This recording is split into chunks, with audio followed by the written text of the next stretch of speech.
Not giving in to temptation, Kangwoo stops doing that. Then, the system notifies the protagonist. Oh, you just absorbed demonic energy from within the demonic sea, and it's going to be converted into demonic energy. For you, okay. So, you just gained 8 more points of demonic energy. In other words, it's as if our protagonist just leveled up 8 times. And Kangwoo, exhausted from absorbing so much demonic energy, thinks to himself, I leveled up 8 more times. So, Kangwoo realizes that this new hack he acquired is really overpowered. Looking at his status window, he sees that his demonic energy is now at level 120. He thinks, but this is 120. I remember it very clearly. Guys, before I had 113. 113 plus 8 is how much? And so, he keeps thinking to himself, 13 plus 1, 2, 3, 4, 5. Wait, that makes 121. Why is it only 120? And Kangwoo, thinking deeply, keeps staring. Wow, that's weird. Doesn't this system know? Math, right? Did you run from school? Why do I have 120 not 121? Suddenly, Kangwoo realizes his clothes. The star player's cloak starts to lose its effect. He thinks, what's going on here? Why did the cracker's rage stop working? And if you guys don't know, that's basically what you're using. It's a pretty powerful hacker. So, the system tells the protagonist, hey, let me explain something to you. You've reached 120 points in your demonic energy stat, and once you hit 120, your stats will increase explosively. And since the equipment you're using is legendary class, in other words, that class is way too low for you, okay? It's not going to have any effect anymore because you're way too strong. So, this equipment you're using is basically useless now. And Kangwoo, grabbing his very stylish coat, starts thinking, why was the effect that boosts my stats blocked? That's weird. I don't like this. I'm upset. Why didn't anyone tell me about this? Because if I had known, I wouldn't have reached 120. If I had stopped at 119 and used the crack fruit, it would have been way more insane. But what about the system? Why did you say legendary equipment is useless? It's legendary, come on. Am I really that robbed? And with that, the protagonist starts thinking, you've got to be kidding me. Now I get why nobody told me about this. I'm sure that in this world, no one has ever had a stat as high as 120 in a single attribute. And so, our protagonist starts to smile because he finally realizes that he's the first person in the world to reach 120 in a single stat. In other words, he's now the strongest person in the world. With that, Kangwoo starts thinking that everything makes sense now, because the world rankings are all weak compared to him, since none of them ever reached 120 in their stats. So, he looks at the corpse and says, yeah, right? Let's cremate him, because I don't want anyone investigating his body. And so, our protagonist, Kangwoo, who's the very picture of kindness, sets Alex Osborne's body on fire. And that fire isn't just any fire, it's hellfire, the kind that burns all the way down to the bones. All that will be left of Alex Osborne's body is lime. So, straightening his overcoat, which is pretty much useless, Kangwoo gets ready to leave the place. And he starts thinking that it's already been 6 months since he came back from hell. And in those 6 months his power has grown a lot, but it's still nowhere near what it used to be. And as Kangwoo looks ahead, he thinks to himself that his progress has really been slow, since in half a year, this is all he's managed to achieve. Man, am I slow, becoming the strongest in the world. Well, at least that's what he thinks, right? Because Kangwoo doesn't actually know what level of power the other top-ranked people in the world have. And so, as he gazes into the campfire he just made, the badass with a lot of style thinks that even though it took a while, he did get a little stronger. So, Kangwoo knows what his next goal is, to get even stronger, because he has no idea what lies ahead. And with that, the scene shifts to a few days later, at the headquarters of the Red Rose Guild. There, a fierce sword fight is taking place. You can see little bursts of power flying back and forth, and we can tell that it's the badass Kim Mai who's training with his teacher, Cheon Mujin. Kim Mai is giving it his all, attacking Cheon Mujin at incredible speed. However, Cheon Mujin, with one hand behind his back, easily defends against everything, and the formidable Cheon Mujin notices that Kim Mai is quite different since he's not the same as he was a few days ago, but Cheon Mujin shows that he's still far superior to Kim Mai, and, with a quick and sudden move, disarms Kim Mai once again, even though Kim Mai is giving it everything he's got. And then Cheon Mujin says to him, Kim Mai, we've already trained enough for today, okay, let's stop here. And Kim Mai says to him, no, let's keep going. I can keep going. And Cheon Mujin says, you want to keep going? Hey Kim Mai, you can't take it anymore. You're completely exhausted. And the tough Kim Mai, sweating buckets, says to Cheon Mujin, no, I need to get stronger. I can't be weak, because being weak made me lose someone very important. I have to get stronger. And Cheon Mujin thinks to himself that what happened to Kim Mai is enough to make any martial artist's blood boil, and that's definitely why he's like this, looking like a tiger. Cheon Mujin notices that Kim Mai is improving at an astonishing rate, far beyond what Cheon Mujin expected from him, since Kim Mai keeps surprising him. But Cheon Mujin looks to the side, still worried about Kim Mai, and as he glances at Kangwoo, who is nearby, he says, hey Kangwoo, can I go out alone with the sword dragon to hunt monsters by myself? Just me and him. And Kangwoo says, where are you going? Are you going to an S-class portal? And Cheon Mujin says to Kangwoo, no, I'm going to Shanghai with him. I'm going to train him there, over in China. And Kangwoo says, you want to take my little brother to China? He says, yes, I'm taking him there. You know why? There's an SS class gate over there. It's a lot like that SS class portal that showed up in Japan. So, I want to train Kim Mai there, because if I just keep training with him here in this place, he'll grow much more slowly, and it's becoming really ineffective. So the best way is for him to get some real hands-on experience. Let's go to that place where there are only strong monsters, and he'll definitely raise his combat power even more. Not to mention he'll gain experience. And if he gains experience, his stats will go up because that's exactly what he needs. Oh, and another thing, we're not bringing the ball or the headset, okay? We'll be completely out of contact. And Kangwoo looks at him and says, "What? You want to take my student for some close training with him, is that it?" And Kangwoo, looking at Kim Mai all worn out, is sure of one thing: the method Cheon Mujin is offering is much more effective than his own, because keeping him in training won't do any good. It's better for him to go into real combat. And so, the tough Kangwoo walks toward his protégé because he knows Kim Mai needs much more motivation to keep growing. And then Kim Mai says, "Huh, Kangwoo, what do you want?" Out of nowhere, Kangwoo hugs his friend and says, "Kim Mai, I know that Alex Osborne's death happened because of me, okay? Just because I was weak. I'm sorry, okay?" And so, Kangwoo, putting on an act, starts to cry, saying that Alex Osborne only died because of him, because he was weak, tied up, and got caught by the demonic slashes. And then Kim Mai says to Kangwoo, "No, Kangwoo, it wasn't you who was weak, it was me who was weak. And Alex didn't die because of you, he died because of me." And so, Kangwoo, still pretending, says to his friend Kim Mai, "Well, Kim Mai, you and I, we're going to get stronger, no matter what it takes, because we have to do everything we can to avenge Alex Osborne, since he was our friend." And Kim Mai even blushes, because his older brother is opening up his heart, showing that he really cared about Alex Osborne. And so, Kangwoo, deserving an Oscar for his acting, says, "Kim Mai, I'm sure Alex Osborne would have wanted this for us to get stronger so we can face that demon." And Kim Mai also starts to cry because it's the first time he's ever seen his brother Kangwoo cry like that. So, with tears in his eyes, Kim Mai says to Kangwoo, "Big brother, you can be sure I will do everything possible and impossible to get stronger. You can count on that. And I will definitely avenge Alex Osborne with my own hands." And so, our protagonist, the king of pretending, smiles at you subscribers and says, "See how good I am at faking it. My plan is working." Meanwhile, Cheon Mujin, looking at the two of them, also smiles and says, "Wow, your brotherly relationship is enough to make anyone jealous. You know, you care about each other, as if you were real brothers from the same mother. Yeah, you guys are true friends." And so, Cheon Mujin and Kim Mai board a plane and head to China because their goal is to get even stronger. And you know how it goes, right? Kong is at home with nothing to do. His cable TV broke. He's got no internet, just regular TV. So he turns it on, and there it is, Globo. He changes the channel, Globo again. Huh, isn't anything else working? Is Globo the only channel coming in? Globo is the only thing he can watch. None of the other channels are working. And worse, there are only programs that he doesn't like. So he's just there, totally bored, because Kangwoo knows that to get stronger, he needs to kill demons, absorb their demonic energy, and suck out their souls. But how is he supposed to get stronger if there aren't any demons in the world? But right then, purely for the sake of the plot, his phone starts ringing. He says, "Huh, it'd be nice if the one calling was the redhead." And when he answers the phone, he realizes it is the redhead. He says, "Hey, redhead, how are you doing? Did you find any trace of the demonic order?" And she says, "Hey, Kangwoo, turn on the TV." He says, "Man, at my place I can only get Globo, it's so boring." She says, "Kangwoo, turn on the TV right now." He says, "Alright, but since you're telling me to, I'll turn it on. But just so you know, I only get Globo, okay?" She said, "Okay, change the channel, there's another channel coming in." And when Kangwoo changes the channel, he's really surprised because right in front of him there's a reporter talking about the demonic order, and his eyes go wide. And there it is, a reporter bringing the news that many demons have been summoned on a massive scale, since there are hundreds of demons and this is an unprecedented emergency. Kangwoo, seeing all those demons on TV, is truly shocked, and the reporter says that all these demons were brought in by the demonic order. Then we see a really strange guy summoning a legion of demons, and this is happening in broad daylight. And then the redhead says, "Kangwoo, you changed the channel, did you see that?" And Kangwoo doesn't say anything, he just sits there drooling, because this happened at the perfect time. Right when he needed demons to absorb their demonic energy, someone really nice went and summoned hundreds of demons. So now what? Our protagonist is full of excitement because his party is about to begin. And so the redhead is talking to him, "Hey, Kangwoo, hello. Are you there, Kangwoo? Kangwoo, Kangwoo, are you there, Kangwoo? Talk to me." Kangwoo is in total ecstasy, he's even drooling, because he knows that after absorbing all the demonic energy from these demons, along with their souls, he'll become even stronger. Then the scene shifts to the headquarters of the Red Rose Guild, and the guild president is there, our redhead, surrounded by hundreds of documents she's reviewing.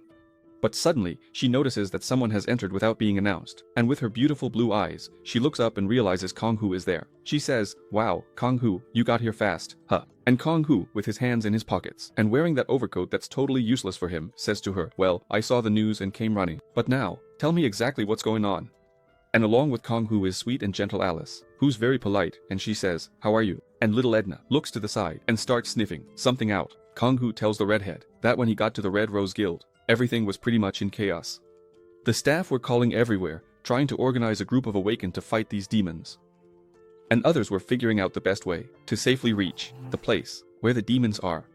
Meanwhile, a third person is trying to rent a plane to get to that location. At that moment, the redhead starts talking to the protagonist. Well, Kangwoo, the demons were summoned over in Vladivostok, Russia. And the protagonist asks, okay, but this large scale they were summoned at, how large are we talking? The redhead says she doesn't know the exact numbers. Meanwhile, little Edna, who's super nosy, starts poking around everywhere because this bookworm loves to read. And since she's already read thousands and thousands of books, there's nothing like checking out a new book to read it. The redhead tells Kangwoo that they estimate hundreds of demons were summoned, but it's impossible to know the exact number. And even worse, along with the demons, a huge number of monsters were also summoned, and all of them are powerful. However, they also don't know how many of these monsters there are. And Kangwoo, covering his mouth, says to the redhead, do you think it could reach 1,000,000? Kangwoo is absolutely thrilled with the demonic order because if he manages to summon that many demons, that's exactly what he needs right now to satisfy his hunger. So, Kangwoo, drooling, covers his face so the redhead won't notice that he's laughing. Kangwoo is pretty satisfied with the demonic order because just when he needed a demon to drain his energy the most, they went and prepared a real feast for him. So, our protagonist turns to the redhead and says, "Hey, redhead, how many victims are there? Did a lot of people die?" Meanwhile, little Edna in the back keeps rummaging through things and listening in on the adults' conversation. The redhead tells the protagonist that fortunately, not many people died, but the monsters seem to be moving in a certain direction. They're not spreading everywhere. Then Alice says to her, the monsters are moving. Where are they moving to? The redhead says the monsters were summoned in Vladivostok and destroyed everything in their path. So, they might have gone to Manchuria, or headed down to Korea. But one thing the redhead is sure of, this is definitely going to turn into a large-scale battle. Then, Kangwoo looks back because little Edna is making a lot of noise. She's jumping around trying to catch the book back there. And Kangwoo knows that if the monsters are heading towards South Korea, they won't face any obstacles since North Korea fell on the day of the great cataclysm that happened a few years ago. North Korea was completely wiped off the map, so the demons will easily be able to reach South Korea. And so our protagonist asks, what about China? What happened to China? The redhead says that China requested an alliance with them. And then we're shown a little drawing where the summoner is heading to China with his demons, a guy with a scar on his eye who asked for their help, and the redhead leaving South Korea and going to China to help out. So the redhead talks to Kangwoo, hey, the Chinese asked for help, so we can work together to wipe out this wave of demons and monsters before they reach a major city in China. And then Kangwoo asks her, so, redhead, what are you planning to do? Are you going to stay here in South Korea or go to China to help? The redhead tells the protagonist that the guild which requested an alliance with them is holding a meeting over in Harbin, China, and the strongest guilds from South Korea have already gone there to help. Then, the redhead looks at Kangwoo and says, Kangwoo, that's why I called you. I want to know if you want to go help. You know why? There are no more planes. But hey, I know you have little Edna. So, what do you say? Everyone looks at the cute, adorable little Edna and starts thinking about hitching a ride with her. And little Edna wasn't even worried about fighting because what she really wanted was that 500-page book she just got. And Kangwoo says, hey, I'm only taking little Edna and Alice. And the redhead is shocked and says, what about Kimmy and the other two? You're not taking them. Kangwoo explains that Kimmy is in intensive training. As for Thais and Cleo, Kangwoo tells the redhead that he's not going to call them right now because just Alice and little Edna are enough. And Kangwoo, feeling pretty proud, pats his chest and says, hey, Red, even if it's dangerous and there are a lot of demons, I alone am more than enough because I consider myself pretty strong, okay? And she says, cocky. Well, you're right, you are the strongest person I know. I think you can handle it, but it's pretty annoying to hear you say it. And with that, the scene shifts to Harbin, China, where the meeting of the Chinese guilds is taking place. They've asked for support from the South Korean guilds to face this demon horde that's invading. And Kangwoo is pretty impressed, even though the place looks really old from the outside. Inside everything is spotless and new. And we can see that accompanying Kangwoo are 4 women who are in love with him. The first one leading the way is Shulin. Right behind him is the redhead, and Alice walks next to the redhead, carrying the sweet and delicate little Edna in her arms, who, after Kangwoo, is definitely the strongest one there. But they all play their part, pretending she's just a simple child, when in reality, she's a young dragon. And so the protagonist says to Shulin, yeah, Shulin, I never thought you'd be the one guiding us, Oh, I forgot to thank you. I didn't thank you the way you deserved. Thank you so much for helping me with that confusing issue in another language. You were really amazing. And Shulin, after being praised, glances back and says to the guy, well, that was a promise I made to you, right? So, I have to keep my promise. And Shulin looks the protagonist up and down with a lustful gaze because she knows this is the first man she's met who's stronger than her father. And that really stirred her heart. She's totally smitten with the protagonist, and then Kangwoo says to her, "Oh, Shilin, I heard. You were training with your father. Aren't you too busy to be able to stop your training, just to guide us?" And Shilin says, "No, I didn't go train with my father. He left me here, doing his work. So I have to handle all the guild's paperwork, and that's what's really exhausting. And my dad told me to stay here, just because of my uncle, since it's my uncle who worries me.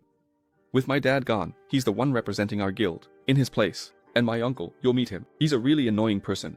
Then she says, "Kangwoo, have you ever heard of the phantom sword Cheon, Munion?" He says, "Huh, who?" Shilin says, "Cheon, Munion." And Kangwoo says, "Hey, narrator, change that name, it's way too hard to say." So, the narrator is going to change his name. His name will be Gorel.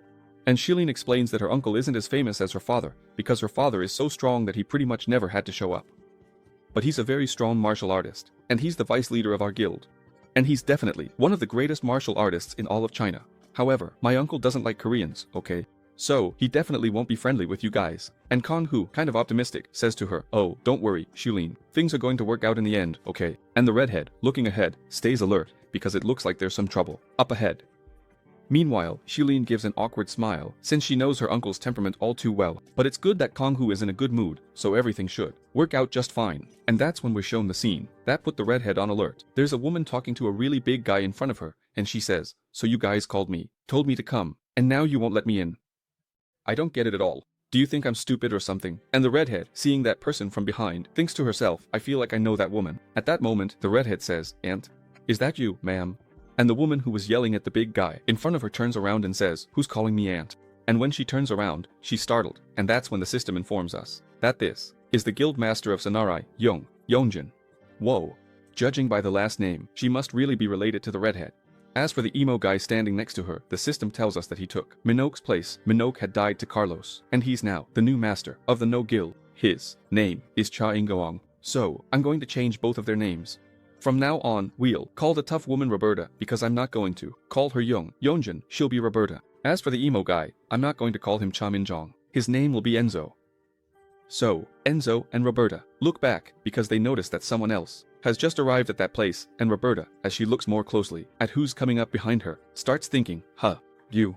Oh, redhead, you got here way earlier, huh?" And the redhead says to her, "Aunt Roberta, why aren't you going in?" And Roberta says to her, "Aunt Roberta is an ass. Just call me Roberta."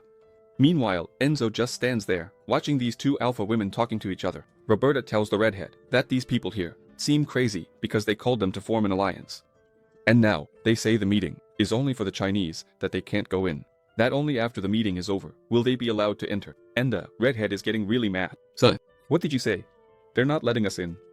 And the redhead, all fired up, looks at that giant in front of her and says, "Hey big guy, you think you can stop me?"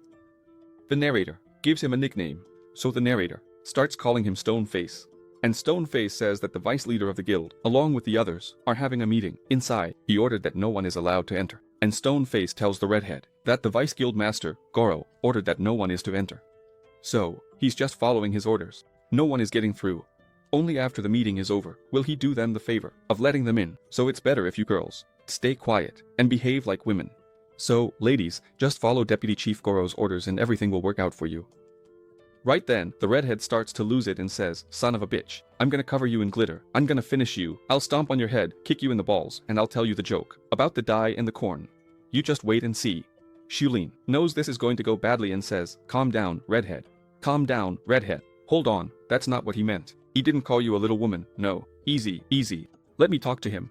Look, we called you here to form an alliance. Relax." And then, Shulin changes his expression and says, "Stoneface, are you kidding me? What do you think you're doing? They came here to support China. They're not just pretty, they're really strong and totally competent. And look, each one of them here is a guild master, okay? So, mind your own business. Now I'm going to give you an order. Get out of my way, Stoneface. Because if my father finds out you got in our way, things won't end well for you." And so, Stoneface talks to them, "Hey, I know you're the boss's daughter, but you're still just a little lady. Listen up, I'm not moving from here, alright? Because sub-boss Goro, who's the acting guild master, gave me an order and I'm going to follow his orders. No one's getting through." And Kangwoo, hearing that, walks up, clearing his throat. So there's the redhead, wanting to punch the big guy, Shilin trying to calm her down, and Roberta just tagging along.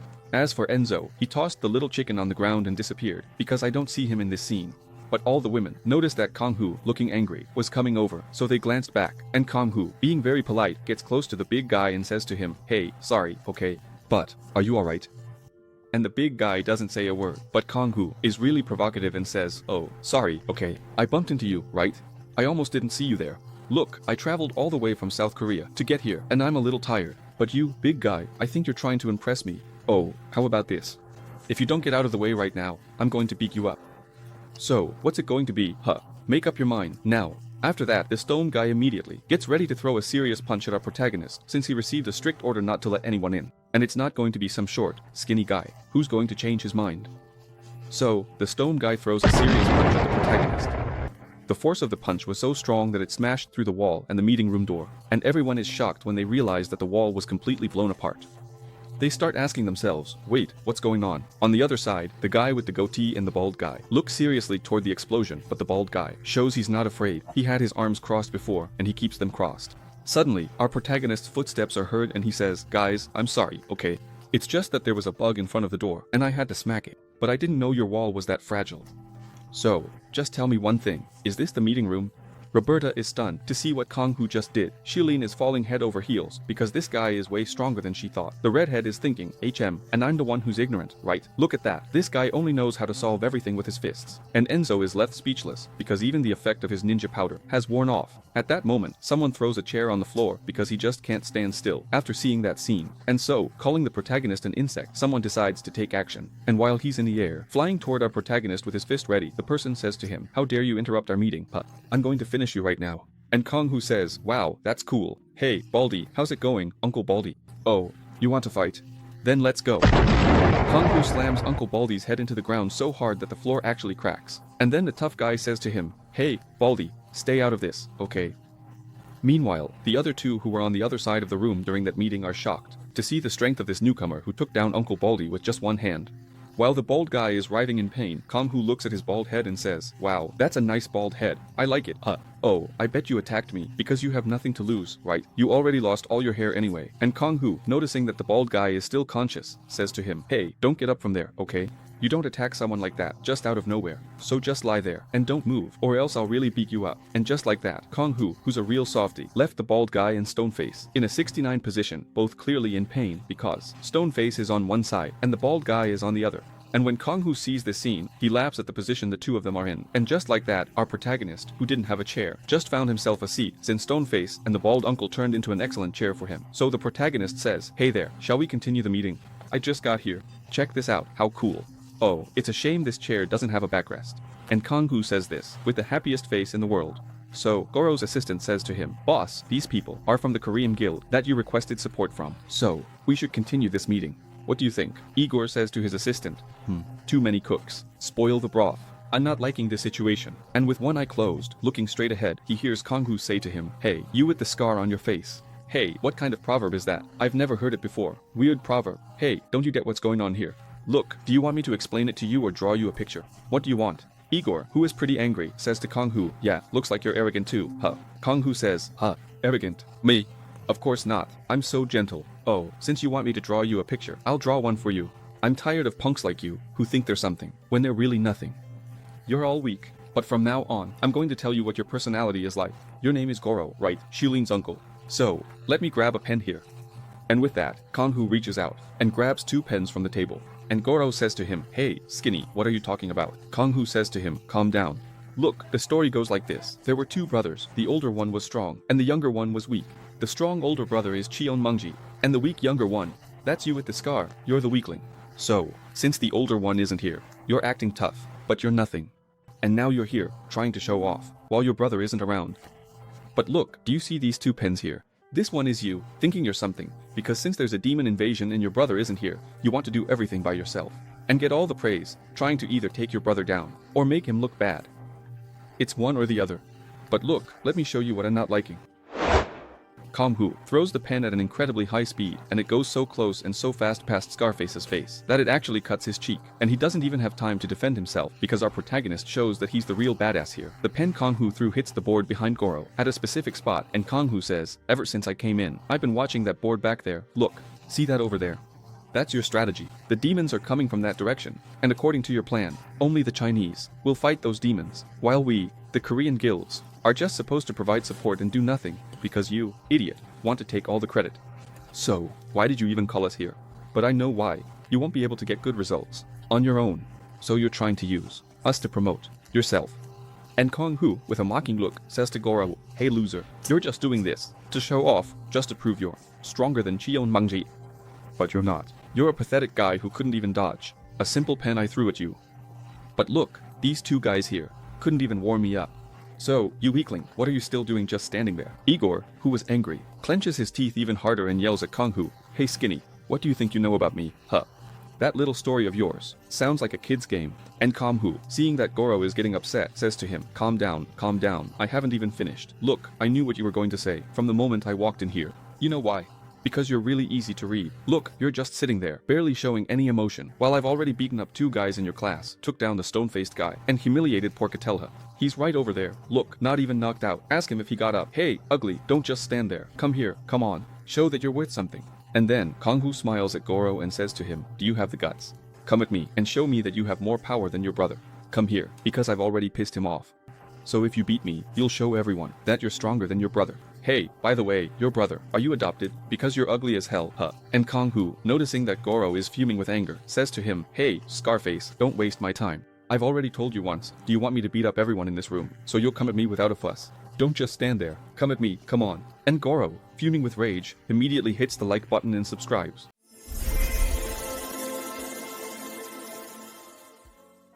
And so we begin part 19, with all of them on the battlefield, waiting for the arrival of the demonic monsters. We can see that there are 3 squads down there, and the one in charge of commanding everything is the fierce redhead. And she, with a megaphone in hand, starts to sweat, because she's not used to leading, even though she's the leader of a guild. And Kanhan, as annoying as ever, says to her, hey redhead, are you nervous? Why are you nervous? This fits you, perfectly.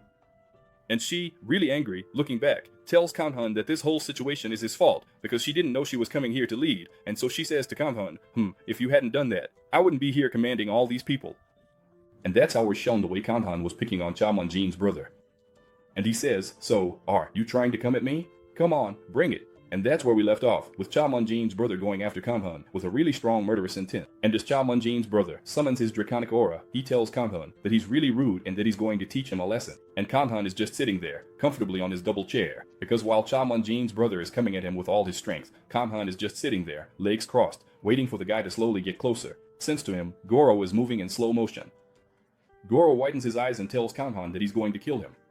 But before he can finish his sentence, Kanhan says to him, hey, do you know how to write? And Goro, still wide-eyed, doesn't even notice as the pen breaks the sound barrier and speeds toward him. And after that, Goro gets hit right in the face with the pen, which was definitely flying at over 2,000 kilometers per hour. With just a simple pen, Kanhan defeated Chijiu Zuling, who was one of the strongest in China, and everyone there was completely shocked. The redhead was left open-mouthed, Zuling was stunned, but the badass just stood there, looking calm as ever, showing that it was just a simple pen throw, and the badass smiled at him and said, what? I threw it so slowly. I thought you were going to catch it. Well, I guess you did catch it, right? But you caught it in a different way. And so we could see the look on that extra's face, the one who thought he was the main character. But a pen flying at over 2,000 kilometers per hour hit him right in the face, knocking him out instantly and breaking several of his teeth in the process. And so, we're back to the present, where the feisty redhead is talking to Kanhan. What? Are you kidding me? Me? In charge? Come on, Kanhan, stop messing around. You're the one who should be in charge, okay? And the tough guy, raising his hands, says, no, Red, I'm not going to be in charge. It's you who has to lead. And she says to Kanhan again, if Kanhan hadn't knocked that guy out, she wouldn't be here, in this leadership position that she doesn't even like. And while the couple's argument goes on, Enzo, the leader of the Onohi Guild, is there trying to motivate his team, and when he notices the argument getting louder, he looks back but realizes it's just a couple's quarrel. Meanwhile, Roberta, Ruivina's aunt, is really angry because they are on the battlefield, and those two are having a lover's quarrel. She knows for sure that her guild is going to get dragged into the mess again. William, Calmo, and Bianca can't hold back their laughter because Ruivina and Kanhan are both incredibly strong, and it's obvious that they like each other. Meanwhile, the lover's quarrel keeps going. Ruivina is blaming Kanhan and refusing to be the leader of this defense. William even puts his hand over his face. He's so embarrassed for them. Then Ruivina says to Kanhan, hey Kanhan, why don't you want to lead? You're the strongest among us. He raises his hands and says, calm down, Ruivina. I have something else to do, okay? That's why I'm not going to lead. She says to Kanhan, huh? Something else to do? What's more important in a war than fighting? But of course, the tough guy can't tell her, right? That what's most important to him is to get out of there and kill real demons, because it seems like the enemy force coming at them is just demonic beasts and not real demons. And so the protagonist starts imagining his very tasty meal of demonic energy. The sound of those demons bursting toward Kamhan alerts the two warriors, who immediately stop their couple's quarrel. And so, we can see from afar the demonic army approaching. And it looks like there are some winged ones among them. So, everyone is certain that in a few seconds, a life or death battle will begin. And Kamhan realizes that it's only demonic beasts coming toward them, since these beasts are the animals of hell, not the demons themselves. But there it is, the little fire tree, my neighbor coming up front, my mother-in-law is back there in a red collar, and your mother-in-law is here too, because she came. If you call her now, she won't answer, because your mother-in-law is also caught up in this stampede. And after the huge demonic army gets closer, fear starts to set in, because they were expecting to fight just a few hundred demons. But thousands and thousands are advancing against them, and so, everyone starts to lose their courage. And one of them says, "What is this? Feels like we're back 5 years ago, during the portal outbreak." At that moment, the redhead starts to take the lead and says, "Hey, listen up, all of you. This is definitely different from the cataclysm that happened 5 years ago, because back then, we couldn't defend ourselves, but today, we have the strength to do it. So, all of you, have courage and let's fight against the monsters. Alright, here's how it's going to go. All the mages will attack first. So mages, start casting your long-range spells and attack those monsters, and then the tanks will block their advance." And the mages have no idea what kind of orders she's giving. Then she says, "Oh, when the tanks break their formation, the mages will attack again, and that's how we'll defeat them." At that moment, a huge question mark appears on all the mages' faces, because they have no idea what kind of orders she's giving. What do you mean? Attack again and kill everyone? I don't get it. William, one of the commanders of the Iranian guild, says to the redhead, "Hey redhead, if you talk like that, they're not going to understand anything, okay?" And the redhead starts to get embarrassed because she didn't want to be in the leader's position. She came there to fight, and Kanhan is over there clapping. "Nice one, redhead. Congratulations. I loved your orders. That was so cool. See? You're great at this." The redhead starts to leave that place, and decides that leading isn't for her. So, she goes up to William and says to him, "Hey William, take the megaphone here. You're going to lead, okay? Because you have more experience leading people. Now, since I'm not in charge, I'm free to do what I like most. I'm going to kill instead. I'll kill all of them and make a huge pile of corpses." And so, the fierce redhead walks through everyone and says, "Hey, attention warriors, listen up, okay? You're worrying for nothing. So, stop thinking there are too many enemies coming your way. Because, actually, this is a blessing for us. Think of it as an experience farm. What's coming our way is free experience. All we have to do is take it, and be happy about it, because it's not just hundreds, it's thousands of experience points coming our way. So, let's farm as much as we want." And with that, redhead clenches her fist, full of fighting spirit, and tells everyone, "Don't miss this opportunity, okay? Let's farm, because what's happening right now is really rare. So don't let this chance slip by. Let's level up." And right then, everyone's spirits start to change. And instead of worried faces, now there's laughter, and a lot of excitement, because everyone had been looking at it the wrong way, thinking they were going to face really powerful monsters. Redhead turned it into a sea of experience, and the green-haired guy in the back gets super excited, since it's been a long time since he leveled up, so this is a great opportunity for him. And William starts smiling to himself. After that, redhead says, "So, all of you, follow me. Even if a lot of you aren't from my guild, just do what I'm doing, kill and stack them up." And William, after hearing that, keeps smiling to himself and thinks, and she said she couldn't lead. With just a few words, redhead changed everyone's morale. Those who were once full of fear are now overly motivated and ready for battle. And so, looking at redhead from behind, "Let me check out her butt." William realizes that this woman was born to lead because he's never met a woman fiercer than redhead. And so, redhead moves ahead and tells everyone, "Look, there are 3 things you need to know. First, I don't want any of you to get hurt in this war. Second, nobody can die. You're all forbidden from dying. And third, if you're slow, this whole experience will be mine. Let's go." Last one, there's the priest's wife. And with that, redhead takes off running in front, followed by more than 100 highly motivated warriors, all ready to farm XP and level up like crazy.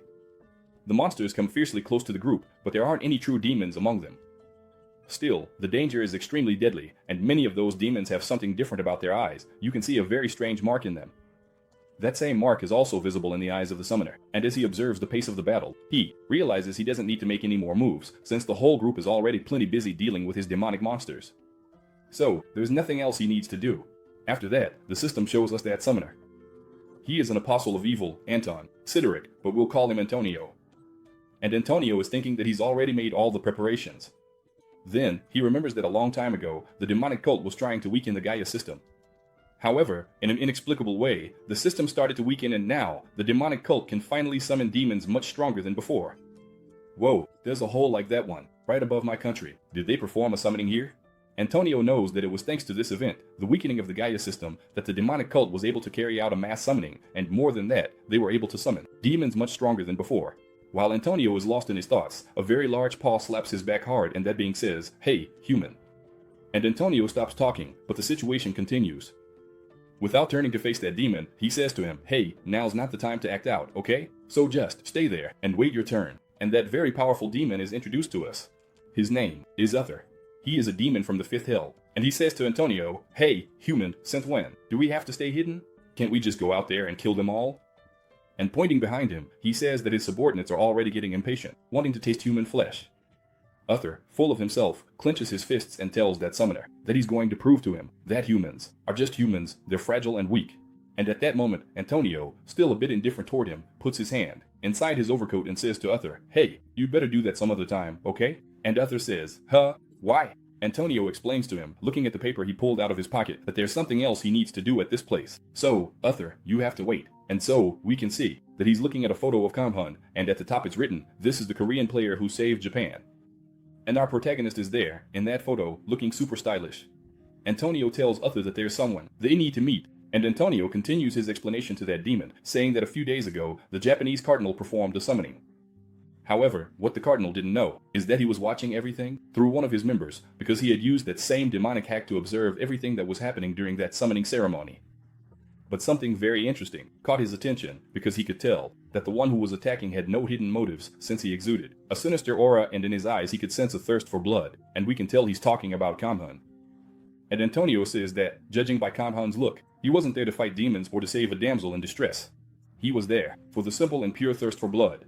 And so he says, "That's why, Uther, I have to meet this guy, because he's just like me." And after Antonio says this, he takes out the demonic object and starts performing an invocation, and a hand made of dark energy begins to emerge from that object. Antonio tells Uther that he knows exactly what Kamhun wants and says that's why he thought Kamhun would join him. So, after hearing that Kamhun would also take part in this war, he became highly motivated. And so, Antonio, using his demonic magic, throws that hand onto the ground, thus beginning a very strange ritual. But Uther is there, seething with hatred, and he gets even angrier when Antonio says to him, "Uther, I want you to do me a favor. Just wait a little longer, okay?" And Uther starts to growl, because this insignificant human dares to try to order him around. And so he says, "Hey, human, I appreciate you for summoning me, but you're crossing the line, you know? Hey, human, I'm a demon, so don't give me orders, alright?" And old Antonio finally looks over at Uther and speaks to him, "Mr. Uther, I'm really sorry, okay? But please, be patient. Just wait a little longer. Don't be hasty." And Uther, very angry, says to him, "Huh? Me? Hasty? Human, I don't like you giving me orders. After all, you're just a weak, mere human." And the old man, hiding Kamhun's absence, says to the demon Uther, "No, that's not it, Uther. Look, I summoned you so you would obey the orders of the demonic cult, so I want you to not do anything that could harm the demonic cult." And Uther, who is already really pissed off, gets even angrier and says, "Huh? What? You bastard. I'm Uther, a demon from the 5th Hell. Have I told you not to give me orders? So, I'm going to show you the difference between you and me." And with that, Uther lunges with his claws at that frail old man standing there in front of him, reading a book. I think it's about Mailer, and he was just ignoring that gigantic demon right next to him, who's got bloodshot eyes and wants nothing more than to finish off that defenseless old man. And so, Uther says to him, "Me, obey your orders? Take this, old man." And so, with his claws and a lot of strength, Uther, grabbing him with his hand, starts to squeeze him and says, "Hey, crazy old man, you summoned me, but I'm really not going to obey you, so die." But then, something very strange starts to happen. Uther squeezes and squeezes, but realizes that his hand isn't closing. But suddenly, black hands start to appear on the demon's hand. And Uther wonders, what's going on? Several black hands started to be summoned by Antony. And when Uther thought about blinking, his head was already slammed against the ground, because those hands summoned by that old man are much stronger than he is. And that fierce demon was subdued in the blink of an eye by dozens of demonic hands, summoned by that old man who, just a few seconds ago, seemed harmless, but now is forcing Uther's face to the ground.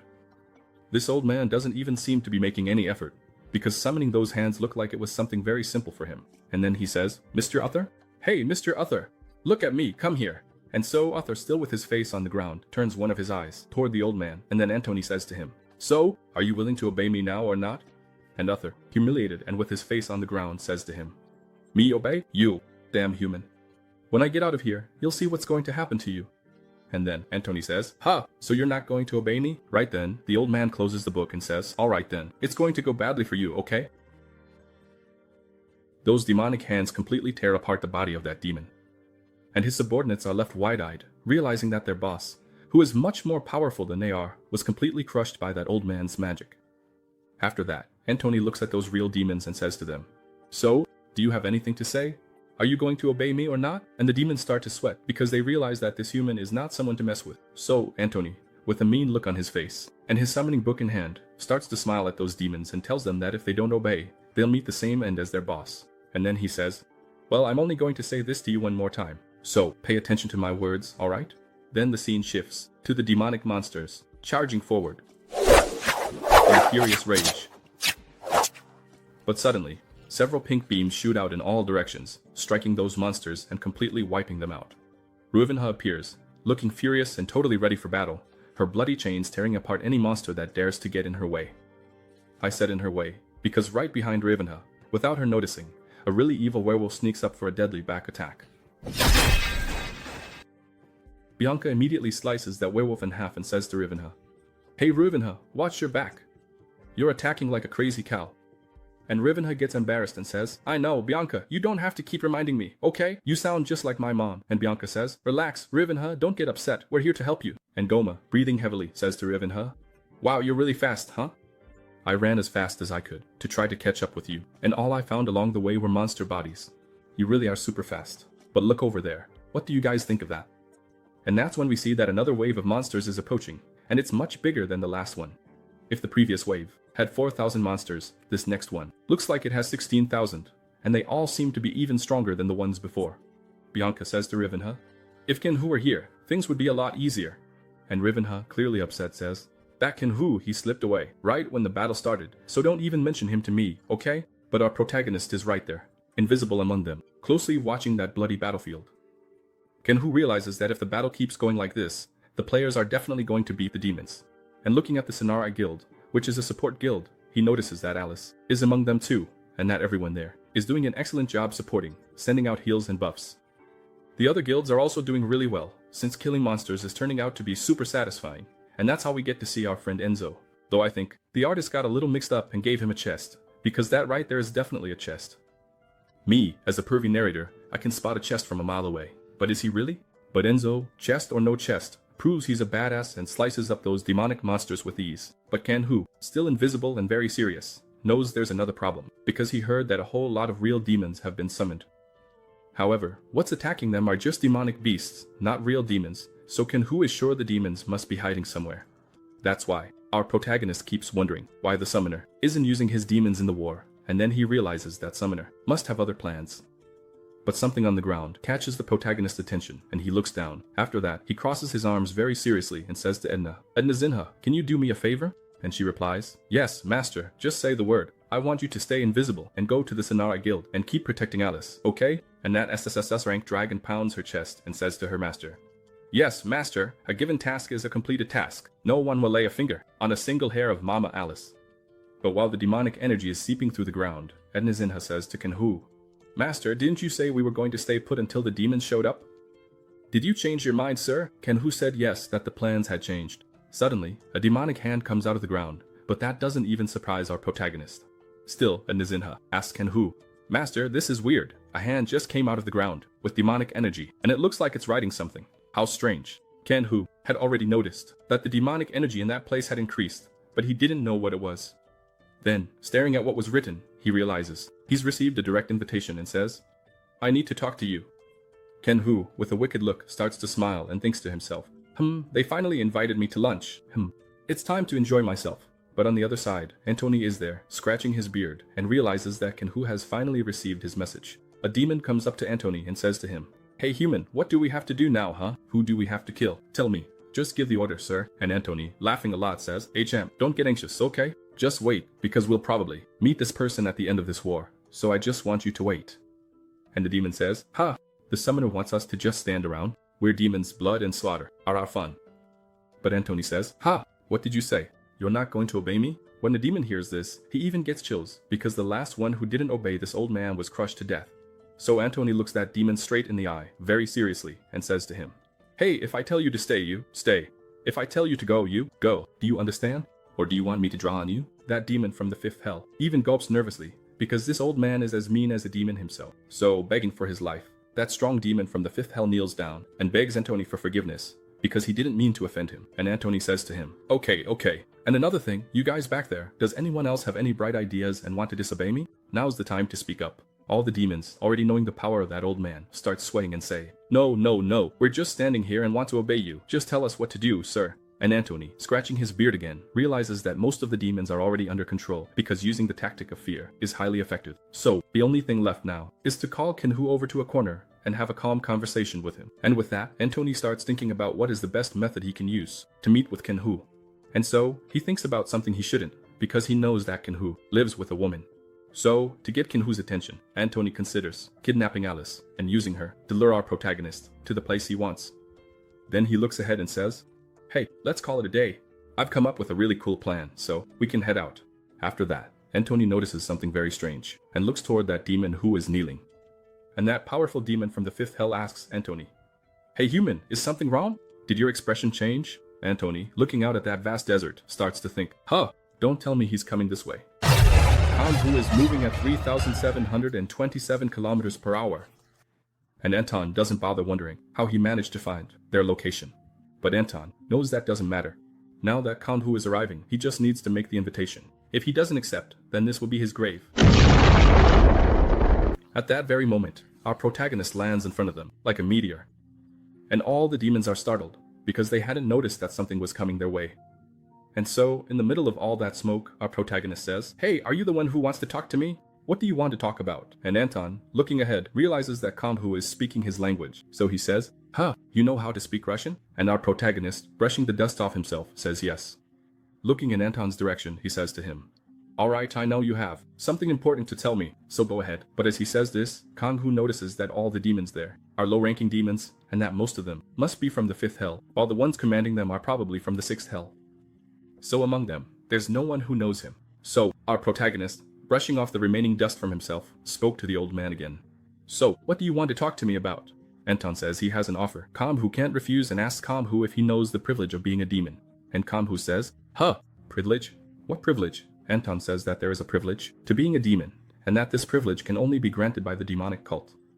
And so, that same old nonsense is repeated again, that a human has a limited lifespan. Even if he's strong and wealthy, one day he'll grow old and die. But that's not the case for demons. Demons have eternal life. They don't need to eat or drink to stay alive. And if he becomes a demon of the demonic cult, he won't have to worry about aging or even about death, because all of that will be things of the past. And that's what the demonic cult has to offer him, eternal life. And when they go to talk to him, what are you trying to say? I don't get it. Anton says again, very firmly, that they, from the demonic cult, have the power to turn humans into demons. And that's when our protagonist starts to show a slight smile, while that old man finishes his explanation. And Anton says he knows Kangwoo very well, because he's sure that Kangwoo desires authority and eternal life, and those things he can find in the demonic cult, because if Kangwoo stays human, one day he'll grow old and rot. And no matter how strong he is, one day he's going to die. But demons don't have that limitation. They live forever, they're immortal. And so, the summoner Anton makes the offer to Kangwoo again and says, Do you want eternal life in the form of a demon? Then, reaching his hand out toward Kangwoo, he says to him, So why don't you join us and become part of the demonic cult? We'll welcome you with open arms, because I know people like you very well. I can tell from your eyes that you're just like me. So, I know exactly what your desires and longings are. So, Kangwoo, only I can grant your deepest wish. When Kangwoo hears that, he bursts out laughing, because hearing that nonsense again is just too much to handle. While he's laughing even louder than before, all the demons around him become alert, because this guy seems crazy. He won't stop smiling, and his laughter just keeps getting louder. Then Kangwoo says to that old man, Hey, you old bastard, so you're saying you know me, just by looking into my eyes? And the demons start to sense that this human is a little different. He doesn't feel afraid, even surrounded by so many demons. Kangwoo, looking at Anton, says to him, Not even my own mother knows me, man. Just by looking into my eyes, how can you look at me and say you already know me? And on top of that, you want to give me authority and turn me into a demon? Is that your proposal? Authority and transformation? Kangwoo puts his hand on his face, smiles even wider, and says that was actually a really good joke. This old man is really something else. Then, stopping his smile, Kangwoo looks at him and says, Hey, crazy old man, I don't know who you are, so don't come near me and say you know me. You're just an old bastard and you have no idea who I really am. Anton notices that Kangwoo is giving him a deadly look. And even without saying anything, he keeps watching all of our protagonist's actions. Then Kangwoo says to him, "You want to see power? Domain, authority." So, our protagonist stomps his foot on the ground, and after declaring domain authority, the ground starts to crack, and both Antonio and the demons become alert, thinking, huh? The ground is cracking? Suddenly, a massive earthquake begins and the ground starts splitting open from end to end. It looks more like a land formation, and the unluckiest demons fall face first into that blazing hot lava. At the same moment, dozens of pinnacles start rising up in that area, with the shortest one being 150 meters tall, but the tallest reaching up to 450 meters high. But the earthquake doesn't stop, and the demons look around, terrified by what's happening. And so Antonio's eyes go wide, because what's happening in front of him is anything but normal. And so, several demonic beasts are dead on that battlefield, because the scene has changed and the artist wanted to play a trick on us. But there, among those thousands of corpses, are the redhead, and Captain William. And she says, huh? An earthquake? What's going on? And William, looking to the side, says, "Redhead, look over there." And as she looks, in the direction he pointed, her eyes go wide, because that is definitely not natural, and she gets really freaked out, and starts yelling, "What the hell is that creepy thing?" And she realizes that a volcanic formation is happening, more than 10 kilometers away, and she knows that is not something natural. And so, the feisty redhead starts thinking about Kanhan and wonders if he's okay, because she knows he loves getting himself into trouble. She definitely has strong feelings for Kanhan, so worrying about his safety is the first thing that comes to her mind. And Antonio shows that he's really scared, and says, "This is impossible, there's no way, this is really impossible." Then, that old man looking ahead realizes that the volcanic hell appeared in that place as soon as Kanhan started using that ability. And that's something impossible because this area is more than 10 kilometers in diameter, so there's no way a human could be that strong. So he starts wondering if Kanhan is really human. Antonio keeps thinking that he's heard people say that world-class rankers can change the terrain around them, but he knows one thing, that's just a metaphor, they've never actually changed the terrain. But, looking closely around him, he wonders, how did this guy turn a plain into steep mountains? He's actually changing the terrain, and more than that, that sandy ground turned into volcanic lava. So what kind of power does this guy have? And as Antonio looks up, he sees that Kanhan is standing at the top of a pinnacle, and he can't help but think about how monstrous Kanhan's power is, because this isn't normal. And Kanhan, with his hands in his pockets, exudes total authority and presence, making it clear there's a difference between earth and sky. And so Antonio realizes that Kanhan is a unique being, and after that, the demonic summoner starts wondering what awakened attributes Kanhan must have, since this is not normal. However, he snaps out of it, and says that it doesn't matter, because he also has in his hands a super overpowered item that was given to him. And we're told that the name of this book is the Book of Nightmares, and it was given to him when he received his demonic body from the infernal phase. We can see 3 very powerful demons, 2 of them are visible, and the third is just a silhouette, with a demonic red gaze. Antonio knows that even though Kanhan is a world-class ranker, for him, with the demonic book, it's going to be pretty easy to dominate him. And then Antonio looks to the side and says, "Hey, you guys, what are you doing? Weren't you all craving blood and guts? Well, our target is right in front of you, so don't just stand there, I want all of you to get up there, and kill him right now." And after hearing that, the first demon charges forward, and right behind him, all the others start moving, and leap toward our protagonist. The winged demons have a big advantage over the ones who can't fly, and are the first to rush at our main character. Those demons, advancing with a huge thirst for blood, are grinning widely because they'll finally get to taste human flesh. And so they say, "Die, human, you weakling." However, Kanhan is just there, sighing, as if he's tired from waiting so long. And so, the king of the 9 hells, Kanhan, looks down because he knows exactly what that human is thinking, and notices that the demons are charging at him with intense fury. Kanhan knows that Antonio sent the demons charging at him, because he thinks Kanhan's power is just a show of changing the terrain, and that it won't have any impact on the outcome of the battle. And so, as Antonio performs his summoning, he starts to smile, because this Kanhan doesn't know anything about demonic power.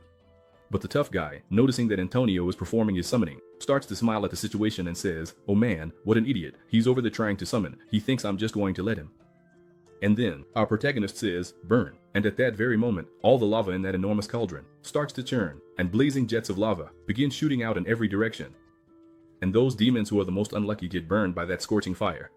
But they're demons, right? They don't die that easily, but because of that, the agony and pain only get worse, since that lava is extremely deadly. And so Kanhan continues his massacre, snaps his fingers, and commands a new trick within that zone of domination. Then he says, "Collapse," and many of the peaks and the glowing rocks that emerged from the lava start to crack and explode in all directions, sending shards of sharp stones flying at dozens of demons who are flying near the protagonist. And the green Palmeiras demon looks over and says, "Man, I thought I was going to live until the end of the championship to see my Verdeo win the title," again, right in Botafogo's face. "It would have been so much fun. What a shame it's just a dream. I'm going to die." And at that very moment, all those rocks come crashing down on that demon, crushing any hope of staying alive until the end of the championship, because now Palmeiras has just lost another fan. But that demon proves to be very resilient. Amidst the scorching lava, he starts screaming for help, begging the other demons to save him, but one demon, stepping on his head, says, "You weakling, I root for Botafogo, I'm not going to stop to help you. I hope you sink and die, because you're weak, so just serve as a stepping stone for me, you worm." And so, that very strong demon, a Botafogo fan, moves toward our protagonist and says, "I'm a demon from the 6th hell, and I have 4 arms, and I wield a weapon in each of my 4 arms, so I'm going to chop you up into little pieces." As he charges toward our protagonist, that loudmouthed demon just won't stop talking. But then, something moving at incredible speed gives that demon a math lesson. And Kangwoo says, "Well, since you have 4 arms, I'll split 2 arms to one side and 2 arms to the other, to see if you turn into 2 separate demons." But while our protagonist was slicing that demon in half, 2 other very fast demons appeared behind him. And, as if they were in a Marvel movie, they start by introducing themselves. "I'm a demon from the 6th hell." And the little red one next to him says he's a demon from the 5th hell, who just showed up to massacre this weak human. But Kangwoo quickly turns his hand toward them, intending to attack. And that demon, still in midair, rushing quickly toward Kangwoo, realizes that this human is actually really fast, and then, a very intense violet glow starts to shine from our protagonist's hand as he says, "Shockwave authority."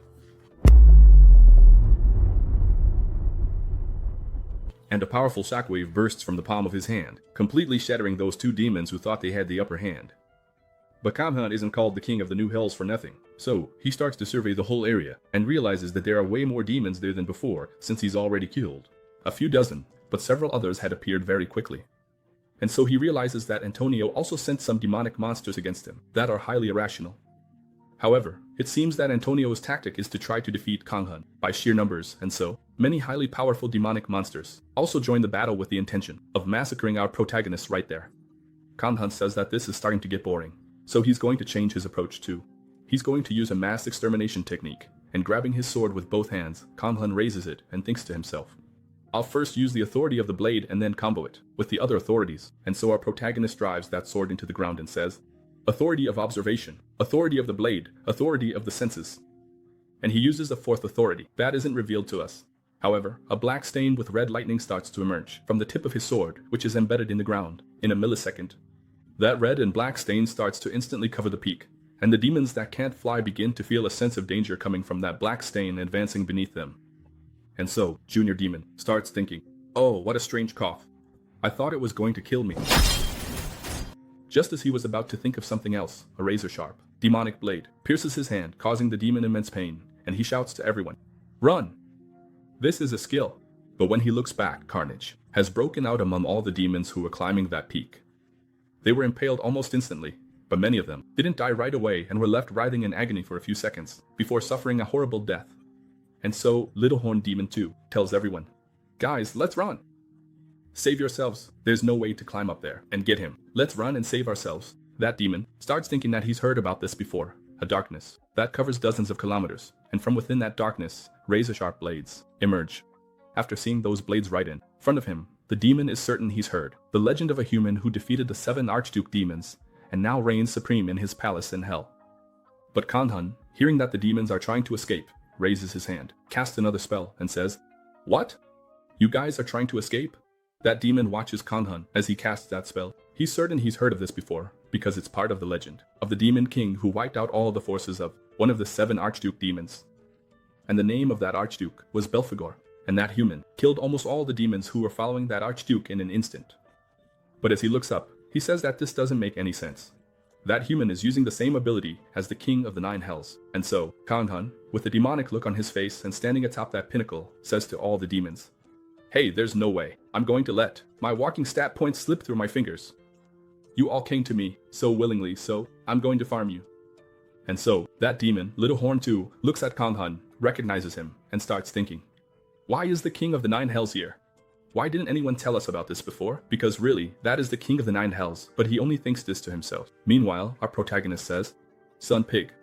And so, the sunset skill is activated, and an intense darkness covers the entire area. However, in the midst of all that darkness, Antonio is running, his clothes on fire.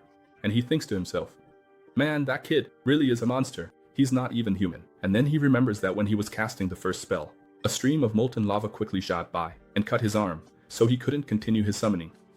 But later on, he was trying to perform another summoning, but once again he was interrupted by a blade that came out of the ground and slashed his abdomen, so he couldn't complete his second summoning either. And he remembers that he was maimed, cut up, bleeding, and witnessing a truly horrifying scene, because all the powerful demons he had summoned were dead and impaled as if they were nothing.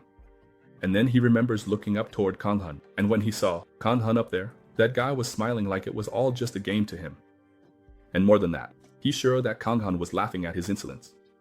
And that cultist, clutching his held book, keeps thinking that he's never felt so afraid and that this Kanghan exerts way more pressure than his own superiors. So, running for his life, he keeps thinking, this can only be a dream. He's in a nightmare. But what Antonio didn't expect was that you, who still haven't subscribed, were right there in front of him, unsubscribed stone. And so, Antonio trips over you and falls. That was a nasty fall, huh? Well, he only had one hand, free, and was holding a book. And so, that demonic summoner falls face first to the ground. Antonio is certain that this isn't real, it's just a nightmare. This isn't really happening. What is this darkness? What is this fear? What is this power? But Kanghan finally arrives at that place and says to him, hey old man, you said you knew me, didn't you? How can a bastard like you say you know me without even trying? A bowl of kimchi soup? And Antonio is startled and thinks to himself, kimchi soup? What is that? What is he talking about? Antonio turns around, sits down, and keeps saying, no, this definitely isn't real. I'm dreaming. And Kanghan takes a step toward him and says, come, stop talking nonsense, old man. This isn't a dream or a nightmare, but that old man doesn't want to give up. And he says to Kanghan, well, this is definitely a nightmare. And I know how to escape this nightmare. I'm going to kill you and wake up from this nightmare. So he grabs that demonic book and starts casting a spell. And a dark energy starts coming out of the book again. And so Antonio goes all in for his last move and shouts at Kanghan, die. However, our protagonist walks very calmly toward him, with his hands still in his pockets, while those powerful energy hands summoned by him move toward Kanghan. And since Kanghan didn't do anything, those hands come together and completely crush our protagonist. And then Antonio says out loud, ha! Did I kill him? Did I finally kill him? Kanghan says, what? You think you killed me? Antonio, who thought he had killed the protagonist, is shocked when he hears his voice coming from inside those hands. Then those hands start to open up, and a demonic mouth begins to devour that hand. And so the king of the nine hells, Kanghan, shows that he is the powerful one there. And by invoking the modified authority of predation, all that demonic energy that had come out of the book starts being absorbed by our protagonist's skill, while Antonio, sitting on the ground in terror, starts begging for someone to save him. And Kanghan, our unforgiving protagonist, gets close to him and says, that's what you should have said the first time we met. But Antonio keeps begging for forgiveness, pleading with Kanghan not to kill him. However, our protagonist says to him, I bet you heard that from every person you killed, didn't you? Because for someone to have as much demonic energy as you do, I'm sure you didn't just kill one or two people. At the very least, you must have killed tens of thousands of people. And another thing, man, did you ever let any of the people who begged you to spare their lives go? Well, answer me, did you? And Antonio's eyes go wide, because he never expected Kanghan to be this ruthless. But our protagonist just keeps smiling and says to him, hey man, when you said we were alike, I got really pissed off. But you know what? We are a little bit alike. You know why? Oh, you definitely never let anyone get away, right? So, in that way, we're the same. I never let my enemies escape either. They never came back alive. And Antonio, shaking with fear, starts begging, pleading not to be killed. But Kanghan, still smiling, says to him, yeah, we are the same. I never let anyone escape. Come on, devour him. I want to see them suffer in pain. Do it.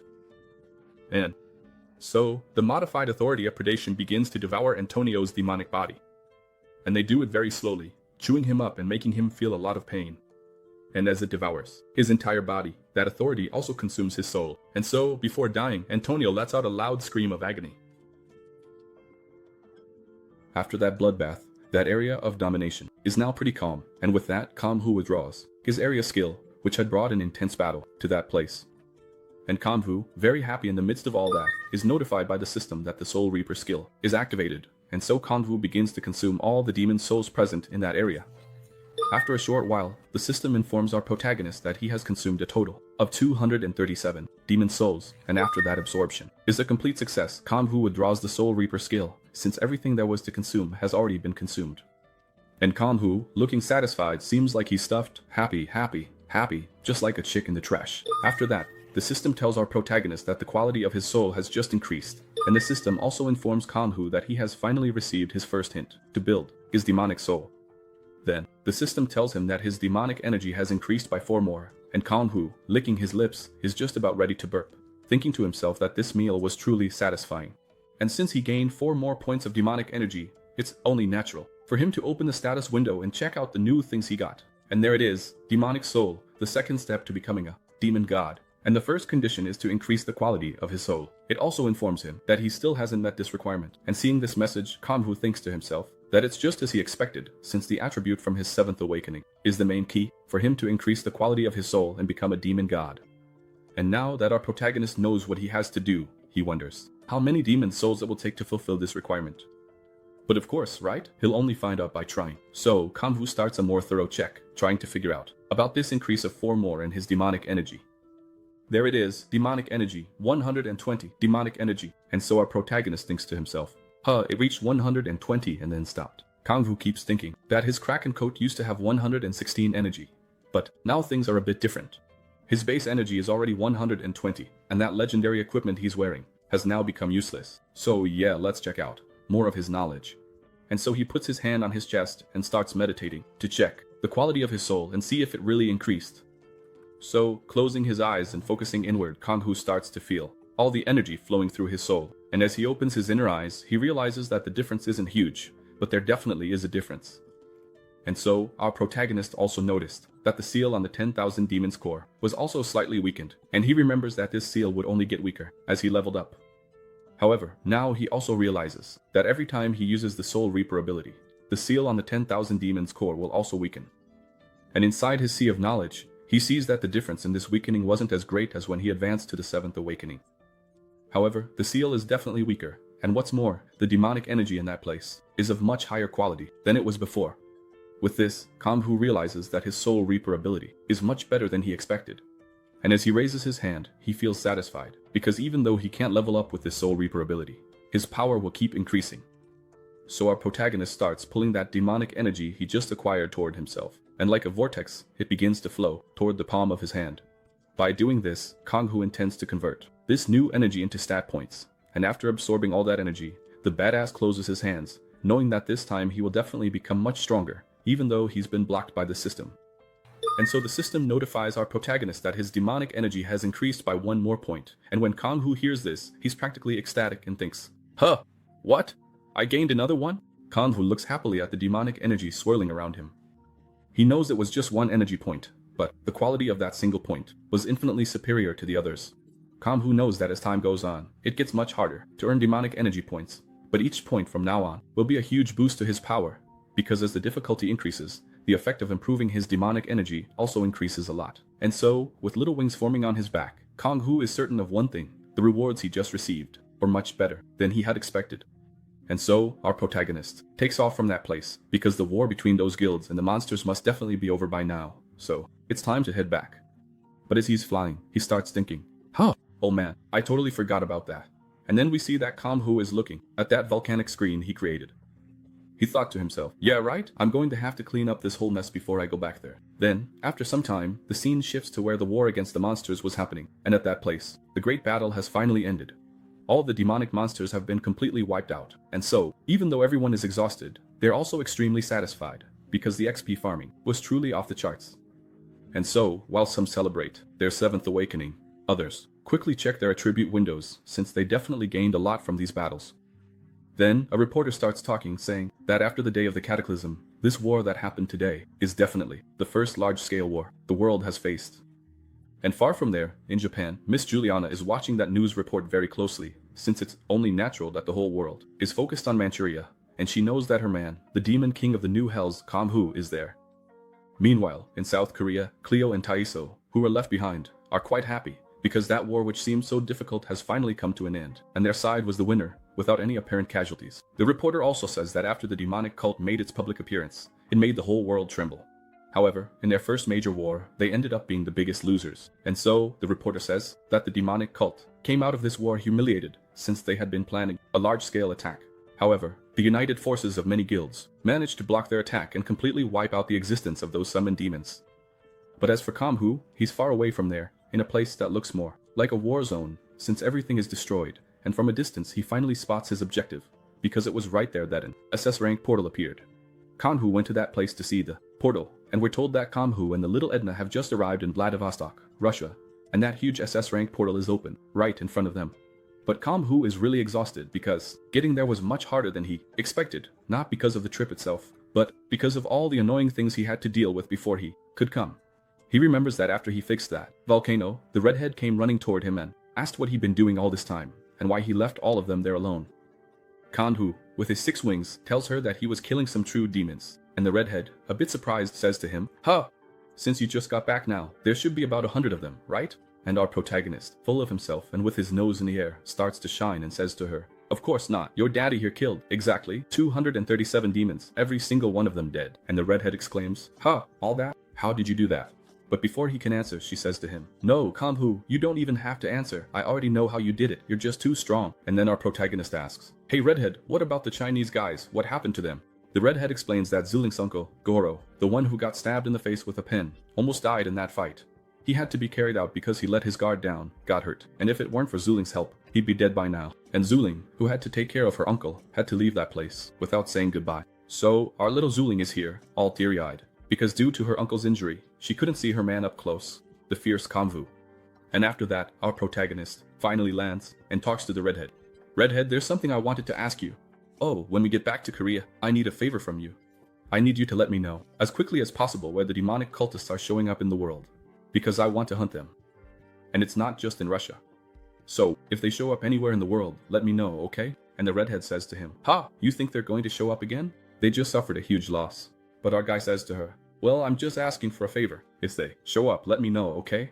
Then, our red-haired girl starts to gather her courage, puts her hand in front of her mouth, and says to Kangwoo, "Kangwoo, anyway, you were amazing, okay? Fighting against so many demons like that, and all by yourself, was really incredible. So, I wanted to ask you something.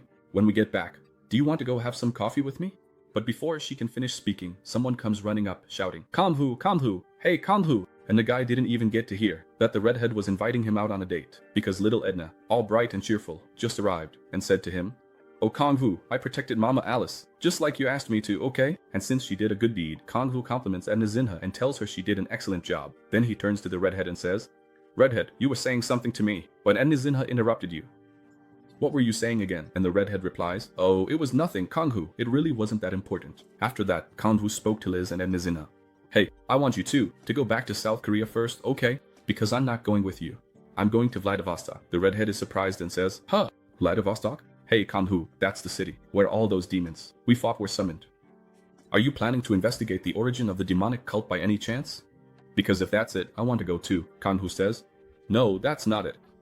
I just want to do a summoning." After hearing that, the protagonist summon, little Edna, is left speechless. Kangwoo is going to do a summoning? He definitely doesn't need her anymore. And so, the sweet little Edna starts to speak. "Kangwoo, hey Kangwoo, don't you like me anymore? What did I do wrong? Why are you going to do another summoning, huh? Why?" And our protagonist starts sweating and says to her, "No, Edna, that's not it. You misunderstood me." At that moment, Mama Alice comes over to her and says, "Edna, calm down. Edna, you know Kangwoo, you know he likes you. So, for sure, he doesn't want to summon someone to replace you. Don't be like that." And she, very tearful, starts to pout and her eyes fill with tears. And that's the scene we have. Edna jumps on Kangwoo's neck and says she won't let him go, because Kangwoo was planning to come to Vladivostok alone, perform his summoning, and then return to South Korea. However, Edna absolutely refused to let him go, so he had to bring his pet dragon along. And there, in front of that great portal, she is completely beaming, because this adventure with her master looks like it's going to be a lot of fun. Then, our protagonist looks down at the ground and notices that it's completely covered with various markings, and he starts thinking, this summoning circle is really complex, but there doesn't seem to be any special object needed to summon this portal, just this circle. And so Kangwoo starts to wonder if the demonic cult really has the power to summon an SS rank portal like this, with nothing more than a magic circle drawn on the ground. But Kangwoo has several hacks, so for this he activates one more of his authorities, and an eye opens up in that place, letting us know that our protagonist used the authority of insight to be able to perceive everything happening around him.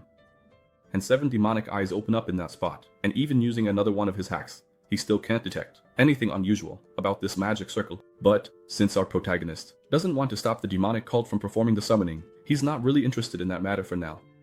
So he looks down and says, "Hey, little Edna, shall we go into the portal?" And she, really excited, says, "Okay, master, let's go." Woo-woo. And inside that portal, it looks like everything is falling apart. But suddenly, a very loud buzzing sound comes toward our protagonist. However, little Edna, upon hearing that, immediately gets into a fighting stance, and that small child raises her hand, and in that instant, only one of her hands returns to its original state and turns into a giant dragon hand. Then she says, "A weak punch." And sweet little Edna, with a single blow, takes down the SS rank monster. That creature she killed with a simple punch was capable of disemboweling an S rank player.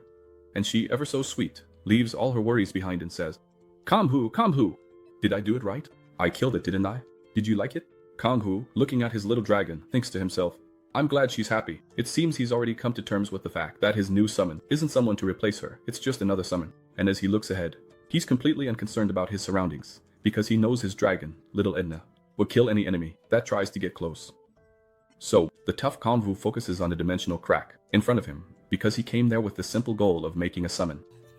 And so, the system informs us that Kangwoo is summoning a dimensional fissure, and as he uses his magic, he starts tearing through the fabric of the dimension, because little Edna, even back when he was a bit weak, turned out to be a much greater find than he ever expected. Kangwoo puts all his demonic power into opening that dimensional fissure even wider, because he knows that the more he opens it, the stronger the summon that comes through that portal will be. And he starts thinking that it would be great if it turned out to be an ancient, incredibly powerful demon monster, but it could also be an intelligent monster like Ouroboros. It could even be that annoying volcano. But what he really wants is to be able to summon the demon Alcyon, because that's a very ancient demon he's never seen, but he knows it's extremely intelligent. If it were any of these, he would be very happy. Then, the system window informs Kangwoo that, thanks to the influence of the demonic energy, inside the 10,000 demons core, a rift leading to an even deeper part has been created by our protagonist. So Kangwoo is there, opening a dimensional rift, using all his power. However, the glow looks a bit strange, and our protagonist stays alert.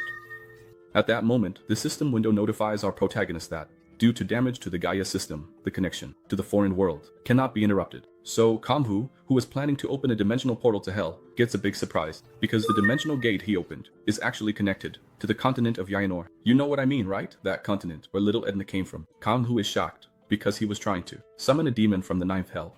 After that, the system informs Kangwoo that he has just successfully summoned a demonic monster, and feet that look like skeletons emerge from the portal. Apparently, a powerful Lich has been summoned by Kangwoo, and, with his yellow eyes, he shows just how terrifying he is.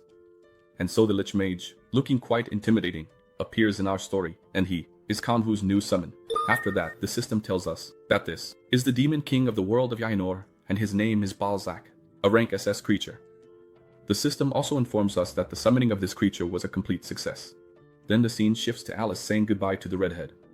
She says, "Miss Redhead, thank you so much for the ride." And the redhead replies to her, "Oh, come on, Alice. We're the same age. You don't have to be so formal." But Alice, who's formal even with the man she loves, tells the redhead that she prefers it that way. After that, she asks if Miss Redhead is going back to her guild. And the redhead says yes, that she has to go back. You have a stack of papers to review. But Alice asks the redhead if she thinks Kangwoo will be okay.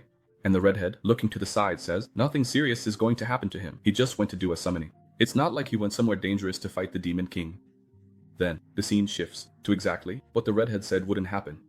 Kangwoo and little Edna are standing in front of a powerful Lich. So our protagonist, who's really tough and never gets scared, stands there in front of that summoned creature as they approach our hero. But Kangwoo is really upset and keeps thinking, "I got a bag of bones, but I wanted an Alcyon.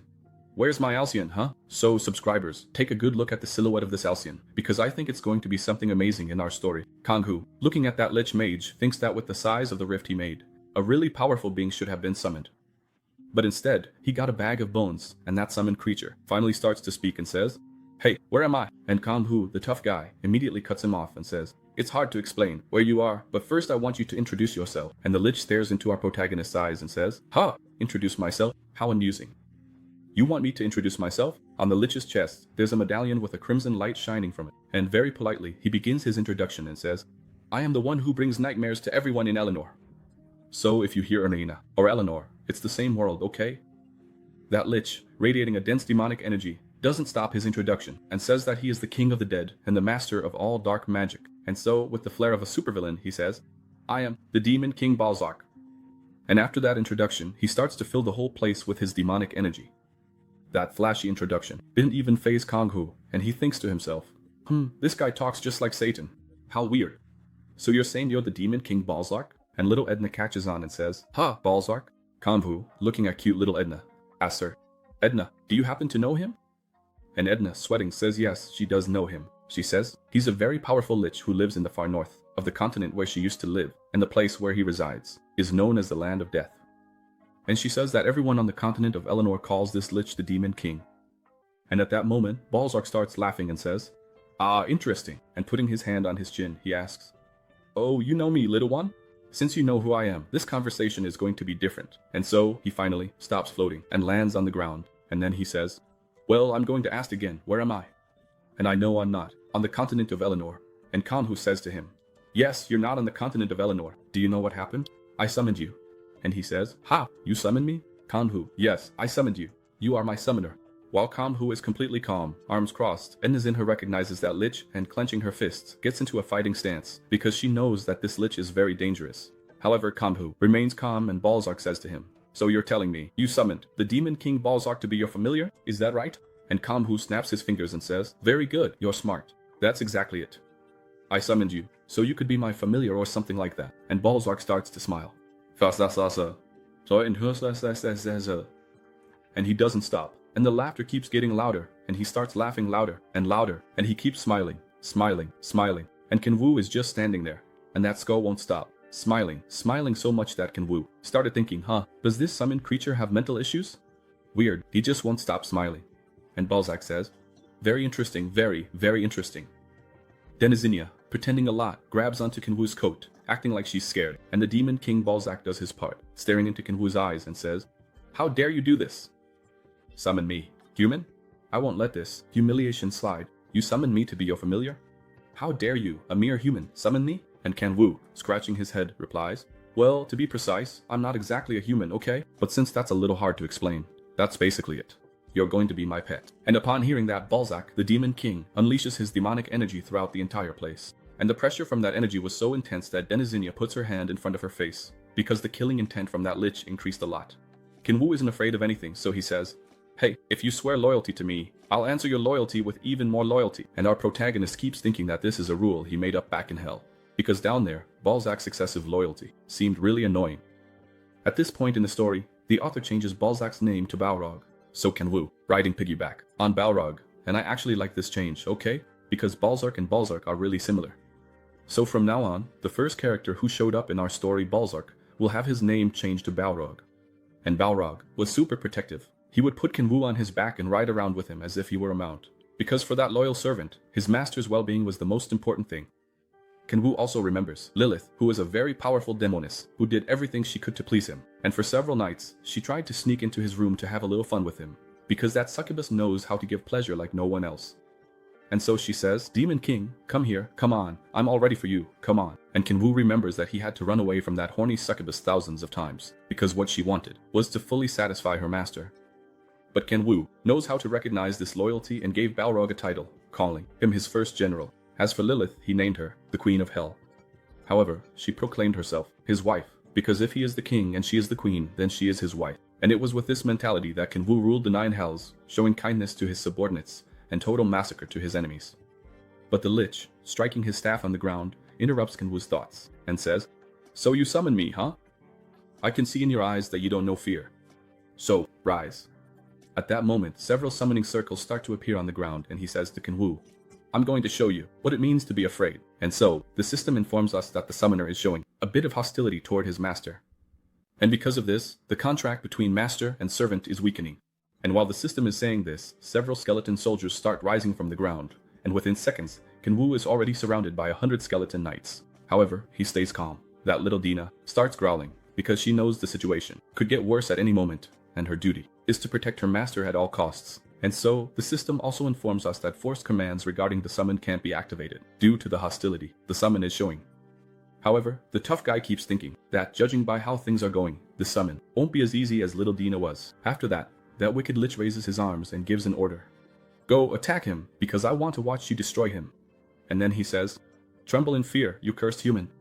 But Kangwoo is just there, whistling, waiting for him to stop talking, because this guy sure loves to talk, huh? While Kangwoo positions his fingers, Balzark says to him, "My summons, tear those two apart, that's an order." but Kangwoo is focused on his fingers. At that very moment, he uses the authority of the shockwave and unleashes a shockwave so massive that it completely shatters all the summons around him.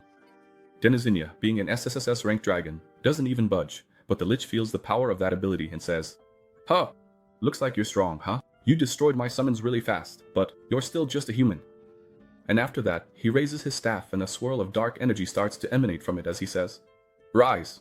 At that moment, 3 portals, even bigger than the previous ones, open up above his head, and 3 Death Knights emerge from them. Then he says to Kangwoo, "Hey, those skeletons were easy, right? So I want to see how you'll handle these Death Knights."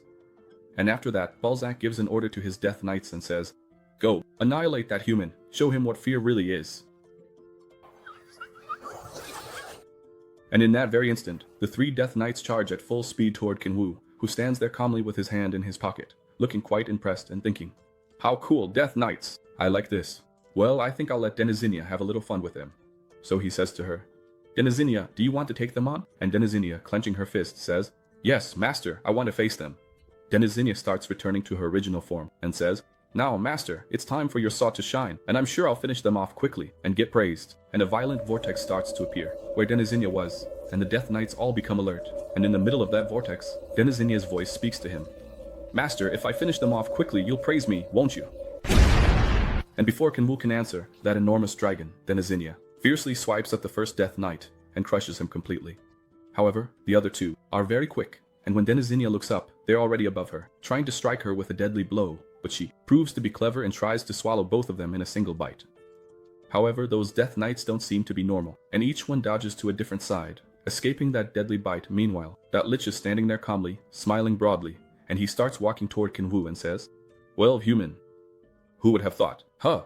I, the Demon King Balzark, would have to move personally, and you're going to despair when you feel my power, you human." But then he looks ahead and says, "Huh, who was just there? Where did that human go?" The Lich doesn't blink, but even so, Kangwoo moves so fast that it was basically a blink and you miss it moment, and then Kangwoo said to him, "Well, you talk too much. Let's start correcting you.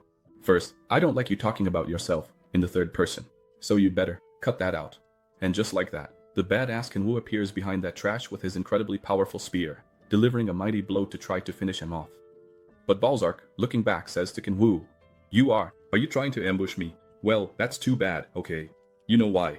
This thing behind me is a protective shield, and not even the hero Reinhard was able to break through my defensive barrier, and it won't be you, human, who manages to do it." However, before he can finish speaking, his protective barrier starts to crack, and Balzark, who's no fool, immediately gets out of there, because if he stayed even 2 milliseconds longer, he would definitely die.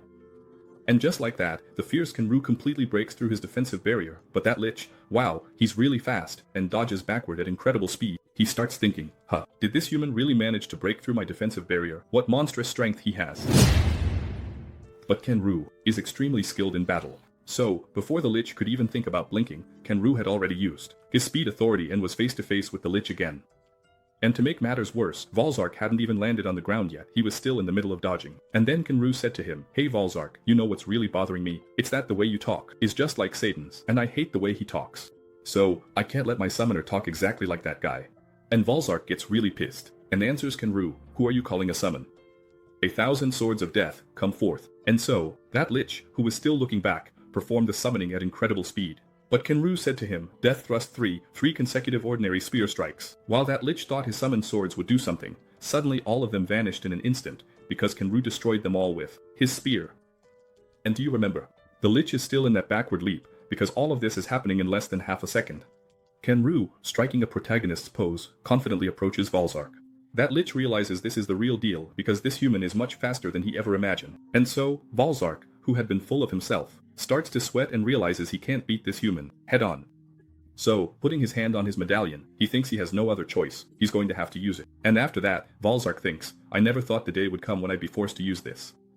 And then, he starts to speak, emerge from the depths of the abyss and come at my command. At that moment, a dimensional rift, filled with darkness, begins to open above the Lich's head. And the pressure of demonic energy is so intense that Kangwoo stops his attack and starts staring at the rift. But this actually excites our protagonist. He thinks, that rift? Wow, I can feel a sense of danger coming from it. It's the same feeling I had when that guy summoned the god Susanoo. But at that moment, something catches our protagonist's attention. He hears a voice. Who is disturbing me? But Kangwoo stays alert, because it seems like a very powerful being is about to appear there. And then, two giant hands start tearing open that dimensional space, because the hole is way too small for him to get through. And so, that summoned being says, "Who dares to summon a demon from the inferno by name? I am, the Guardian of Destruction." And that's how we're introduced to a very powerful demon, the Guardian of Destruction, who completely ignores that dimensional portal, and just pushes through it. That demon shows that he's highly intelligent and says, "A demonic dragon fighting with the Death Knights. Could that dragon be my enemy?" But then, someone below him speaks up, "Lord Guardian of the Gate of Hell, your enemy is that one over there, look." And acting like a snitch, he points at Kangwoo, and says to that incredibly powerful summon, "That one over there, that's your enemy, he's the one controlling that dragon. I want you to go over there, and kill him." And so, that Lich makes a request to his summon and says, "Please, bring death to my enemy. Take him out." And so, that incredibly powerful demon named Inferno turns his gaze to our protagonist and says, "A human is controlling the demon dragon? Let's see who you are." So, he looks at our protagonist, who's just standing there, guard down, staring at that summon from the place called Inferno. That gigantic demon slams his hand down really hard near Kangwoo, and as he gets closer to our protagonist, he says, "What? Could it really be you? Is it you, Demon King? Demon King, Demon King, Demon King. Is it you? Master, I've missed you so much, Master." And as he says this, he even blushes, because if there's one person this demon adores, it's his king. He says, "Master, I've missed you so much, Master. It's been so long since I've seen you. Are you okay, Master?" And after he says this, he starts wagging his tail like a little dog, really happy and satisfied. And Kangwoo says to him, "Yeah, right. It really has been a long time since we've seen each other. Yeah, I'm doing fine." That Lich, who had summoned his supreme throne, finds himself in a tight spot because that summoning is acting all gentle with his enemy. And what's more, it seems to be full of affection for that despicable human. And after that, Kangwoo is there, feeling awkward. "So, dear, how are things down in hell?" And the guard from hell, very moved and beaming, answers Kangwoo, "Boss, hell is the same as always. Death and blood everywhere you look. It's just wonderful." And some time passes, and that demon, sitting in front of Kangwoo, keeps answering all of his master's questions. And he says, "King of the 9 hells, lately, the demonic monsters have been stirring up some trouble." And Kangwoo says to him, "The demonic monsters are on the move." He says yes, that the ancient demonic monsters have started expanding their territories, and that's causing quite a commotion in hell. And Kangwoo is very intrigued by the fact that the ancient demonic monsters are taking some kind of action. So he keeps thinking that those monsters are extremely territorial. They established a territory and never left it. So, the fact that they're expanding their territory makes this situation very intriguing. Then, was shown that scene with those 3 monsters again. And what's more, that monster that's bleeding from its eyes shows up again. And Kangwoo, thinking about those territorial monsters he never conquered and just let live in their own territory since they never left, starts to wonder, ever since he defeated the 7 demon archdukes and then left hell, these guys must definitely be trying to take his place. And the Hell Guard continues his long explanation and says, "Oh, Balrog, your right-hand man, he's currently investigating this issue with the monsters to find out in detail why they're moving." At that moment, the skull, Kangwoo's summoned creature, gets really angry and says, "Hey, Hell Guard, what are you doing? I didn't summon you here for this, you know. Pay attention. Do you see that human over there? He's the one who's my enemy. So, bring death to that useless guy. And furthermore, this weak dude." When he said weak human, he got smacked in the face so hard, it was like a bomb went off. But the Hell Guard, who hold their position thanks to Kangwoo, didn't tolerate that insolence and gave his summoner a really hard shove. If that skeleton were alive, it would have died 5 times, because when he hit the wall, his soul almost left his body.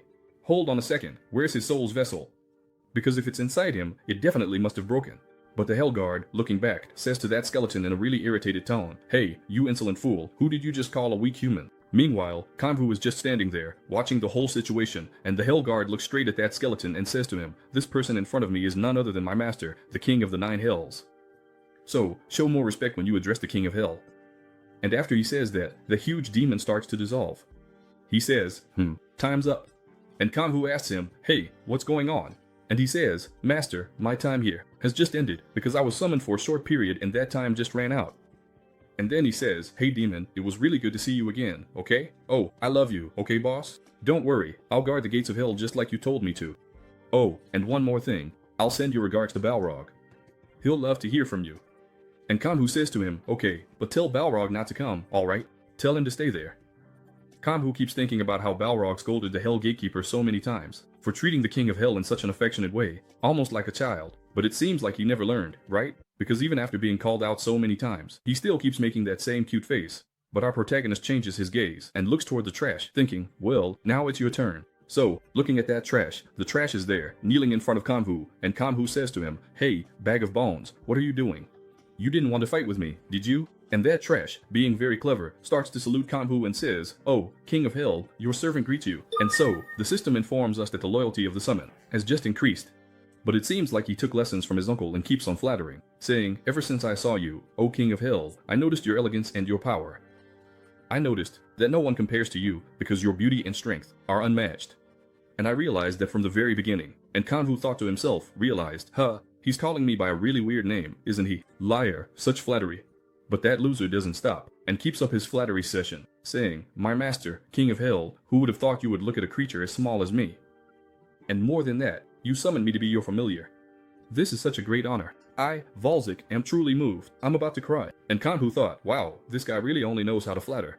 I've never seen a skull cry. I want to see him actually cry. So, Kangwoo stops all that flattery and says to him, "Hey, anyway, how did you manage to summon a demon from the 9th hell?" And the skull, lifting its head, says to Kangwoo, 9th hell? Are you talking about that demon? I didn't even know he was from the 9th hell. I didn't even know hell had levels." Then, showing that summoning pendant, he says to Kangwoo, "Look, it was with this item here that I managed to summon him because this is a summoning artifact that's known to contain the blood of the evil god." And Kangwoo says to him, "Evil god? What kind of being is this evil god?" And Volzik explains to Kangwoo that the name of the evil god is Lucifer, and that's when we're introduced to a very imposing winged being. And this is Lucifer, who is known as the evil god. And Volzik also explains that the evil god is the root of all the evil on the continent of Eleanor, and so Kangwoo started thinking, Lucifer?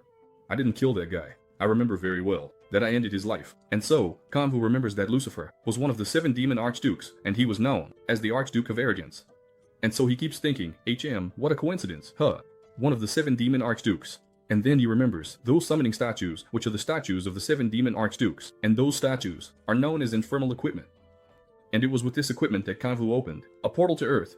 And inside each of those statues, there was a fragment of each demon archduke's soul. So, Kangwoo came to the conclusion that with that soul fragment, it's likely that each demon archduke managed to resurrect. And then he starts thinking about the moment he came to Earth, when he flipped off all his subordinates and set off on his return to Earth. However, it's very likely that the equipment he used for that was also transported along with him. And furthermore, while he was being transported to Earth, it's likely that this equipment, or part of it, was taken to the Eleanor continent, another dimension. So Kangwoo thought to himself, well, if Lucifer was resurrected and is known as the god of evil, then he's definitely going to be a tough opponent. And Kangwoo, smiling and putting his hand on his chin, keeps thinking that if he were to fight Lucifer now, and if Lucifer had all of his power, he would definitely lose that battle against Lucifer, because with his current strength, it's impossible to defeat that Archduke demon. But Kangwoo gets even more excited, because if you think about it, if all 7 demon archdukes are alive, he can use the Soul Reaper and this time, kill them once and for all. And more than that, with the Soul Reaper, he can absorb all of their strength for himself. That way, the power of the 7 demon archdukes will greatly increase Kangwoo's own power. And so, Kangwoo licks his lips, because he knows that a very delicious and plentiful feast must definitely be hidden out there, and he has one thing in mind, to keep doing what he always does, killing demons and absorbing their souls until he completely devours all of them, and with that, becomes strong once again. And while that trash is groveling in front of Kangwoo, Kangwoo asks him another question. Hey, do you know if Lucifer is in Eleanor right now? And the trash, crying, says no, because if you notice, that skull is crying. I don't know how, but tears are coming out of his eyes. Volzik answers Kangwoo, saying that he doesn't know if Lucifer is still on the continent of Eleanor, and so Kangwoo asks another question. So, you also don't know if Lucifer has taken control of the continent of Eleanor, right? And suddenly, little Edna appears and answers Kangwoo's question. Kangwoo, the god of evil, has hidden himself. And she says this while dragging a heavily battered Death Knight, completely dead, and as he's looking back he asks her, Did you hide? Where did you hide?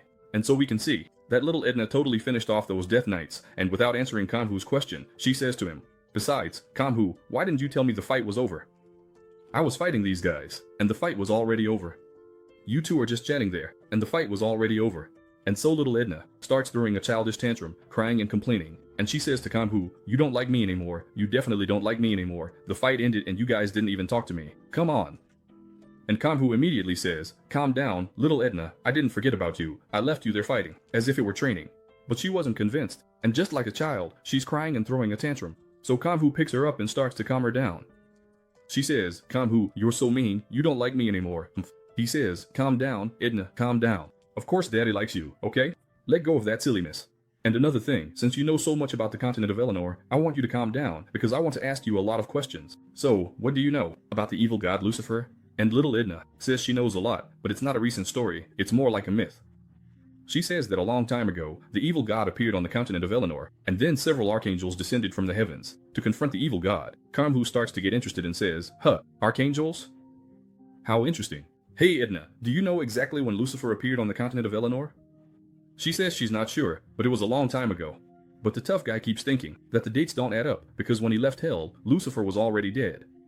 And what's more, it's only been 6 months since he came back to Earth, so there's no way Lucifer could have appeared on the continent of Eleanor a long time ago, and so, Kangwoo got really confused about the timeline, because if he was transported, along with the infernal equipment, Lucifer should have also appeared on the continent of Eleanor 6 months ago. So Kangwoo asks little Edna, are the archangels still on the continent of Eleanor? And as Kangwoo puts little Edna down, she starts crying again, and answers Kangwoo that no, the archangels disappeared after the war against the evil god, and that wicked god also went into hiding after that. And since she was crying, Kangwoo picks her up and starts comforting little Edna again. After that, Kangwoo looks at Valzik and says to him, "Hey Valzik, can you hide using magic?" He says, of course, Valzik is known for hiding really well. Valzik knows how to confuse his own shadow and master the darkness. While he's saying that, Kangwoo gives a really hard knock on that jerk's head, and Valzik, strangely enough, starts to feel pain in his head because the hit Kangwoo gave him was really strong. I've never seen Trash feel pain, but he is feeling it. Kangwoo says to him, "Hey, Valzik, I've already talked to you. I don't like you referring to yourself in the third person, so cut it out. It's really annoying." After that, Kangwoo changes the subject and asks him, "Valzik, can you eat?" And looking straight ahead, he tells Kangwoo that he doesn't need to, but yes, he can eat. And then he says to Kangwoo, "But master, why are you asking me that?" Kangwoo completely changes his expression and says to him, "Well, that's great. So how about you, me, and little Dina go together? Let's go home and have some delicious kimchi soup." Then the scene shifts to 3 months later at our protagonist's house. During those 3 months, Kangwoo traveled all over the world, hunting down a demonic cult and killing many demons. And throughout all these searches, he was trying to acquire a mythical piece of equipment to replace the Kraken's fury, because now he's only using that gear for looks, since the stats it used to give him don't work anymore. It's basically a useless piece of equipment now, and so, lying in his bed, Kangwoo thinks about how he hasn't had any success in these past 3 months. However, the group that's with him, all of them have succeeded. And what's more, everyone benefited a lot. So, Kangwoo pouts in frustration, lying there, really upset. Man, he's super bummed out.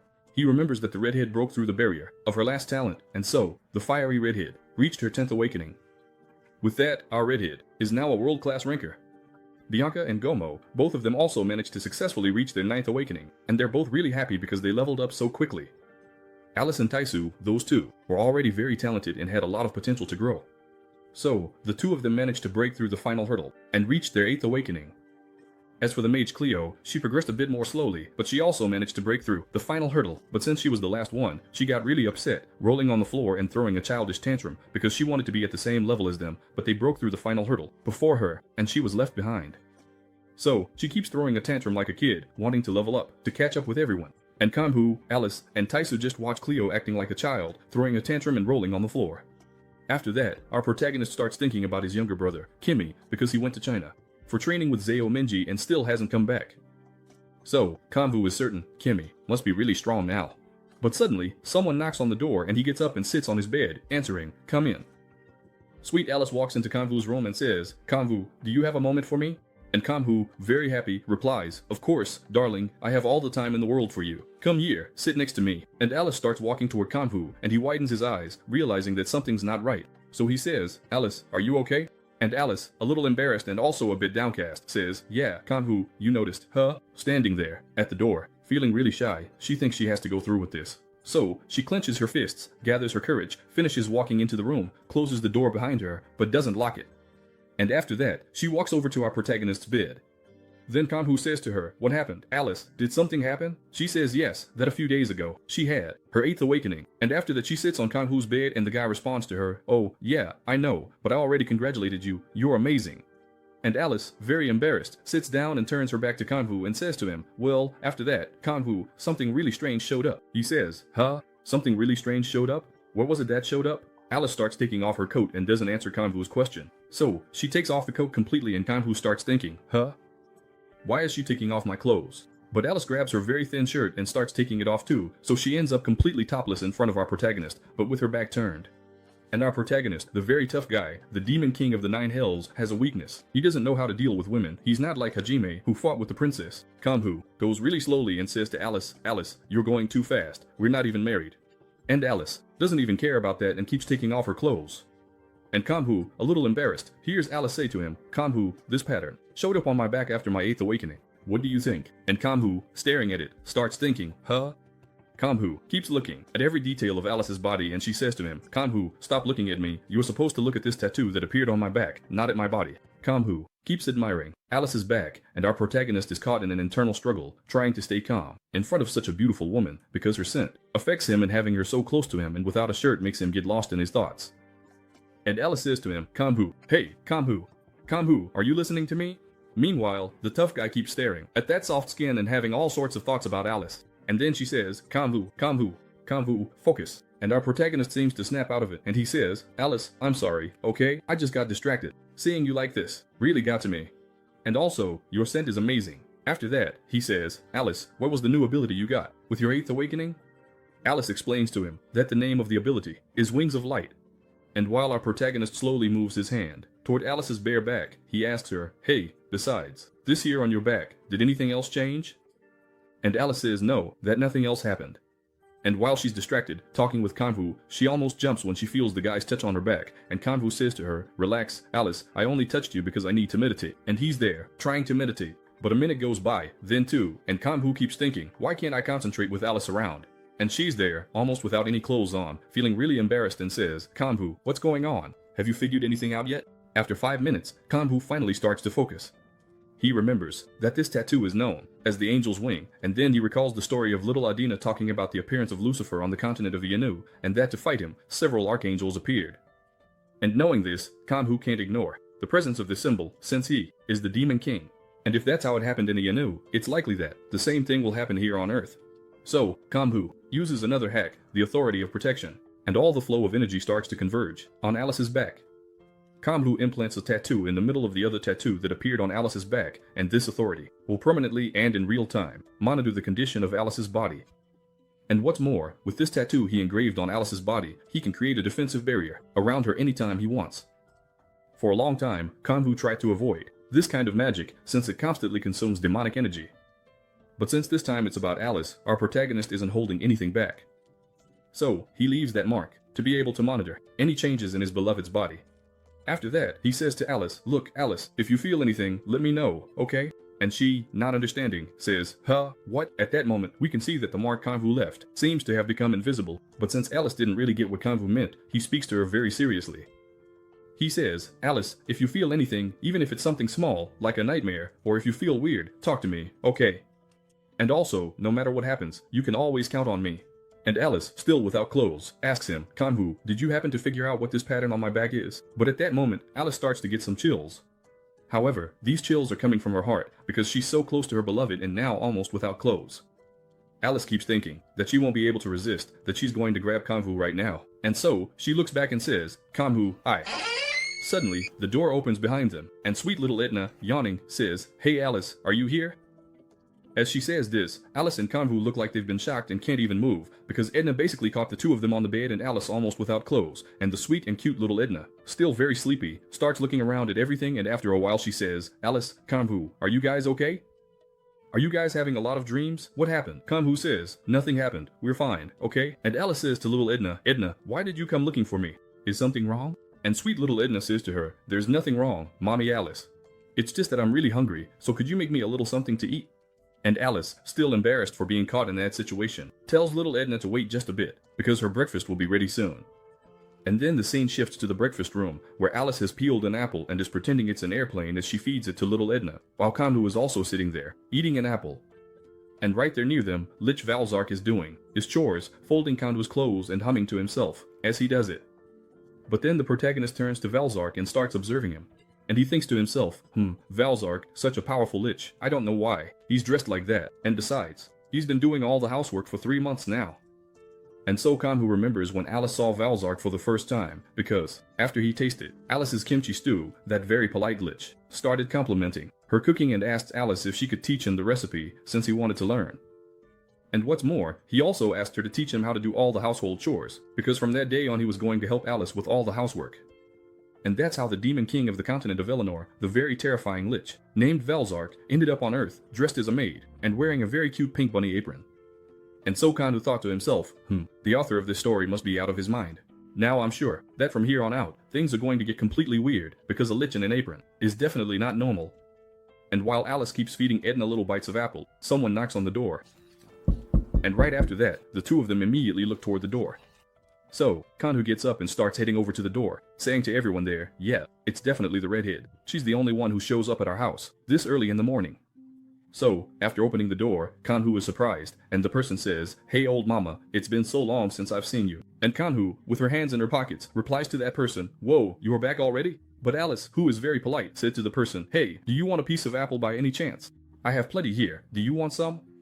But Kanwoo keeps a close eye on the person at the door, and that's when we see that the one at the door is the hero of Earth, Kimmy, who has the soul of a martial god inside him. Kanwoo realizes that he can clearly sense the increase in power that the hero of Earth, Kimmy, has managed to acquire. But Kimmy's eyes fill with tears, and he says, my old buddy, I missed you so much, I was away for such a long time. Come here, let me give you a hug. And with that, he runs up to Kanwoo and hugs our protagonist, not letting him escape from that friendly embrace. Meanwhile, Edna keeps eating and Alice is so stunned by the whole scene that she doesn't even react. And in the background, our janitor Lich keeps folding clothes.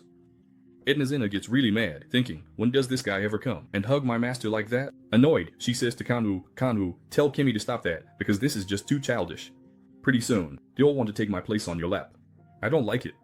After that, she says, Mommy Alice, what do you think? Isn't it time for him to stop hugging Kanwoo already? But Alice is there biting her nails and whispering, I wish I could hug Kanwoo like that too. I want to hug Kanwoo. I'm going to hug Kanwoo. I'm going to hold him just like that. But why is this guy hugging Kanwoo like that? Why is he hugging him and I can't? And Alice has a really strange look on her face, but little Edna totally misreads it and thinks Alice is so jealous that any minute now she's going to grab that knife and stab Kimmy because he's stealing the hug she's always wanted to give Kanwoo. So little Edna says, Alice, please, calm down. But Kimmy senses a presence and immediately looks to the side, realizing there's an imminent threat, so he stops hugging Kanwoo and says, old man mamas, watch out. We're under attack. Kanwoo didn't even have time to say anything, because at that exact moment Kimmy charges straight at the threat and says, how dare you invade my old man mama's house? And so we can see that Kimmy is charging toward that Lich at incredible speed. As he rushes forward, he speaks to the Lich. Hey monster, did you invade old man mama's house? Get ready to die. The Lich, looking back and noticing Kimmy approaching, his eyes glow, and he goes into combat mode, saying, what? How dare you, you miserable human? You're courting death. And so, that Lich puts his hand inside his apron and pulls something out at lightning speed. And so, as Kimmy gets closer, Valzark had already drawn his staff of power, and that Lich, filled with rage, tells Kimmy that he will definitely kill him because a bastard like him dared to interfere while he was folding his master's clothes. And that is a mortal sin. But back there, Kanwoo and Edna are standing with their mouths open because all of this is happening in just 2 milliseconds.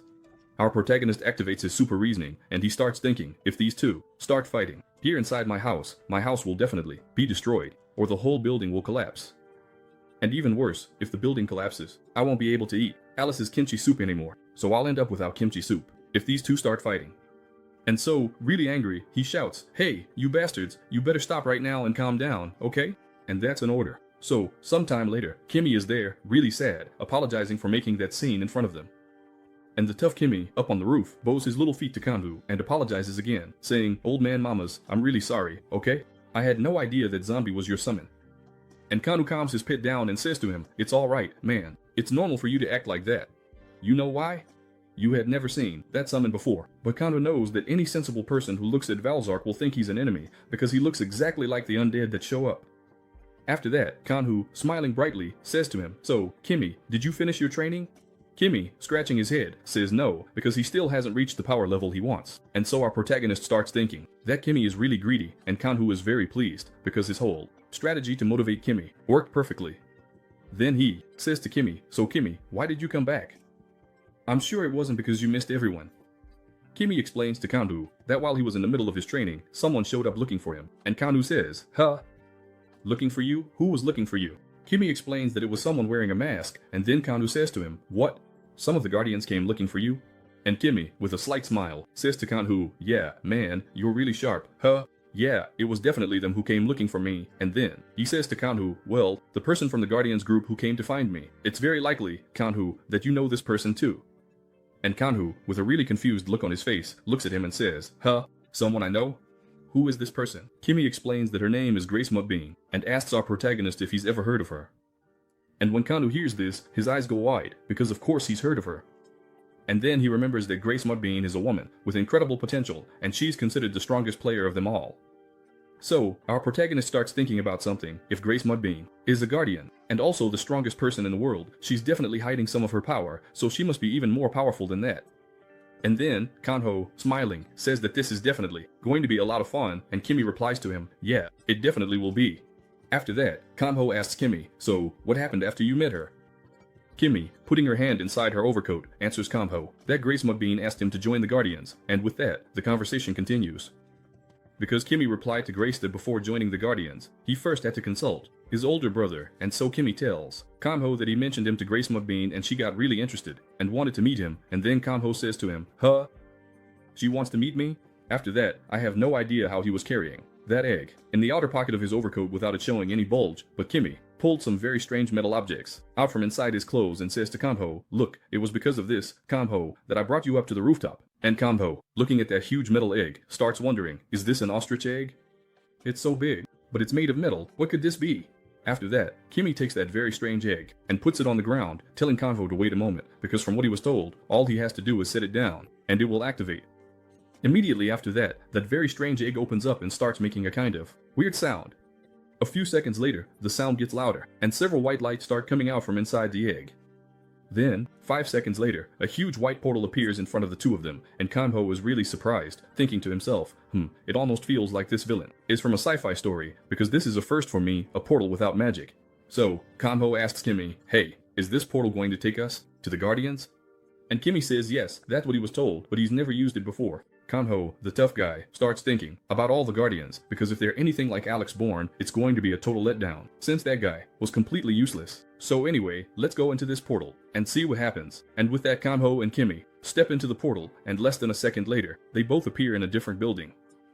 The tough guy is thinking that he finally found a way to meet some more protectors, and just as he arrives, someone greets him, welcome. And then our protagonist sets his eyes on their host, and that woman sitting a little ways away from them is very welcoming and says, it's really nice to meet you in person. It's a pleasure, but it's not clear whether she's talking to Kanho or Kimmy. After that, the two of them get even closer, and that beautiful woman starts to introduce herself. She tells the two of them that she is the leader of the Guardians, and next to her, there seems to be a bodyguard who can't stop watching that pair and analyzing every micro-expression that Kanho and Kimmy make. Still, that woman is very cheerful. She puts her hand on her chest and says to them, well, my name is Gaia. Hey there, subscriber. Tell us in the comments, do you think this is just someone named Gaia, or is she actually the embodiment of the Gaia dimensional defense system?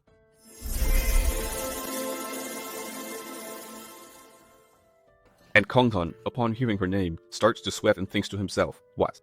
Gaia? Could it really be her? And so he remembers the moment when he first encountered the Gaia system, back when they were crossing dimensions, because Konghan knows it was this Gaia who sealed his 10,000 demons core. However, this woman in front of you has the same name as the name in the system. It must just be a simple coincidence. And Konghan, watching Gaia sitting there, notices that she seems calm, while the woman standing next to her, Konghan thinks she looks really strong, and judging by her build and appearance, this woman must be the world's #1 player, Grace. Konghan is also very surprised, because he never expected that the leader of the Guardians herself would come to meet them. Then, he glances at Kimmy and notices that Kimmy looks very serious, staring in the direction of the two women. So, Konghan starts thinking, is Kimmy really that important? Because for the leader of the Guardians to show up the company by the #1 ranked in the world, they must definitely be expecting a lot from Kimmy. So, Konghan, lost in his thoughts, starts wondering if those two weren't actually waiting for both of them. And Gaia, still with her hand on her chest, turns to Konghan and says to him, Grace told me that you're the one who thinks of Kimmy as if he were your brother, and I want to know if that's true. And Konghan, with his hand in his pocket, replies to her, yes, our friendship is like we're brothers. And Gaia tells Konghan that a friendship like theirs, so pure, is very hard to find these days. And Kimmy is surprised to hear all those beautiful words from Konghan. However, Kimmy's pet quickly chimes in and says, well, actually, my friend here is the most important person in my family. And upon hearing this, Gaia and Konghan are very surprised, because Kimmy said it with so much excitement in his voice. Then, Kimmy tells Gaia that he cares about Konghan more than his own blood brother. And Gaia, hearing this, chuckles and says, oh, Guardian Kimmy, you really are a very emotional person, you know, because it almost seems like you like Konghan in another way. And Kimmy says, no, that's not it, not at all. I'm straight and a swordsman, and so is he. We both like women. And Gaia says to Kimi, I know that, Kimi, because you are someone with a very pure soul, and by the way, your soul is very beautiful. Kimi, upon hearing all that, is left speechless, because it seems like that woman can really understand exactly what he's thinking. And then, Gaia goes on, saying, Guardian Kimi, I know very well what you're trying to achieve and you're trying to reach your goal, even if it means burning your very soul. Then Gaia extends her hand to the right and says to Kimi, I know very well what struggles you're going through and what your worries are. And I also know what difficulties you've faced up to now and what dilemmas are inside your heart. Then, Grace takes her hand and changes direction. While Grace does this, Gaia doesn't stop talking and tells Kimi that she's on his side, that she wants to support him in his desire to grow. Then, Grace says to Gaia, Miss, it's not in that direction, it's over here, look. And she immediately realizes that Gaia is blind. And Gaia, very lovely and kind, thanks Grace for helping her in such a difficult moment. Meanwhile, Kanghan keeps analyzing the whole situation and realizes that Gaia, besides being blind, has a very fragile body and needs a wheelchair. However, based on her physical build and the signs Gaia is showing, it seems like she wasn't born this way. So Kanghan watches Gaia with her eyes closed and knows that if this woman had been blind since childhood, she would know exactly where they were, just by using her hearing. So, Kanghan starts thinking that if this woman is in this condition, maybe it's because the Gaia system is also losing its strength. Then Kanghan, looking at Gaia's feet, starts thinking that this woman's condition might be connected to the Gaia dimensional system. And if that's the case, it's totally understandable why she's in this state. Gaia says, even though my body is ugly and weak like this, I still want to help you, Kimi. And Kimi replies, what, ugly? That's definitely not true. But, before Kimi could go on complimenting Gaia, Kanghan puts his hand on Kimi's shoulder and says, so, shall we get to the point? Why did you call me here? Then, still with his hand on Kimi's shoulder and looking straight ahead, Kanghan tells the two of them that he's sure of one thing. They want Kimi to join the Guardians. And if that's what you want, then you should reveal your true intentions, and say what you're really looking for, and also mention what the current situation of the Guardians is. And when Grace hears this, she gives Kanghan a dirty look. Gaia's smile even fades away, because Kanghan says he's going to protect his younger brother, since he can't let Kimi join an organization whose goals are so unclear. And Grace, realizing that Kanghan is going too far, keeps her stern expression. However, Gaia says to Kanghan, yeah, you're right. Then, Gaia tells the two of them to sit down, and Kanghan pulls out his chair and sits down in a defensive posture. Kimi, on the other hand, takes a little longer to sit down, and Gaia asks them, have you ever heard of something called the Gaia system? And when she mentions it, it immediately grabs Kanghan's attention, as well as Kimi's, because the Gaia system is definitely something Kanghan has heard of before. And Kanghan starts thinking, what? Is she getting straight to the point? Let's see where this is going. So, Kanghan, with his thoughts racing, keeps thinking that this woman in front of him is somehow connected to the Gaia system.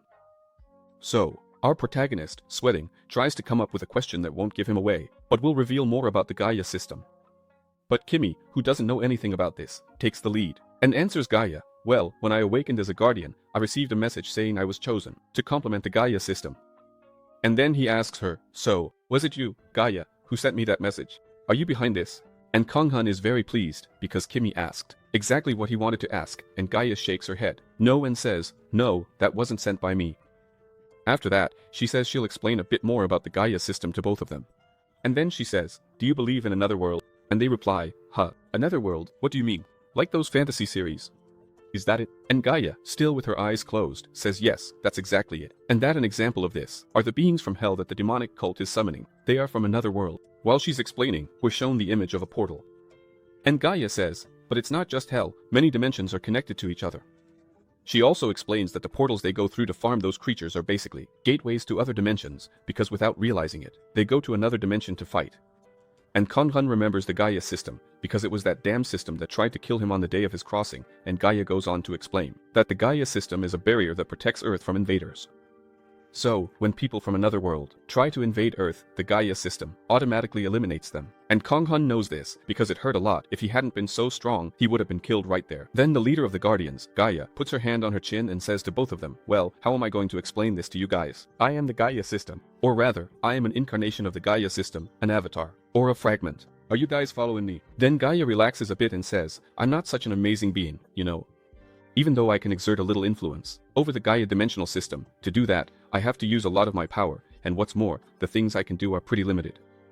And Kimi, very surprised, says to her, influence? What do you mean you influence the Gaia system? She says, Kimi, I can tell you're a little confused. Let me try to explain it better. That day when the incident happened with the demonic cult doing their rituals right in broad daylight in the middle of South Korea. So, I decided to step in, because it was me who commanded the Gaia system to send you a message. And of course Kimmy remembers, since he was in the car with Kangwoo when the message popped up in front of him, giving him a mission. So, he says to Gaia, so, you mean, that message I received came from you?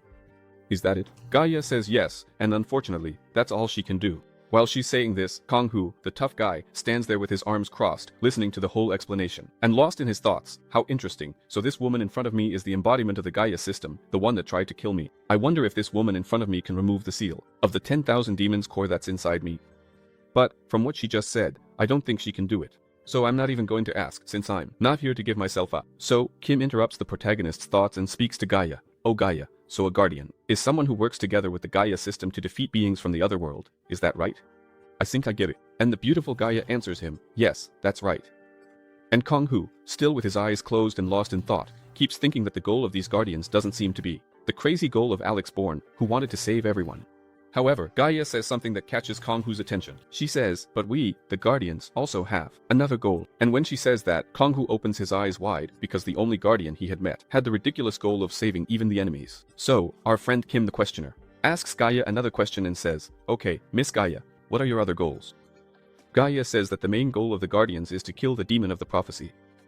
Then, once again placing her hand on her chest, she says to Kim and Kangwoo, we, the Guardians, have as our main goal to put an end to the terrible demon of the prophecy because that is the very reason Guardians exist. And Kangwoo, who is now the Demon King, starts wondering, demon of the prophecy, what's she talking about? But our friend Kim, the questioner asks her, Miss Gaia, demon of the prophecy. What are you talking about, exactly? So Gaia explains to both of them that it all started 5 years ago, during that cataclysm, when she received this revelation. She says that the revelation she received was that, in the near future, the demon of the prophecy would descend to Earth. Then Kangwoo, the Demon King, doesn't show any reaction. He starts thinking, demon of the prophecy, could that be me? But then, Gaia tells them both, this demon of the prophecy is the Demon King of Hell. And when she says that, Kangwoo, who had his eyes closed, suddenly opens them wide and stares directly at Gaia, because he knows that he is the Demon King of Hell. So, without a doubt, this woman is talking about him. While Kangwoo is wide-eyed and sweating a lot, Gaia tells them both that the prophecy says this demon will descend to Earth and destroy the world, covering the Earth in great darkness. So, Kangwoo gets a little puzzled because he has no intention of shrouding the Earth in deep darkness. Then, Gaia goes on to talk about the revelation she had that this demon of the prophecy will be the master of the demonic sea, in other words, the core of the 10,000 demons, and he will have 666 different authorities. She then raises her voice and says that all the Guardians must join forces to face this great evil. And she finishes by saying that this was the entire revelation she received. After hearing this revelation, Kangwoo cracks a smile, because if everything goes according to this prophecy, he will be able to recover all of his power, and that makes him really happy. But one thing that's really bothering Kangwoo is that now he has a new title, since he is now known by the system as the Demon of the Prophecy, Kangwoo. So there it is, a picture of our protagonist sweating a lot, because his two main enemies are right in front of him. Gaia looks at Grace and says, oh, Grace, I know they're having a hard time believing me, so show them. And so, Grace starts casting a spell, and a very strange blue light begins to shine from her hand. After that, the spell was just the activation of a huge hologram, and so, a hologram of planet Earth appears in the middle of the table.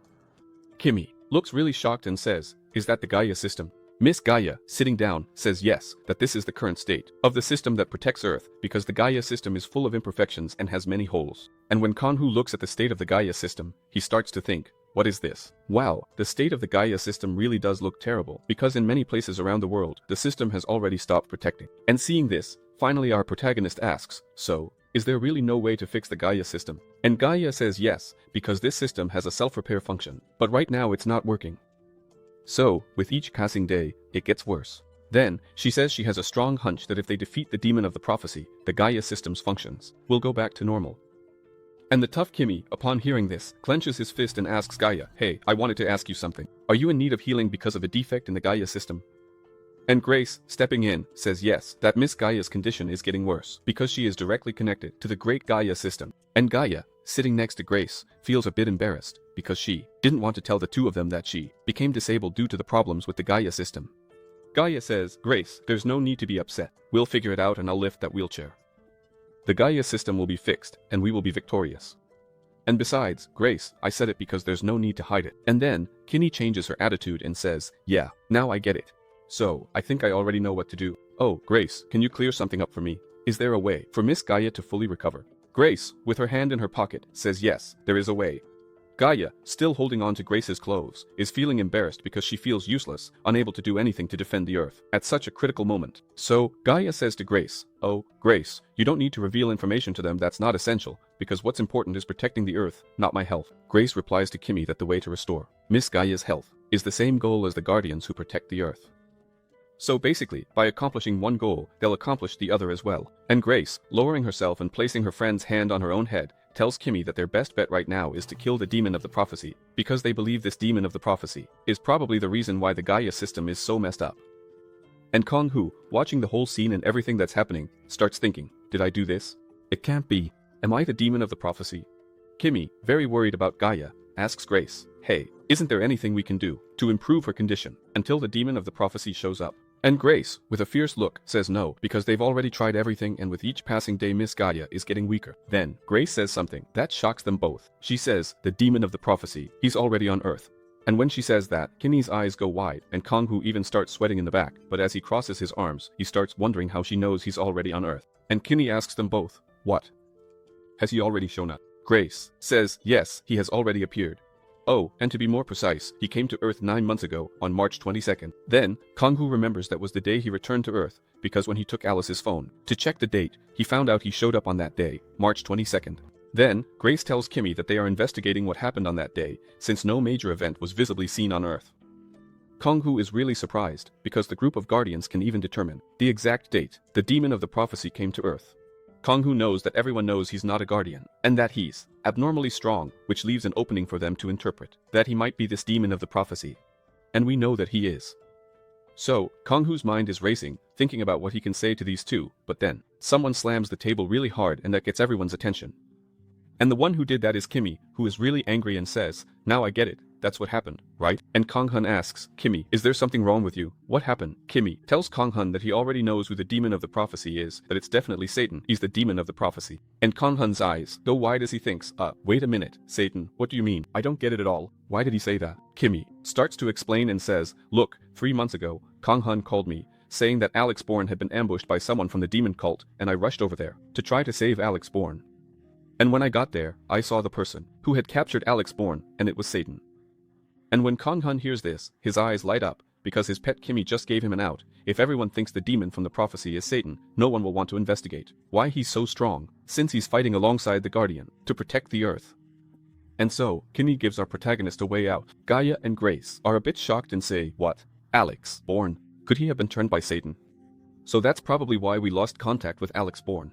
And Grace, very serious, asks Kimmy, hey, where is this Alex Bourne now? Kimmy says, unfortunately, Alex was killed by Satan. And upon hearing this news, Gaia is in shock and her whole body trembles, because Alex was a very strong Guardian and someone they all cared about. Kimmy tells the two of them that Satan wants to eliminate all the Guardians, since they are a threat to him, and that Satan provoked him, after killing Alex Bourne right in front of him. Then Kanghan slams the table, stands up, and says, what, Kimmy? Is that how he died? Kanghan, with a very angry voice, asks Kimmy, hey, Kimmy, Satan killed Alex Bourne and even taunted you. Why didn't you tell me? Kimmy, very sad, says that it's true and that she didn't tell her older brother because she didn't want to put him in great danger. Kanghan, slamming his hand on the table again, says, how dare he do this to you? Now, I'm going to finish him. Then, Kanghan, outraged by what Satan did to his brother, raises his aura and shouts in the middle of that room, how dare he do this to you? You're my brother, how dare he do this to you? I'm going to finish off that bastard. Damn Satan.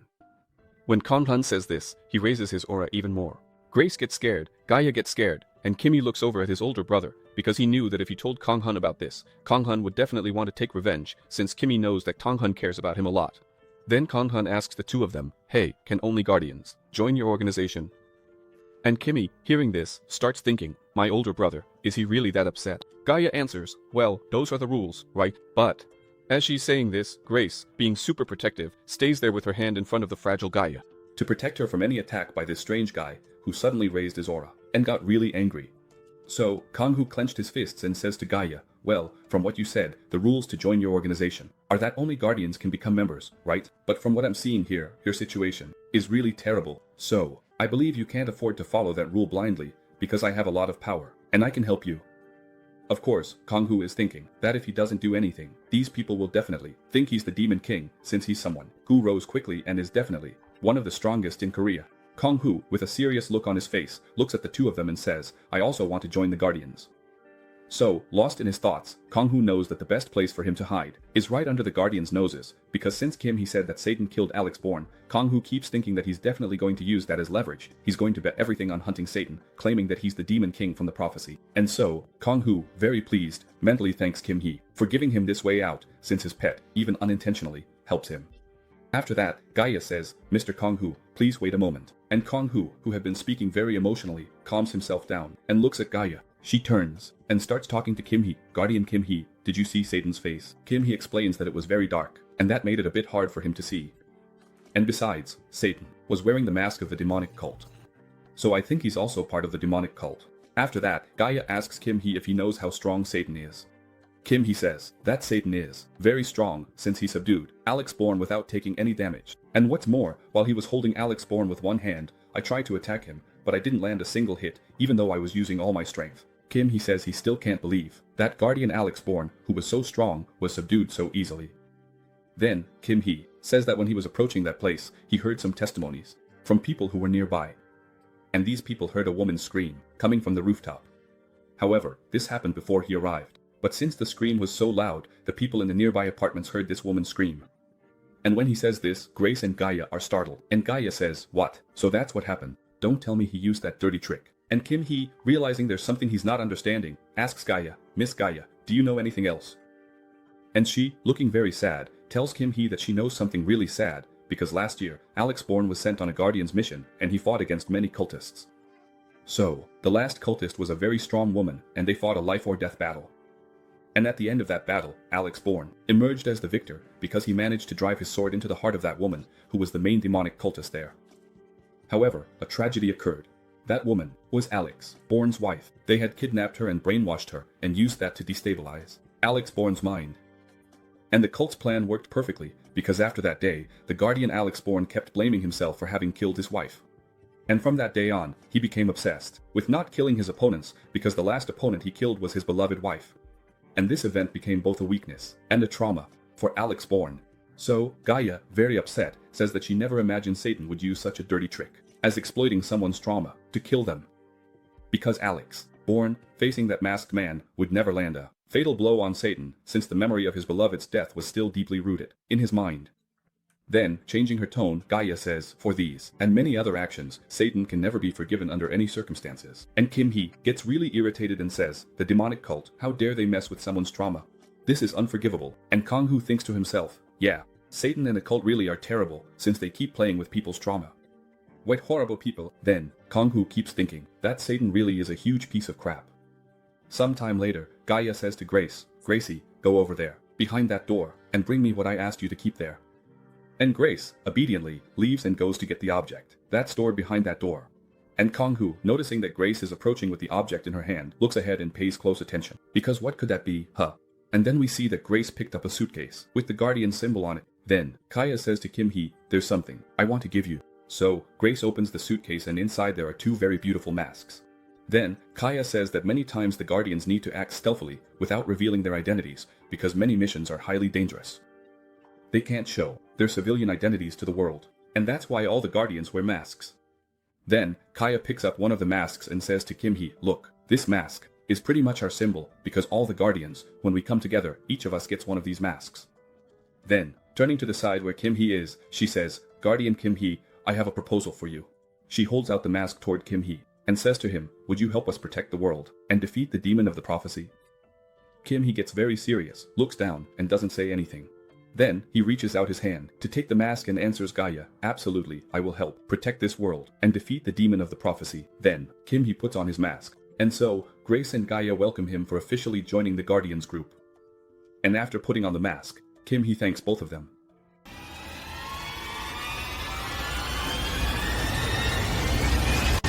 Kimmy feels something different and his eyes start to shine, because when he put on that mask, something changed in him. Then Kangwoo says, "Kimmy, what happened? I felt a surge of energy coming from you. Tell me, what happened?" He says, "Kangwoo, I think this is what Alex Osborne was talking about. Do you remember mentioning that when he joined the Guardians, he got stronger?" Then we are shown the scene of Alex Osborne being accepted by the Guardians and receiving Gaia's blessing, which Kimmy tells Kangwoo that he just put on this mask and already feels much stronger. Gaia starts to get annoyed and says to him, What, did you think this mask was just a pretty accessory? It's going to give you a lot of buffs, you know? Then, she looks at Kangwoo and says, Mr. Kangwoo, you're next. And Kangwoo, looking over at that suitcase, starts to think, huh, what do you mean? Gaia says to Kangwoo, Mr. Kangwoo, you're right, but we can't afford to accept only true guardians. When she says that, Grace comes closer with that suitcase, right next to Kangwoo, and then, Gaia keeps talking to Kangwoo and says, and that's the only reason I'm willing to accept you, because I saw the feelings you have as an older brother toward Kimmy, and I noticed your anger. Because when you found out he was defeated and bullied by Satan, you said you wanted to take down Satan, and that convinced me. And even though you're not a guardian, your sense of justice is very strong, and in my opinion, that's more than enough for you to be called a guardian. Then Kangwoo, smiling, said to her, well, no one is going to bully my little brother and get away with it. As he says this, his hand has already gone over and grabbed the mask because he is no fool. And so, Kangwoo tells Gaia that after he heard the demon of the prophecy is attacking the guardians, he has no intention of just standing by and watching the demon of the prophecy attack his little brother without being able to do anything, and that made him really angry. And Kimmy, upon hearing this, even blushes because his older brother is showing how much he cares about him. Then, Gaia tells Kimmy that he really has a great brother and that he likes him a lot. While Kangwoo is putting on that mask, Gaia asks him, Mr. Kangwoo, are you willing to protect the earth and defeat the demon of the prophecy? Kangwoo finishes putting on that mask and says, yes, I promise to protect the world and defeat the demon of the prophecy. At the same moment, the system informs Kangwoo that he has become a member of the Guardians and that Gaia's blessing is being activated. Then, Kangwoo's energy starts to be released very powerfully, and this energy is demonic energy. However, no one there can see it because it is invisible, but Grace and Gaia can feel an exponential increase in Kangwoo's strength, and the system reports that due to the sudden rise in his demonic energy stat, this energy has started to fluctuate violently. However, the system once again notifies Kangwoo that his attribute as ruler of demonic energy has just been activated. Then the system gives Kangwoo another message, saying that his demonic energy capacity has just increased, and that it didn't increase even more only because the blessing's effect is stronger on players chosen as guardians. So, since Kangwoo doesn't have the guardian title, the effect of the blessing is reduced, but Grace is right there, eyes wide open, as she notices the increase in strength Kangwoo is showing in front of her, and Kangwoo keeps wondering, what? Even weakened all this? Can you imagine if I were a guardian? How much would my energy increase? Then, the system gives a final notice saying that all of Kangwoo's stats have increased by 1, and when Kangwoo gets this news, he gets really happy, because just as he thought, his demonic energy increased a lot after he put on that mask, and on top of that, gaining 1 more point in all his stats is a really good thing. So, as Kangwoo's demonic energy keeps rising, he's really surprised and thinks, this is great. I can hardly believe how much my demonic energy is increasing. And then you might be thinking, wait, aren't Gaia and Grace going to do anything? Kangwoo explains that the moment he put on the mask, his demonic energy practically exploded and started rising really fast. However, when his ruler of demonic energy ability was passively activated, Kangwoo was easily able to change the effect of that energy, so that everyone around him wouldn't feel that the surge was demonic energy, but rather, the same energy that all of the Guardians have. If Kangwoo weren't the ruler of demonic energy, he definitely would have been found out. Smiling a lot, Kangwoo is really happy because his current strength has increased, way more than he had imagined. With all the power he has now, Kangwoo thinks that he could definitely defeat that guy, the gatekeeper of hell. That being who was summoned was really strong, but in his current state, Kangwoo is sure, absolutely sure, that he's stronger than him. And when Gaia senses Kangwoo's surge in energy, she says to him, wow, Mr. Kangwoo, you really are strong, huh? I could feel it from here. And Kangwoo, also smiling, thanks her for the opportunity to join the Guardians and protect the Earth. Then Gaia, very happy, congratulates the new members of the Guardians and says that they can go back now, because when she needs them for a mission, she will get in touch. Gaia tells Kangwoo that she will do her best so they can succeed in this tough task, and Kangwoo, smiling brightly, says that from this moment on, he is in her care. Then, the scene shifts to the rooftop of Kangwoo's apartment, and there it is, that portal still open. So, those who won't start to return through that portal, because this portal doesn't even make you dizzy, it's really modern. Then, Kangwoo starts yawning and says, yeah, it's already getting dark, I'm so sleepy. I didn't even expect it would take so long there. And then, Kimmy looks at him and says, Kangwoo, thank you so much for going with me, okay? And Kangwoo replies, you're welcome, I'm your older brother and it was thanks to you that I was able to join the Guardians. I'm the one who should be thanking you. Then, the egg shrinks and closes, and that super modern portal returns to its very compact subsystem. So, as Kimmy picks up the egg to put it away, she tells Kangwoo that now he has a new goal. And Kangwoo says, huh? A new goal? What goal is that? And Kimmy crouched down, picking up his egg. Hey. Then, Kimmy looks up at the sky and says, Kangwoo, I think I fell in love with someone. and Kanwoo says to him, what did you say? You fell in love? Kimmy says that from the very first moment he saw Gaia, with that fragile body, almost falling apart, and even so, she never gave up on her goals, facing all the hardships, and after she gave that beautiful smile, Kimmy confesses to Kanwoo that he completely fell in love with her. So, Kimmy, still looking up and imagining his beloved, tells Kanwoo that he can't get her out of his mind anymore, because now, it feels like he's found happiness. Then, Kimmy, with a love-struck look on his face, says that ever since he saw her, he's been sure of one thing, that my destiny is to protect Miss Gaia, and that's what I was born for. He says this with a red face, because he fell in love with her from the very first moment. Then he tells Kanwoo, I definitely, Kanwoo, am going to kill Satan. And Kanwoo hears this and his eyes go wide at such determination, because he knows that the one disguised as Satan was actually him. And what's more, Kimmy says to him, Kanwoo, did you see the state she was in? And how fragile she is. She can barely walk and she's already gone blind. And Kanwoo, sweating, knows that all of this happened because of him, since it was a mistake he made. Then, Kimmy tells Kanwoo that everything that happened to Miss Gaia is Satan's fault for coming to Earth, because when he came to Earth, he messed with the Gaia system, and, even worse, he killed a guardian. However, Kanwoo keeps thinking, I don't feel guilty. You know why? I was stuck in hell for 10,000 years, and for Gaia's happiness, I was supposed to stay there. Of course not. I don't feel guilty. He looks at Kimmy, who's holding the egg and seems very determined, but the tough guy doesn't regret it, because it was 10,000 years of a lot of suffering and eating demon meat. And on top of that, it was 10,000 years running away from a horny succubus who was trying to hook up with him, all the time. So, Kanwoo started thinking, I seriously doubt Kimmy could handle spending 10,000 years in hell next to Lilith.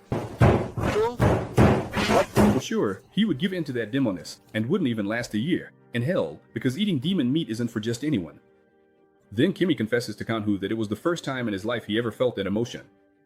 Then, very seriously, Kimmy says, what is this feeling? I want to protect Gaia with all my strength and make her smile again, because now my life's purpose is my beloved Gaia. Then he reaches out his hand to Kanwoo and says to him, Big brother, if you hadn't come with me, I wouldn't be this calm. And so, with his hand extended to Kanwoo, he says, will you help me kill the demon of the prophecy and protect Gaia and this world? Kanwoo looks at all of that and seems a bit thoughtful. But he doesn't really care about it anymore. For someone who's already in deep trouble, one more problem doesn't matter. Okay, I'll help you. Let's protect the Earth, protect Gaia, and kill Satan. And he says this with the attitude of a main character. Let's protect the Earth from the hands of Satan. And then, Kanwoo, up on top of that building, says, Kimmy, let's go down. I'm starving. So, sometime later, Alice says, Kanwoo, it's just finished. And so, with a pot full of kimchi, she picks up the pot and brings it to Kanwoo. But on the way, she says, where's Kimmy? What happened to him? Kanwoo says he went to train, and Alice says, what? He went to train? He didn't even eat? Hey, Kanwoo, isn't he training too much? Look, here's a whole pot of kimchi I made for you guys. And I'm sure it's delicious. And since Kimmy didn't want to wait, you and little Edna can eat it all by yourselves. So, Kanwoo, still lost in thought about Narnia, keeps thinking about everything Kimmy said to him and starts going through the motions on autopilot. And then, little Edna takes a spoonful of kimchi to try it, while Kanwoo keeps thinking that yes, Satan, he is definitely the demon of the prophecy and not himself. Because Kanwoo clearly remembers when he met Satan in the 9th circle of hell. Back then, Satan was much stronger than him, and Kanwoo still served him. All of this was before Kanwoo killed Satan. Then, Kanwoo remembers asking Satan what his wish was, because he knew that Satan was a very filthy and despicable demon. Then, Satan laughs and says to him, what? You want to know what I'm going to do? And so we see Kanwoo near Satan on the 9th floor of hell, because he knows that Satan didn't just have plans to rule the 9th hell. He also wanted something more. So, Satan makes his plans for Kanwoo. He says, my next target is Earth, and I'm going there. So, Kanwoo is certain he is not the demon of the prophecy, but rather Satan is, because before Satan was killed by him, he said he would take control of Earth. Then, little Edna reaches out to get another spoonful of the delicious kimchi soup. Meanwhile, Kanwoo is holding that pot, full of kimchi soup, but he's on autopilot, lost in his thoughts. And he keeps thinking that, for sure, everything that happened was Satan's fault, because it must have been him who tampered with the Gaia system, since Satan's goal was to come to Earth. So, it must have been him who did this. And so, Kanwoo, still on autopilot, grabs the pot of kimchi, tilts it to his mouth, and starts eating it all by himself. And the lovely, adorable little Edna is there, watching Kanwoo, so rude, drinking the delicious kimchi soup straight from the pot. But Kanwoo doesn't even realize he's doing it, because he's on autopilot. He keeps thinking that Satan is the one to blame for Gaia being like that. And what's more, Miss Gaia is the woman Kimmy fell in love with.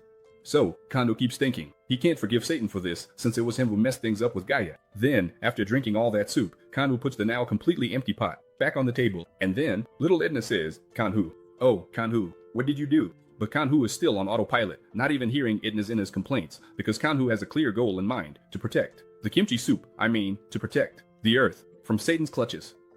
So, with his mouth still completely full of kimchi soup, the tough guy keeps thinking that no matter what happens, he's going to defend the earth from all enemies, because here on earth is the food he loves and the people he cares about.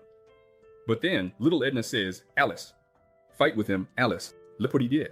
He drank all the kimchi soup, didn't leave any for me, and made a huge mess, drank it straight from the pot. Hey, Alice, I'm hungry. I didn't get any kimchi soup. And Alice, a little embarrassed, says, Edna, don't worry, okay? I'll make another really delicious kimchi soup just for you right now. Kangwoo promises to protect Earth and everything on it from the clutches of Satan.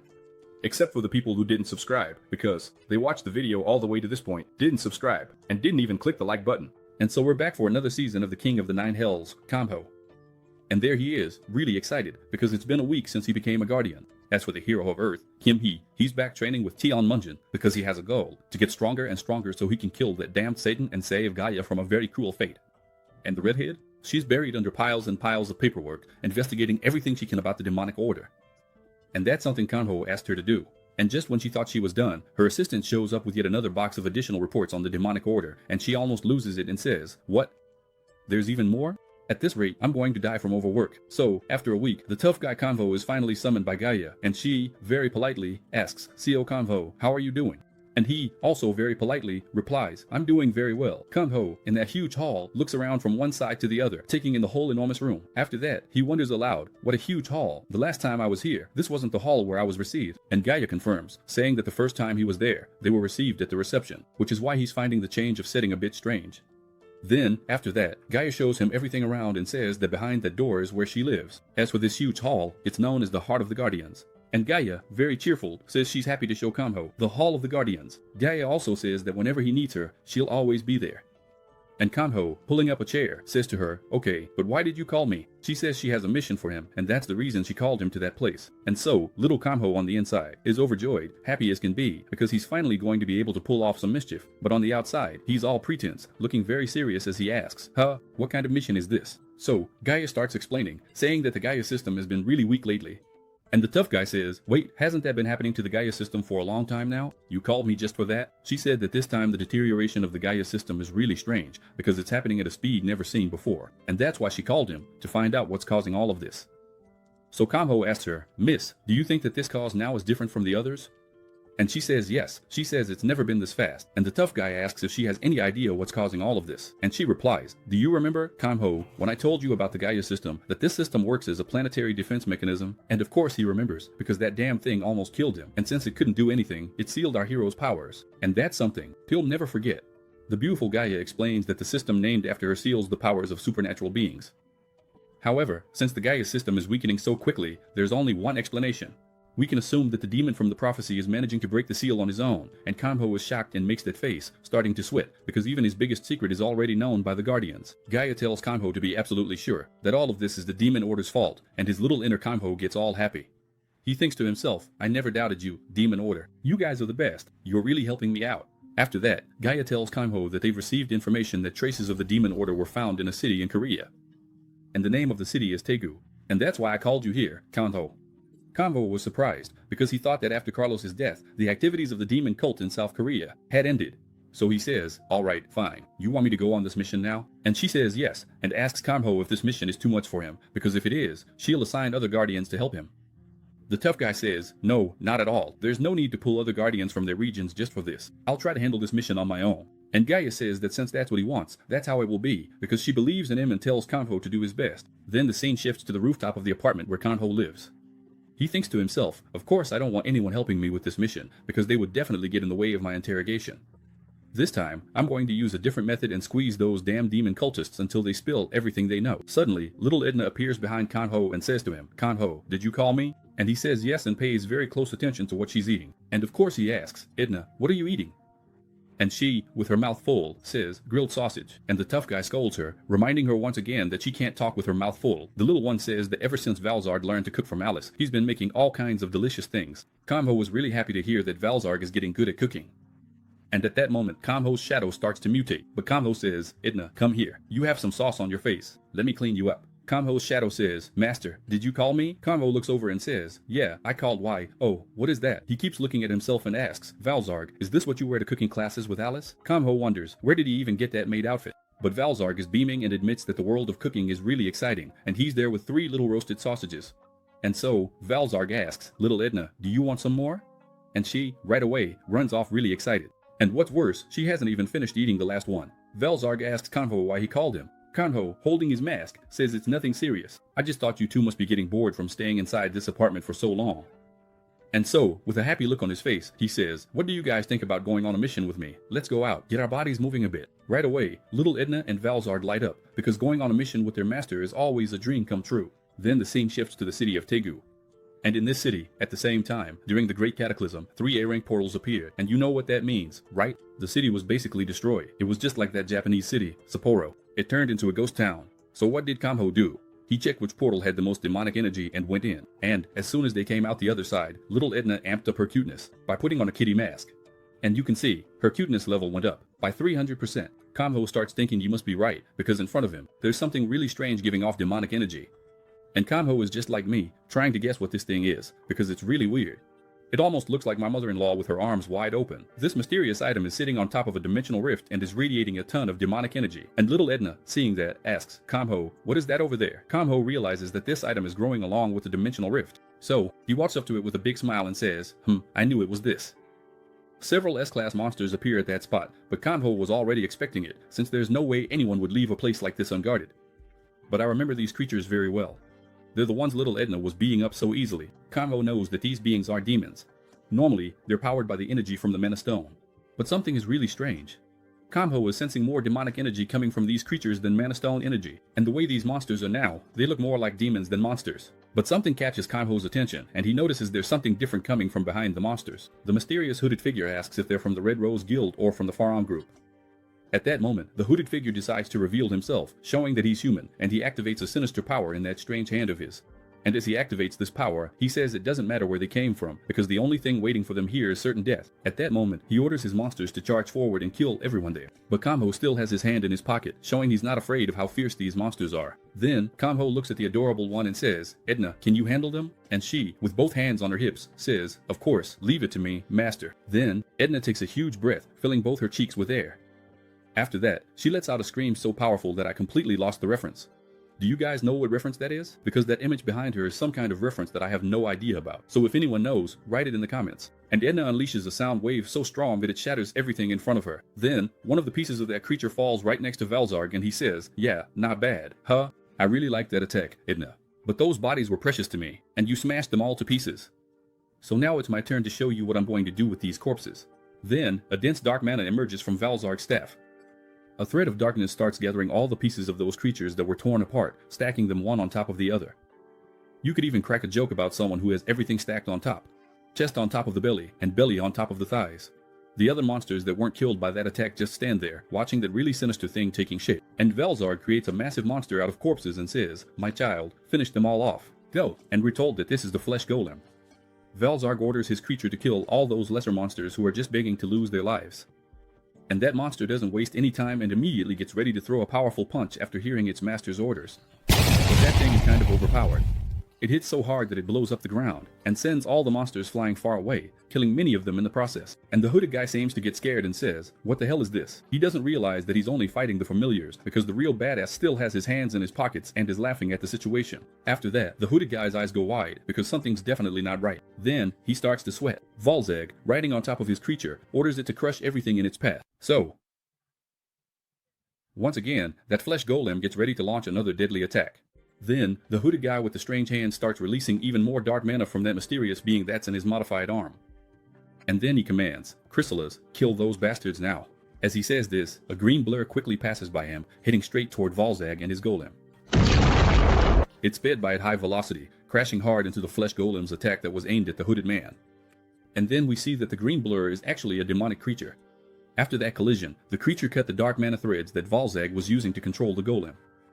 And Valzarg is surprised, because that demonic creature got close to him incredibly fast.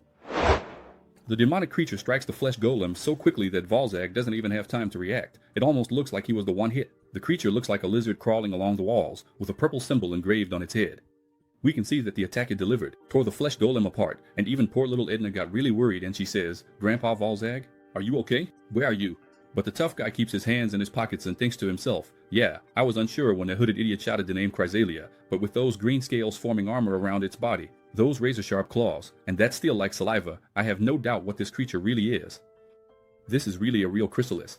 And Kangwoo is a bit surprised, because the chrysalia is a powerful demon from the 8th hill. So, after Kangwoo thinks this, that chrysalia charges straight at him and he says, Ednazina, I want you and Valzag to kill all the other monsters here in this place. Leave this chrysalis to me. Ednazina, obeying her master's order, runs off very happily to play with the other monsters. Kangwoo turns toward the chrysalia and says that the demons from Manchuria don't wield much demonic energy. But then, he lifts his foot because that creature, moving incredibly fast, tried to rip off our protagonist's foot with a single blow. But Kangwoo shows that he's very fast and dodges the devastating attack with ease. And the chrysalia wasn't expecting that and says, huh? She looks up to see what's going on. Then, Kangwoo, with a lot of love and care, brings down that same foot he had lifted, slamming it onto the chrysalia's head at high speed. And now, I think he sensed me, huh?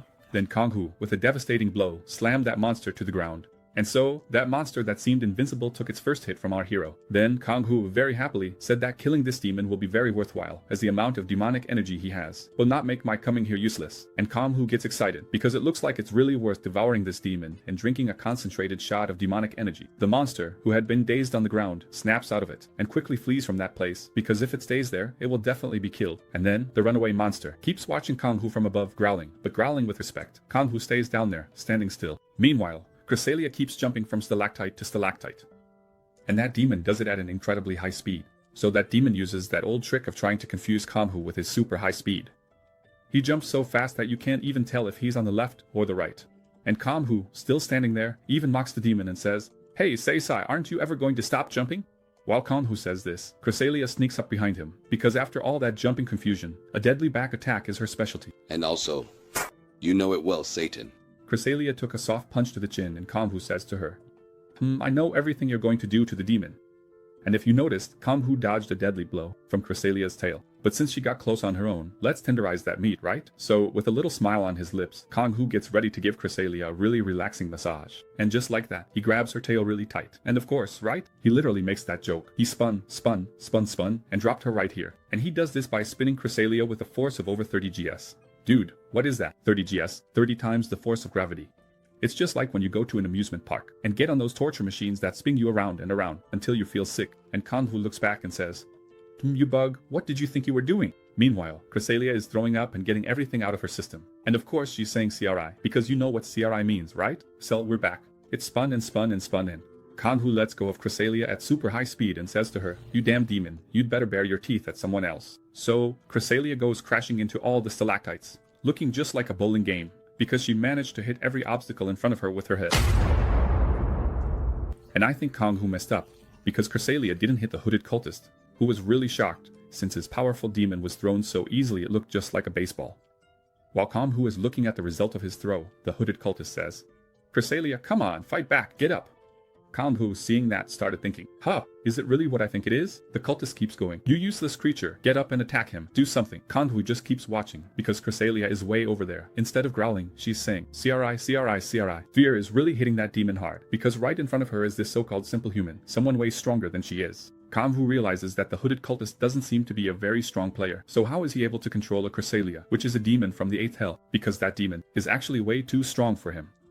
So, Kangwoo activates his observation I hack to try to figure out what's really going on there. And there it is, the authority of observation is active. The player Park Young-chan, level 63, 7th Awakening. And Kangwoo is startled and says, Level 63? 7th Awakening? Even though he has demonic energy, the amount he has is very little. How is he able to control a Chrysalia? That's when Kangwoo pays even closer attention to his hand and notices there's a magic circle on it. And he also observes the head of the Chrysalia, which has the same magic symbol. The Chrysalia is trembling with fear, but the hooded man is saying, Go on, get out there, kill him, you useless thing. Kangwoo notices that the Chrysalia doesn't want to follow that order and is shaking. So, the tough guy already knows what's going on. And so, he gives a wide smile, because with the power gap between the hooded man and Chrysalia, the outcome of this story won't be good for the hooded man, since he doesn't seem to have absolute control over that demon. And then the hooded man says, Go, demon, go! But Chrysalia looks over at the cultist and starts to growl. He says, What are you doing? Why are you looking at me like that? Hey, demon! Chrysalia starts to drool with rage, and a highly corrosive acid begins to drip from her mouth, because it seems like the limit of control the hooded man had over Chrysalia is slipping away. But then the cultist says, Chrysalia, that's an order. I demand that you obey me now. The cultist starts to panic, talking to himself. No, this can't be happening. But then, a nervous little mouse starts to approach the area. It does this at an incredibly high speed. While the cultist is just standing there, ignoring Kangwoo, the nervous little mouth zipped by, and had a very tasty snack, and the cultist didn't even notice, just stood there staring in disbelief. Huh, what happened? But the red liquid is already covering the whole area, because that very delicious snack, full of demonic energy, has just been devoured, and only after 3 seconds does he start to feel pain and shouts, Aya, my arm! You ripped off my arm, my magic circle. But that hungry mouth had already chewed up the whole arm, because Kangwoo doesn't like to waste demonic energy. But Kangwoo said to him, Ha! What are you complaining about? The time on your magic circle was already up too. So, the one-armed guy, still dripping red liquid from where his arm was, snaps back at Kangwoo and says, This is ridiculous. No way a magic circle from the evil apostate would have a time limit. This is ridiculous. Kangwoo lets out a big sigh and says, Alright, whatever. You can't use that magic circle anymore anyway, because now that arm of yours belongs to me. Then Kangwoo looks the cultist right in the face and says, Hey, you idiot. Are you familiar with the chrysalis?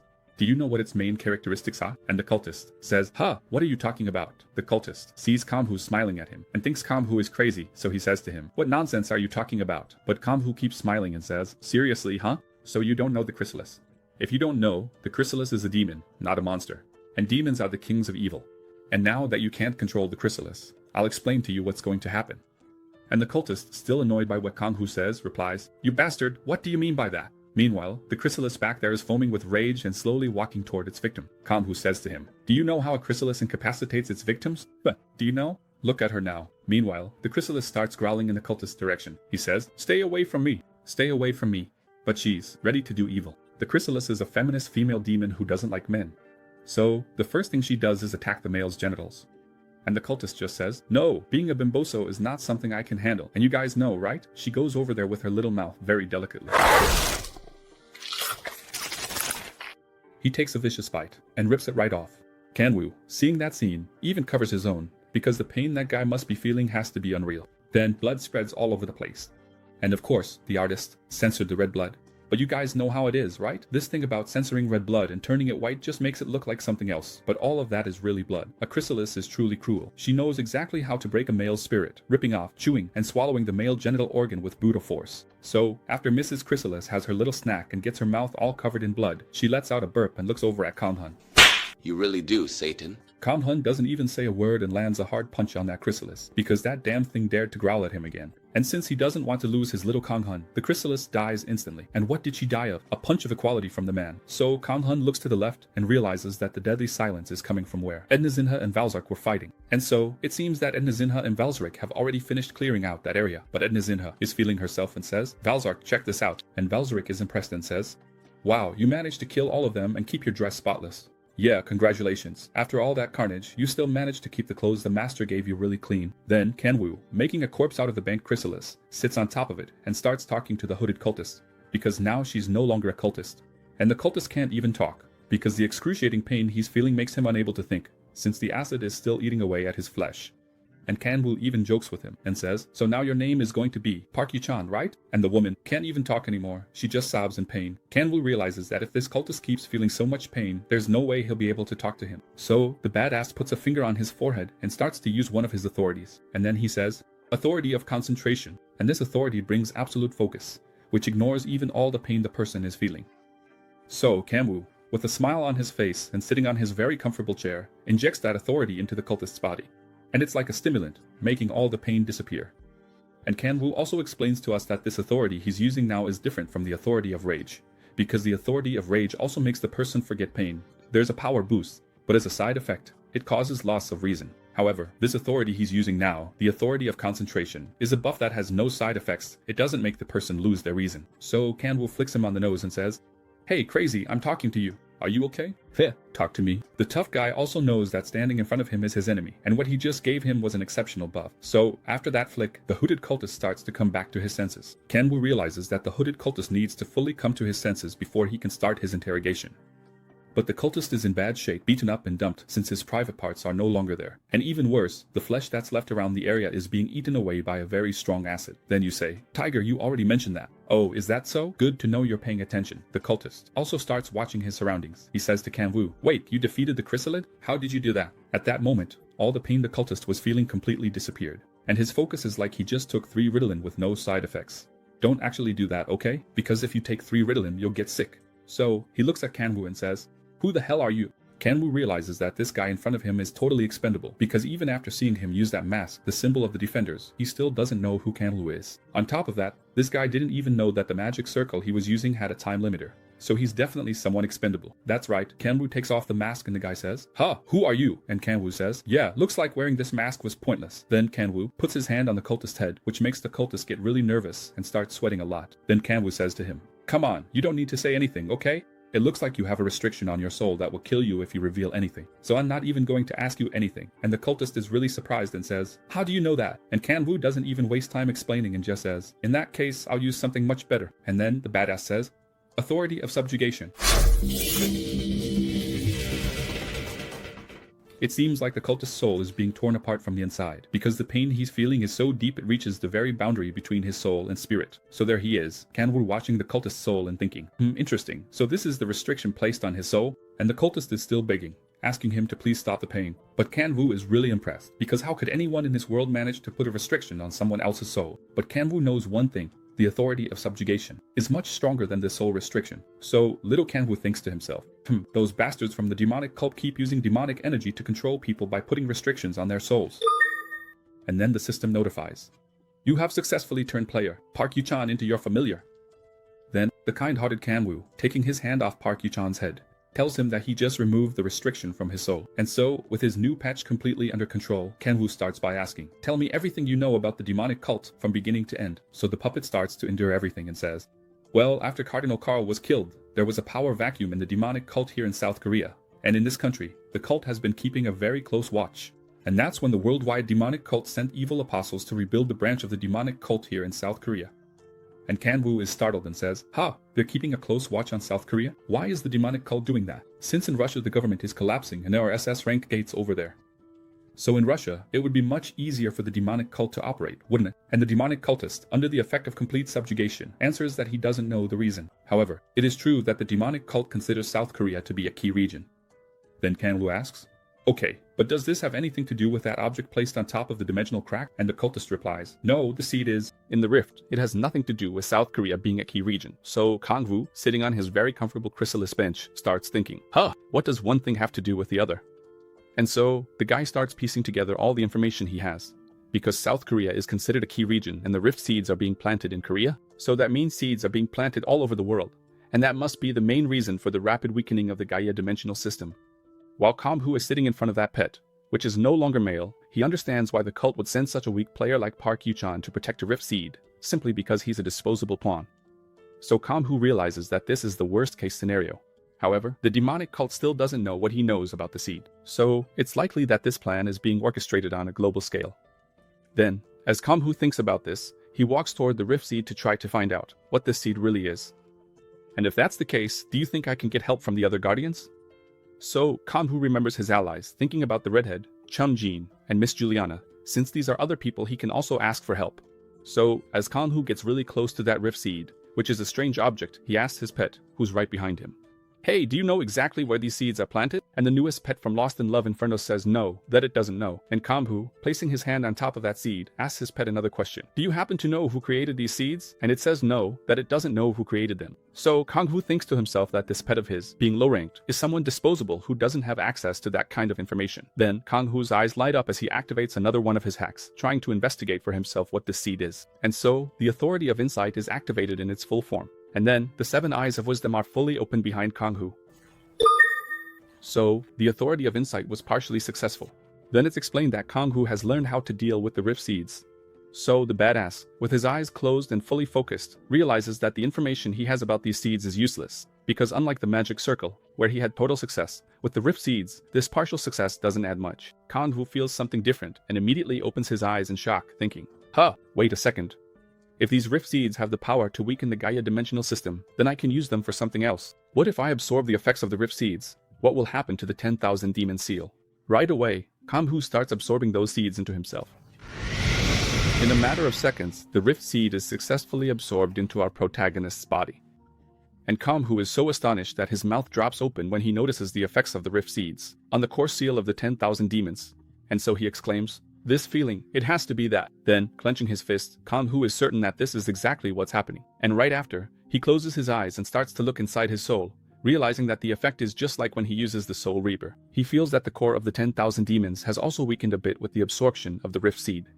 And so, Kangwoo gets really emotional, because both Saint Carlos and the other followers of the demonic cult are actually doing him a lot of good. The saint of the demonic cult, besides having a delicious feast of many demons in Manchuria, didn't stop his banquet there. Now, he's bringing him lots of Rift Seeds, which are helping him tremendously.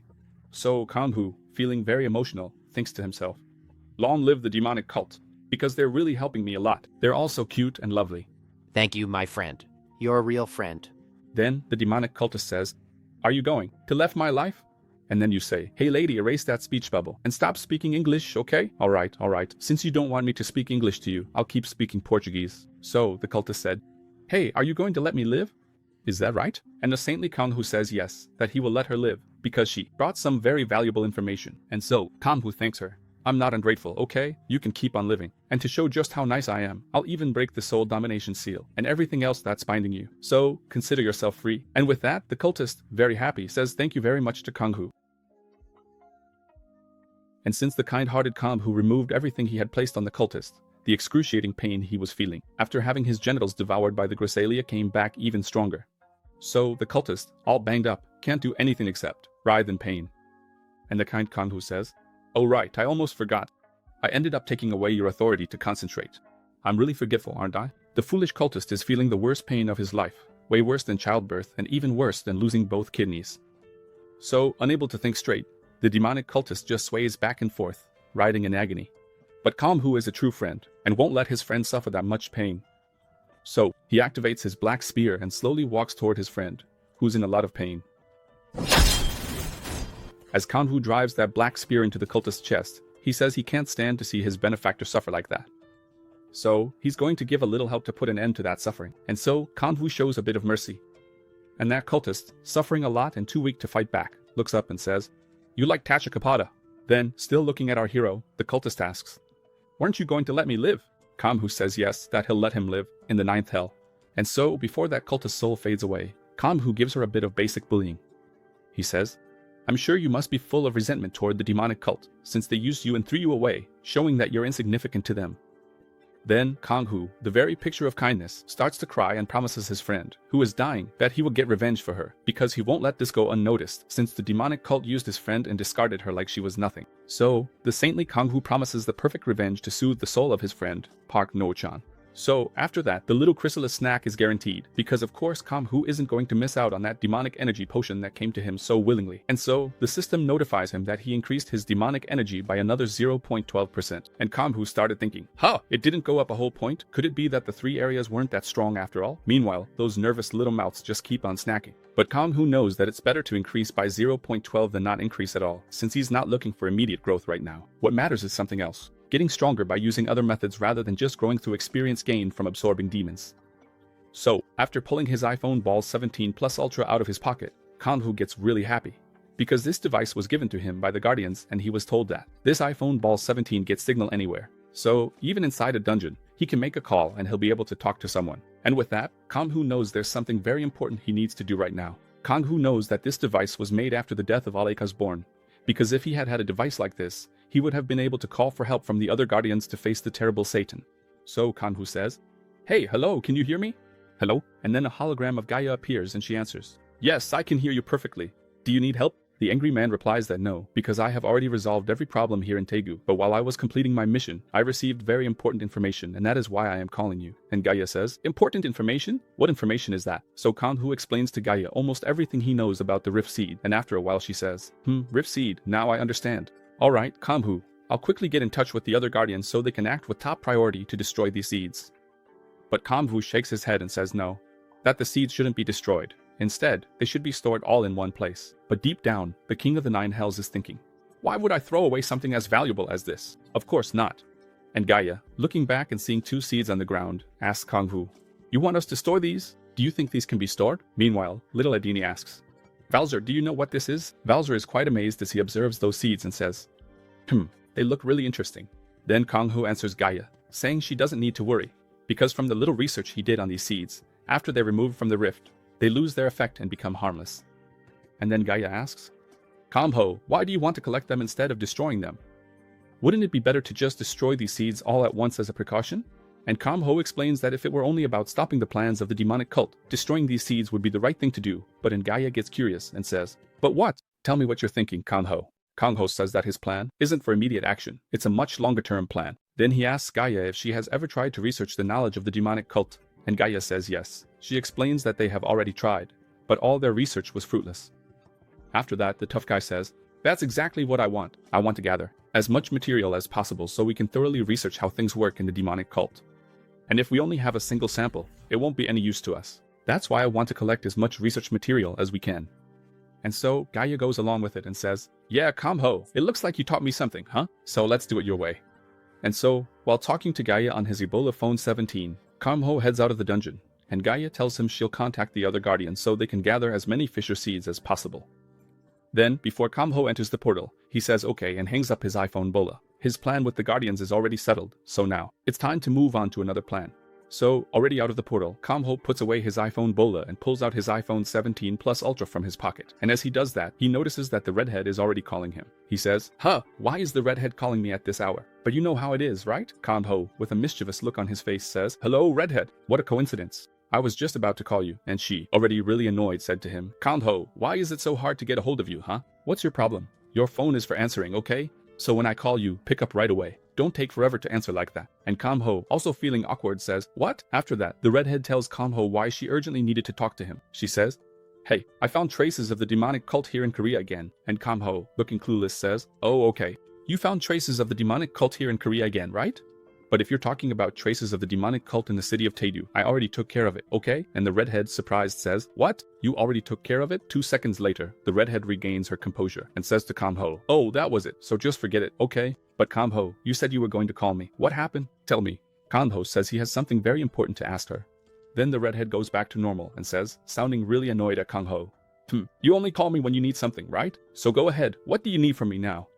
The tough guy says he can't give too many details right now, but if she and her guild happen to go into a dungeon and find a really strange object shaped like a cross, could you do me a favor and recover those items? And also, if you could get in touch with the Warring Squad and ask them to do the same thing, I'd really appreciate it. And also, tell the Gate of 1,000 Swords Guild about this too. If you do this for me, I'll owe you one. And the redhead, even more annoyed than usual, says to Kangwoo, "Is that really all you want me to do? You don't have another 20,000 things for me to do?" Kangwoo says, "Actually, there is one more thing. Can you get in touch with the Japanese?" The redhead says to Kangwoo, "Are you serious?" "I'm hanging up the phone. Bye." The redhead hangs up on Kangwoo. And then our protagonist starts to break out in a cold sweat, because he knows now he'll have to get in touch with Miss Juliana, and that woman is really strange. So the tough guy gets chills down his spine, because ever since Juliana gave him a plate full of squid as a gift, Kangwoo has been really hesitant to call her, since he can't stand tentacles. But knowing that Juliana is very influential and her support is excellent, Kangwoo doesn't see any other way. So, picking up his phone, he starts dialing Miss Juliana's number, and incredibly, as soon as the phone rings once, Miss Juliana answers and says, "Hi, Kangwoo. Is that you? This is Juliana. What do you want to talk to me about?" So Kangwoo starts wondering how she answered so quickly. Contrary to what the narrator said, the phone didn't even ring once. She just answered. Before the phone even rang once, and feeling pretty awkward, he says, "Hi, Miss Juliana. This is Kangwoo. Yeah, sorry I didn't call you earlier, okay? Thank you for the gift you sent me."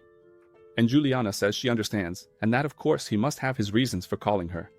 And Kangwoo, outside the city gate of Taegu, where all the buildings were destroyed during the Great Cataclysm, tells Juliana that he's calling her to ask for a favor. So, he asks if she can collect for him all the rift seeds that the demonic cult is planting inside some of the portals. But before answering Kangwoo's question, Miss Juliana says she wanted to ask him something. "Can I ask you something?" And the tough guy says, "Of course, go ahead." So Miss Juliana asks, "Mr. Kangwoo, do you know exactly which demon the demonic cult serves? Because I've been researching for a long time and I couldn't find anything." Then Kangwoo starts thinking about spreading the lie about Satan, because the more people know about Satan, the less suspicion will fall on him. So he says, "Well, the demonic cult, they serve the demon of prophecy, Satan." And Juliana, looking very beautiful, is there with her hand in her hair, talking to Kangwoo very sweetly, and she says, "Oh, okay, Satan, right?" And Kangwoo says, "Yes, Satan is the demon they serve." Then Miss Juliana, being really sweet, replies to Kangwoo, "Well, since you asked me to collect those fisher seeds, I'll do that for you, okay?" So Kangwoo thanks Miss Juliana and says he'll leave that matter to her, but Miss Juliana still doesn't want to stop talking to him and says, "Hey Kangwoo, there's something else I wanted to talk to you about. Do you still have time to listen to me? Can I ask you something?" And the tough guy, with no way out, says yes, she can ask whatever she wants. She tells Kangwoo that what she wants to ask him has nothing to do with the seed incident, what she wants to ask is something very personal. And so, Miss Juliana, full of self-love, says, Kangwoo. At that moment, we see Lilith's shadow, and we can see Miss Juliana's shadow reflected, because the demon queen Lilith has taken over her body and Kangwoo doesn't even notice. And Lilith loves Kangwoo with all her heart. Are you by any chance interested in the Cthulhu myth? And Kangwoo, on the other end of the call, says, Huh, Cthulhu myth? I think I've heard about that before, but why are you asking me that? While the demon queen Lilith asks this question, she twirls her hair around her finger, enjoying every second of that call, because hearing her beloved's voice brings her the greatest pleasure. Juliana explains to Kangwoo that it's because of her ability, and that's why she's been researching different mythologies. After reading about this myth, she found it really interesting, so Juliana asks Kangwoo what his opinion is about it. Kangwoo says that this myth is kind of interesting, and as soon as he says that, Juliana's eyes go wide, and where there was hair, it instantly turns into a tentacle because that was just too exciting for her. Meanwhile, Kangwoo, sweating and looking totally clueless, hears Miss Juliana say that next time they meet, the two of them already have a really interesting topic to discuss, the myth of Cthulhu. On the inside, Kangwoo is thinking that he really doesn't want to meet any god covered in tentacles. But since he knows that mythologies are real, learning a bit about this god won't hurt. Still, he's sweating a lot as he thinks this. After hearing that, Lilith starts smiling a lot and says, Oh, okay, Kangwoo, I'll get in touch with you later, laughing in a really mischievous way on the other end of the call. Kangwoo has this shocked look on his face, because talking to this woman who's into tentacles is giving him more and more chills down his spine. And what's really scaring Kangwoo is that this woman actually sent tentacles to him. And on top of that, she keeps smiling in a really creepy way. Anyway, Kangwoo accomplished his goal of asking everyone he knows for help gathering the rift seeds for him. So, time to hang up the phone quickly before this crazy woman decides to ask another question. So Kangwoo, with a look of pure happiness, thinks to himself that all that's left now is to profit from his allies' harvest. Then, the scene shifts to 10 days later, in the Great Hall of the Guardians. Kami and Gaia notice someone approaching, so Kami looks in that direction. Then, after Kangwoo gets closer, Kami says, Old Hands, is that you? It's so good to see you here. Miss Jia, being very polite, says, Hi, Mr. Kangwoo, how are you? Meanwhile, the bodyguard keeps standing there, diligently doing her job. Then the tough Kangwoo, walking with his hands in his pockets, asks the group how things are going with the seed. Jia shows Kangwoo that the situation with the Jia dimensional barrier is a bit worse than the last time she showed him. However, if he hadn't found out about the situation with the seeds, the state of the barrier would definitely be much worse. So the tough guy asks, Wait, is the barrier still getting weaker? Jia says no, that fortunately 3 days ago the situation with the barrier finally stabilized. And Kangwoo is very happy and says that things are looking good. But Jia says they can't let their guard down and thanks Kangwoo, because if it weren't for his information, they would never have been able to minimize the damage the barrier suffered. And so, Jia thanks Kangwoo once again. And Kangwoo, smiling brightly and cheerful, says he was just doing his job and asks Jia where the seeds are being kept. And Kangwoo thinks to himself that he only came there to find out that information, the location where the seeds are stored. Then Jia says, Oh right, the location, huh? Grace, can you help me please? So Grace bends down and picks up the lovely Miss Jia in her arms. And while Jia is in Grace's arms, she says, Kangwoo, Kimmy, can you follow me? And as the four of them are leaving that huge hall, Jia says she needs to explain to them about the protection hall. Then she says, I've already told you that the protection hall is the heart of the Guardians, haven't I? Look, from this hall, you can go to any place that's related to the Guardians. You just need to come this way, see? By going through this door here, you can return to the place you came from. This other place here serves as the Guardians' residence, and also as a training room, and from here, you can teleport to various places to boost your personal growth, in other words, to farm XP. From here, you can also find portals that lead to key countries where there is a large number of awakened who protect the world, and these awakened are mainly concentrated in countries like Japan, the United States, China, among others. In short, from here you can find portals that can take you anywhere in the world. So, do you want to know where we're going? And Jia says this with a big smile on her lips. Meanwhile, her security team admires Miss Jia a lot, so they walk toward another gate, and the tour guide Jia says that this portal in front of them will take them to the place where the seeds are kept. So, Kangwoo is the last one to go through that portal and he says, let's see where this leads. Then Miss Jia warns him, Kangwoo, be careful not to go blind, okay? Suddenly, a very intense light starts to appear in that place, and Kangwoo puts his hand in front of his face to protect himself from the bright light shining into his eyes. Then, Miss Jia starts laughing and says, I forgot to mention, the exit of this portal faces the sunrise. And Kangwoo thinks to himself, why did she only warn me now? But I had nothing to lose. Did she do that just to mess with me? Then, Miss Jia begins her introduction and says, I present to you the location of the Guardian's secret vault. And Kangwoo looks ahead, very surprised, because it seems like he knows this place. Then, we get a beautiful image. Kangwoo, Kimmy, Jia, and the number 1 awakened, Grace. All of them are looking at the sunrise, in a place known as the Grand Canyon. Kimmy, upon seeing it, is completely amazed, and Kangwoo finds this place truly impressive. Then, Kangwoo looks back and says, Isn't the Grand Canyon a little too famous to have a secret vault? And Gia, still smiling, says that the Grand Canyon is an extremely vast place and that tourists only see a small part of it. And this spot where they are isn't open to the public, so tourists don't have access to this area.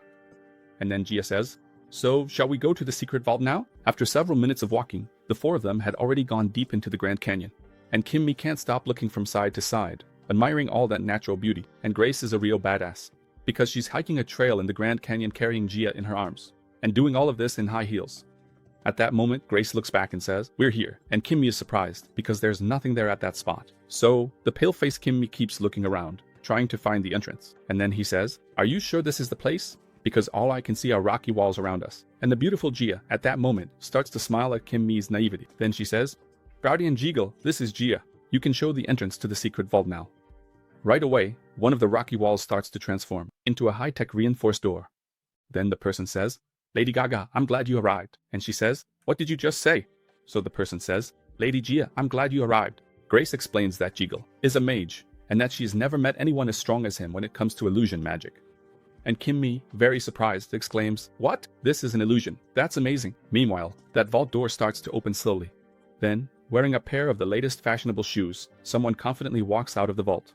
And Jiggle, still with his back turned, looks at the two and says, "You must be the ones who recently joined us, right? Kangwoo and Kimmy, correct?" And so, giving them a greeting, he says, "It's a pleasure to meet you both, welcome." And then Jiggle, looking like a woman, introduces herself to the pair and says, "My name is Jiggle, it's a pleasure to meet you." But she is so silly for saying that I look like a woman. And she says, "Of course not. Watch what I'm going to do to you. See, does he look like a woman or what?" So you're watching my video and thinking, this G must be crazy. What goes through his head to do something like that? Let's go back to Manhwa. A little while later, the five of them are walking through the gigantic vault facility, and the host Jiggle starts bragging about his immense power. He says that this vault is protected by a spell he cast, so they'd better be careful not to wander around carelessly without his supervision. And Grace, looking back, informs them that the rift seeds are currently being researched by Jiggle. And Jiggle, up ahead, starts to smile, saying that they haven't made any significant progress so far. Finally, after walking down that whole corridor, they arrive at vault number 4. And Jiggle, still very polite, says that this is the place where they store all the rift seeds. And Kangwoo, really excited, asks Jiggle how many rift seeds they have stored in this place. Jiggle puts his hand on his chin and starts to think, saying that he doesn't know the exact number of seeds they have here, but judging by the amount, there are about 100 seeds stored here. And when Kangwoo hears this, he lights up and starts thinking, "What? 100 seeds? Now I'm ugly." And he makes this really happy shell-like face. Kangwoo puts his hand over his mouth so no one notices how happy he is, because he knows now isn't the right time. Then Kimmy asks, "Jiggle, could the demonic cult possibly attack this place?" Jiggle, smiling broadly, says yes, he thinks the demonic cult could attack this place. And it's very likely that right now they're already tracking the seeds from the rift. Hearing this, Kimmy starts to sweat and says to him, "Wait, so that means you're in danger here guarding all these seeds, isn't that right? Aren't you scared?" Jiggle activates the magic symbol and tells Kimmy that it's alright, that he doesn't need to worry. Super confident, almost like a protagonist, Jiggle says that his spells aren't that easy to overcome, because he has complete confidence that his spells are extremely powerful. Even if the demon from the prophecy showed up here, it wouldn't be a problem for me to handle him, because I have complete faith in my spells and my strength. Then Grace turns to Kimmy and says, "Kimmy, what he's saying might sound a bit arrogant, but you can trust me. Guardian Jiggle is really good at close combat, but his magic work is honestly insane. He's practically unbeatable." And Jiggle starts to smile and says, "Oh, Miss Grace, that's just your opinion, okay? I also know that your spells aren't that bad either. And to be honest, if the demon from the prophecy shows up here, I'll welcome him, just to prove to you all my combat power. I make that bastard leave here with his tail between his legs, if he even makes it out alive." He says this looking at Grace, but in the back, the demon from the prophecy is standing there with his hand on his chin, thinking, This guy is so full of himself. Hey, narrator, activate the Marauders map now. So, as Kangwoo ordered, let the Marauders map be activated now. I solemnly swear that I am up to no good. Doggy starts to smile and says, "Yeah, seeing Guardian Jiggle's confidence, I actually feel at ease now. Well, I think we've seen enough. We can head back now." Then Gaia says the same thing. "Come on, guys, let's head back." The sun is still rising over that Grand Canyon, and they're at the exit, at a portal on top of a peak. Before they go through the portal, Kangwoo raises his hand and says, "Hey, hold on a second. Look, when we come out on the other side, back in our country, it'll already be lunchtime. So, what do you guys think about coming over to my place for lunch? You're all invited." Grace and Gaia weren't expecting that invitation, and Jasamai is also surprised and says, "Ha, lunch at your place, big brother?" And Gaia said she'd like to go, but Kangwoo doesn't even let her finish and says he understands Miss Gaia's situation. But doing these kinds of things in everyday life, every now and then, doesn't hurt, and I'm sure you'll all enjoy it. Besides, it's just a meal. So, how about coming over to my place for lunch? Miss Alice, she cooks like no one else. And so, Gaia asks her bodyguard friend, "Hey Grace, what do you think?" Grace agrees with Kangwoo, saying that doing this every now and then is no big deal. But Gaia, still hesitant, says, "Even so, it's..." Then Grace cuts her off. "It's not just anywhere they're going. The place they're going is the home of one of the Guardian members. So, what's the problem? And besides, you're gay. As a leader, it's really important for you to understand how your members live, right?"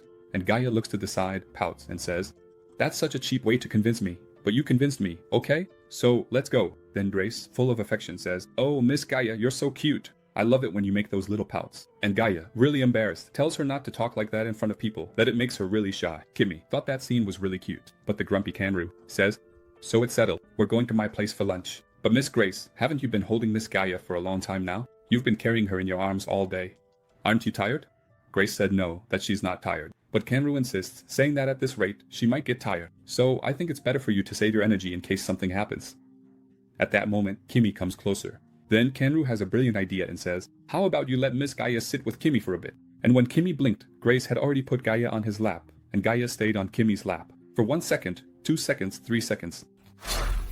And it was only then that the two of them realized what had happened. So, the hero Kimmy and Miss Gaia are both completely shocked and embarrassed, because she, who had never been rushed by a man before, was now sitting warmly on his lap. Jasmine, the virgin, had never imagined that such a dream could come true and just stands there in shock, completely embarrassed. And the whole scene becomes absolutely hilarious. Kimmy starts to say, "Her wheelchair, you're going to leave it in the Guardian's Hall, right?" And he realizes how long he's going to have the woman he loves sitting on his lap. And that leaves him totally embarrassed and in shock. Gaia, also very embarrassed, tells Grace to stop laughing. But meanwhile, Kangwoo, the king of the New Hells, who isn't Earth's hero but is also someone who wants to save the Earth, keeps carrying out his wicked deeds. And so, the black shadow starts to flow from his hands and moves toward the ground. And after setting his plan in motion, Kangwoo says to everyone, "Well, we can go now." And so, he walks toward the portal, and comes across that black shadow, which is now completely embedded in the ground. Then, Kangwoo starts pushing Kimmy toward the portal, and tells him that Miss Alice was very sad she didn't serve him Quincho's soup last time. And Kimmy is still really embarrassed. Meanwhile, Gaia has both hands over her face, completely embarrassed, but the black shadow starts slithering across the ground like a snake. So, while Kangwoo is distracting everyone there, that black shadow leaves the spot and heads to where Kangwoo directed it. Meanwhile, Kangwoo says to Gaia, "Miss Gaia, look, I don't mean to brag or anything, okay? But the food at my place is the best in the world." Then, the scene shifts to copy room number 4, where all the rift seeds are stored, and the researcher is saying, "I just don't get it.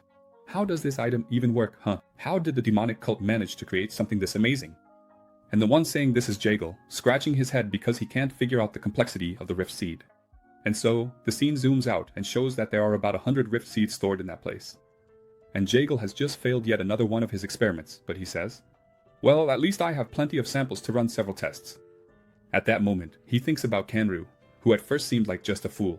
And then, a picture of little Kangwoo appears, looking like a clueless shell. That's when he remembers that the idea to collect the rift seeds actually came from this rookie, Kangwoo. At first, Jagal thought that Miss Gaia was rushing things by letting someone who wasn't even a guardian join his group, but the fact that he made that suggestion means he's not that dumb after all.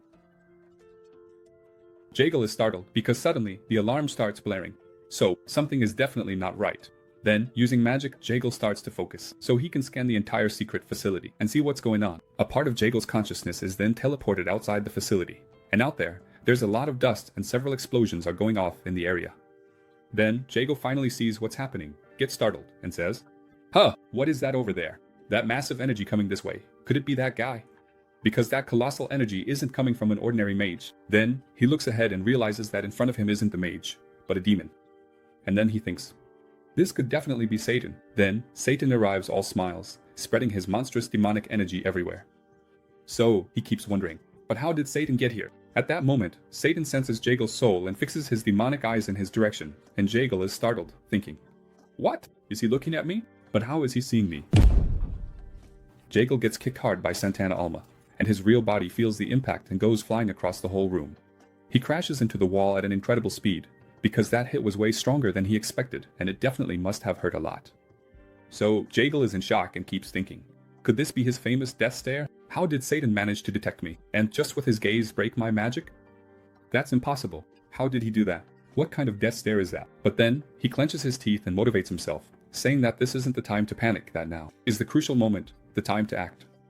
He needs to prove that he's far superior to Satan. While the alarm keeps blaring, Jagal convinces himself that he only got hit because he was caught off guard. But now the situation is going to change, because instead of waiting to be attacked, he's the one who's going to attack. So, running faster than a limping turtle with maggots, uphill, backwards, on his butt, and whistling. What? You've never seen that before? Well, I have, and I'm going to show you, because I shouldn't have to watch this alone. Now I'm whistling and climbing up the side of a mountain, on my butt. Jeagle keeps thinking that when he scanned the area with his magic, he definitely didn't sense the presence of any other force. This means that Satan is coming to attack the vault alone, and thinking about this, Jeagle became very hopeful, because he wants to be known as the great hero of humanity who killed Satan by himself. So, he runs to the control room. Jeagle keeps thinking that throughout the vault there are dozens of defensive spells that he installed. So, by using the brain, he'll be able to converge all of them at a single point. Then he enters the brain room, and that place is a huge hall with a chair in the middle, because this room looks exactly like Professor Xavier's. Sitting in it, Jeagle is sure he can launch attacks from a distance, so all he has to do is sit down and put on that helmet to attack the intruder remotely. But there's a problem. This chair is incompatible with him. However, for the little use he'll make of attacking from a distance, it's more than enough to cast long-range spells. Poor Jeagle also remembers what happened a long time ago. He remembers the people in his family who exiled him. So, Jeagle promises himself that those damned, old, and outdated people would never understand his true power, and he's going to show them that they never should have kicked him out of the family. And so, Jeagle finally activates the full effect of that room, and the floor lights up completely. Then, putting on his VR, his virtual reality glasses, the system informs Jeagle that it's setting the defense system to level 2. Then Jeagle says, "What? Level 2? Of course not. Set it to level 4. And so, the system is reset to level 4, since the threat seems to be pretty serious. With his VR on, Jeagle starts looking for where Satan is, because the last time he saw him, he was outside causing a huge commotion. So he starts scanning one area, then another, searching for the exact location of that enemy. Then he's really surprised, because Satan had already come in through the door, and Satan says, "Huh, I don't knock before coming in. I came to kill, steal, and destroy, because I'm not exactly known for being nice." Then, Jeagle says over the microphone that Satan seems really calm just walking around, like he's taking a stroll in the park. And Satan is the very face of evil, smiling a lot, because he knows that this week Jeagle can't do anything to him. Then Jeagle spoke again into the microphone. "Yeah, you're just walking around all relaxed, huh? You'll see what I'm going to do to you, Satan." And so Jeagle, taking full control of the defense room, and completely focused on protecting that facility, says to himself, "Yeah, let's see how long you last, Satan, because now I'm going to show you who's really in charge here." And then, Jeagle starts activating all the defenses. Then he speaks to Satan again. "Even if you're called the Demon of Prophecy, Demon King, or whatever, once I activate defense number 4, you can consider yourself dead." So, after finally activating the defense system, several magic circles start to appear in that place, and the system also informs us that it is initiating the intruder elimination protocol. Right in front of Satan, more than 30 super powerful magic circles are activated at the same time. Then Jeagle speaks into the microphone one last time. "I'm going to show you, Satan, that here in this facility, I'm the king of this place, so get ready to die." And then an incredible fire magic begins to activate. And as we saw earlier, several identical spells start casting a blazing fire. And in this way, 4 deadly columns of fire quickly close in on that damned intruder who's walking through the vault as if he's just taking a stroll in the park. But Kangwoo isn't going to let himself get hit so easily by that fire magic. So, using his dark mana as if it were a shield, he quickly raises a barrier against that scorching fire. And then, as he walks forward, that protective shield made from his demonic energy completely protects him from the blazing fire. But Jeagle doesn't give up. Since fire isn't working, let's try ice. And so a very powerful ice magic is also activated against that intruder. So, razor-sharp stakes of eternal ice are aimed at that terrible villain, and Jeagle, ever cunning, attacks Satan with ice from behind, while at the same time attacking him from the front with fire. And so, ice stakes are launched at extremely high speed and in a deadly manner against the intruder. And the scene looked amazing. Fire from the front, and ice from behind. And with this deadly combo, Satan's presence disappears from that place. Except it doesn't. Because, of course, he also defended himself from behind. The same mana shield that was protecting him in the front also started protecting the invader's rear. And with that, the fire and ice magic were completely ineffective. And so we see Satan walking around with his protective shield that keeps him safe from all directions. Not even fire from the front or ice from behind can stop his super laid-back advance. Because if you notice, he's doing all this with both hands in his pockets. However, something catches the invader's attention, because something just isn't right. Then he looks down at the ground and sees written there, "Earth magic in progress. The extermination with the Earth pillar will activate in 1 second. Satan is quickly lifted up by a pillar that dangerously raises him toward the ceiling, with the intention of crushing him. But he, with a smirk on his face, just lifts his foot, infused with a lot of magic, and still with his hands in his pockets, he intends to show just how great his power is. Then, Kangwoo, still disguised as Satan, stomps his feet with great force, filled with a dense demonic energy. And this energy is so dense that it becomes almost tangible, as if it were a liquid. At the very moment he slams his foot down hard on the earth pillar, that massive chunk of earth becomes completely cracked, and then, with the force of that demonic energy spreading a shockwave, in a matter of milliseconds, the huge earth pillar is completely shattered and blocks of stone are scattered all over the place.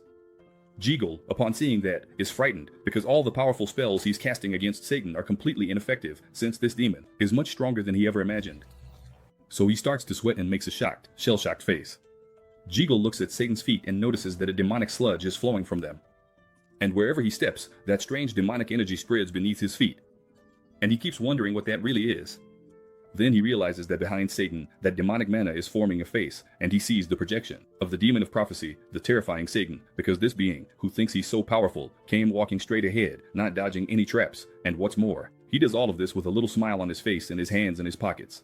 After that, Jeagle gives an order to the system, telling it to adjust his defense to level 5. And so, the system's defense is raised to level 5. Then, Jeagle starts issuing new commands, because now he's going all out against this intruder. But the intruder, completely calm, keeps walking straight ahead, and this time several magic circles start to appear with new symbols, but Satan totally ignores all of it and just walks straight ahead, not caring about any of the traps. Then, a stone-faced soldier starts to emerge from one of those magic circles, but let me tell you, it's a stone-faced soldier with a lot of style, okay? Look at his hat. You could buy one of those and send it to your worst enemy. But these soldiers are high-level sentinels made with Jeagle's super magic, enhanced by the brain room. And now I think things are about to go bad for Satan, because these super magical sentinels seem to be really strong, and Jeagle is giving it everything he's got. Not only is he sweating, but red liquid is starting to come out of his nose, and he's just standing there, clenched with rage, because casting all these high-level spells at once is taking a huge toll on his body. But Jeagle wants to prove to himself that he's the best of the Guardians, so he promises to give it his all to take down this terrible invader, and then, he shouts into the microphone, "Die, you bastard." And at that moment, the magical sentinel charges at the invader with intense fury. He's ready to deliver a crushing blow, to wipe that evil grin off his face once and for all, and to make this arrogant guy realize he made a huge mistake strolling through that fortress so carelessly, without even taking his hands out of his pockets. But because of the great danger these magical sentinels are showing, the invader decides to take his hands out of his pockets, since from here on out, things finally seem like they're going to get tough for him. And then that invader says, "If you want to play for real, then let's play." And with that, he says, "Domain expansion." At that very moment, that mana starts spreading throughout the entire area, looking a lot like a sea of demonic sludge. But that domain expansion seems more like a deadly trap, because Satan, crossing his hands above his head, gives another command and says, "Death Thorns, magical impalement." Then, right after that, the mana instantly crystallizes, and what looked like liquid before now turns into deadly spikes that pierce through all those sentinels at once. And what's worse, besides impaling the sentinels, those spikes also drain all the magic from them, causing their caster to suffer a huge backlash from such a sudden loss of magic. However, the tough Jeagle doesn't give up and says, "System, set it to level 6 now." Jeagle comes up with a brilliant idea. While his magical golems are being drained by that demonic sludge, he plans to launch another big attack against Satan, because he knows that Satan won't be able to defend himself from two major attacks at the same time. Then, after that, the large magic circle behind the sentinel starts to shine very intensely, and while those sentinels are wallowing in that demonic sludge that keeps draining all their magical energy, the system is updated to level 6. So, Jeagle's most powerful attack is about to be unleashed against the fearsome Satan. Then, after that, a concentrated and extremely powerful laser shot is fired at that fearsome invader with the intention of turning him to dust. So Jeagle starts thinking that he's finally won this fight, since there's no way this invader could block his strongest attack. And on top of that, this attack has its power multiplied many times over by using the brain room. And then Satan, while dissolving all those golems, finally changes the position of his hand, placing it in front of his body. However, that sinister little smile never leaves his face. The screen ride approaches much faster than a bullet. And then Kangwoo says, "Overdrive."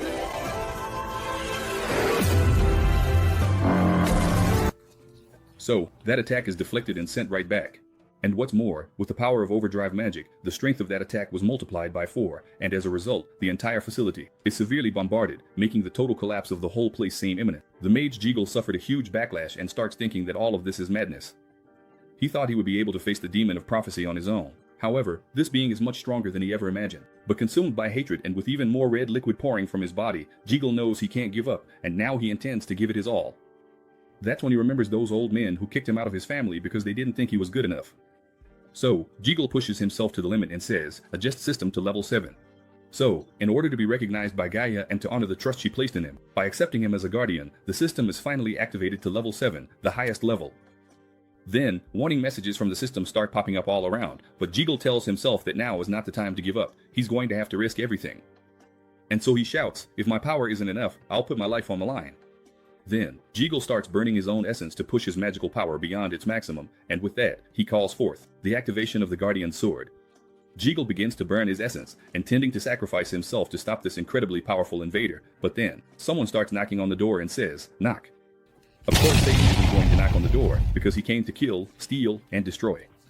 So he doesn't knock on any doors.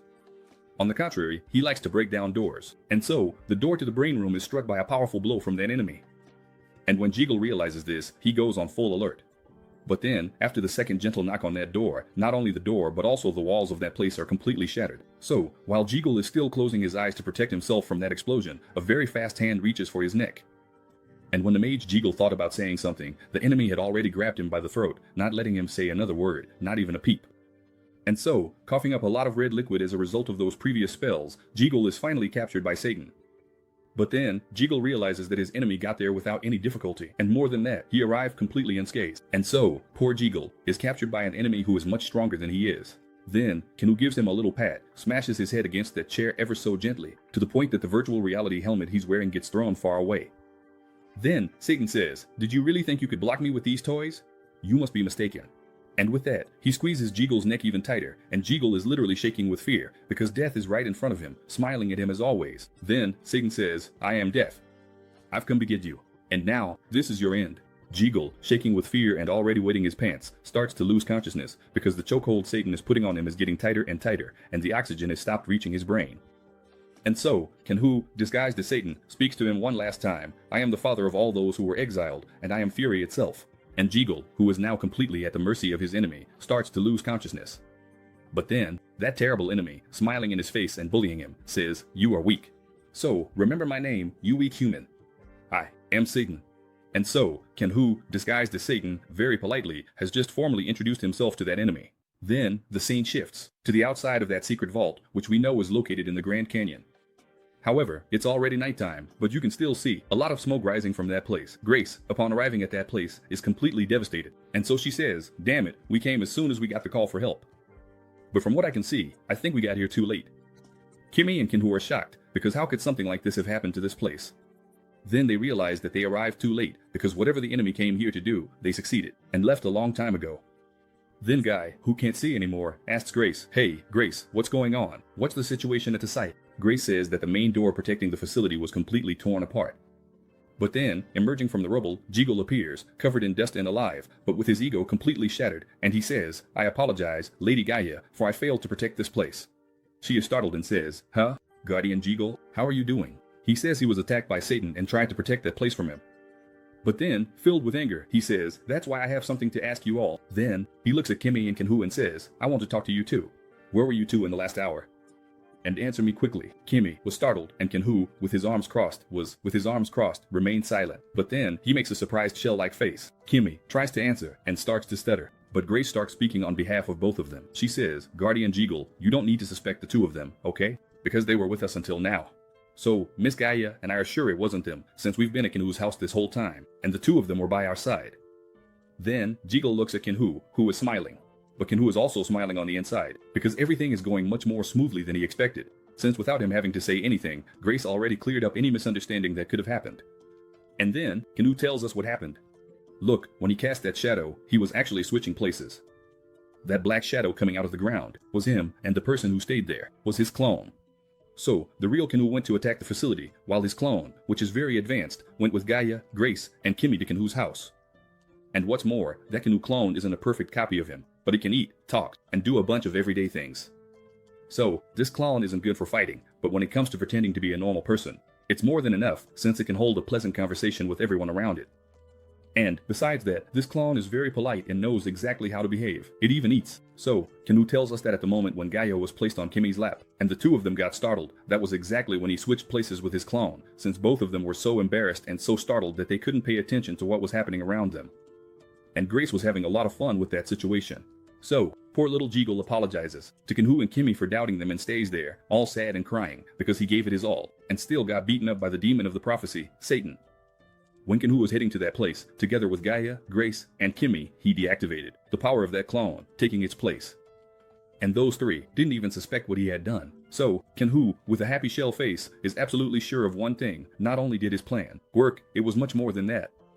His plan was absolutely perfect, and now, the plan is complete. And so Kangwoo says, mischief managed, and with that, the Marauders map is closed. So, we'll stop here. And then you might say, but it ended at the best part.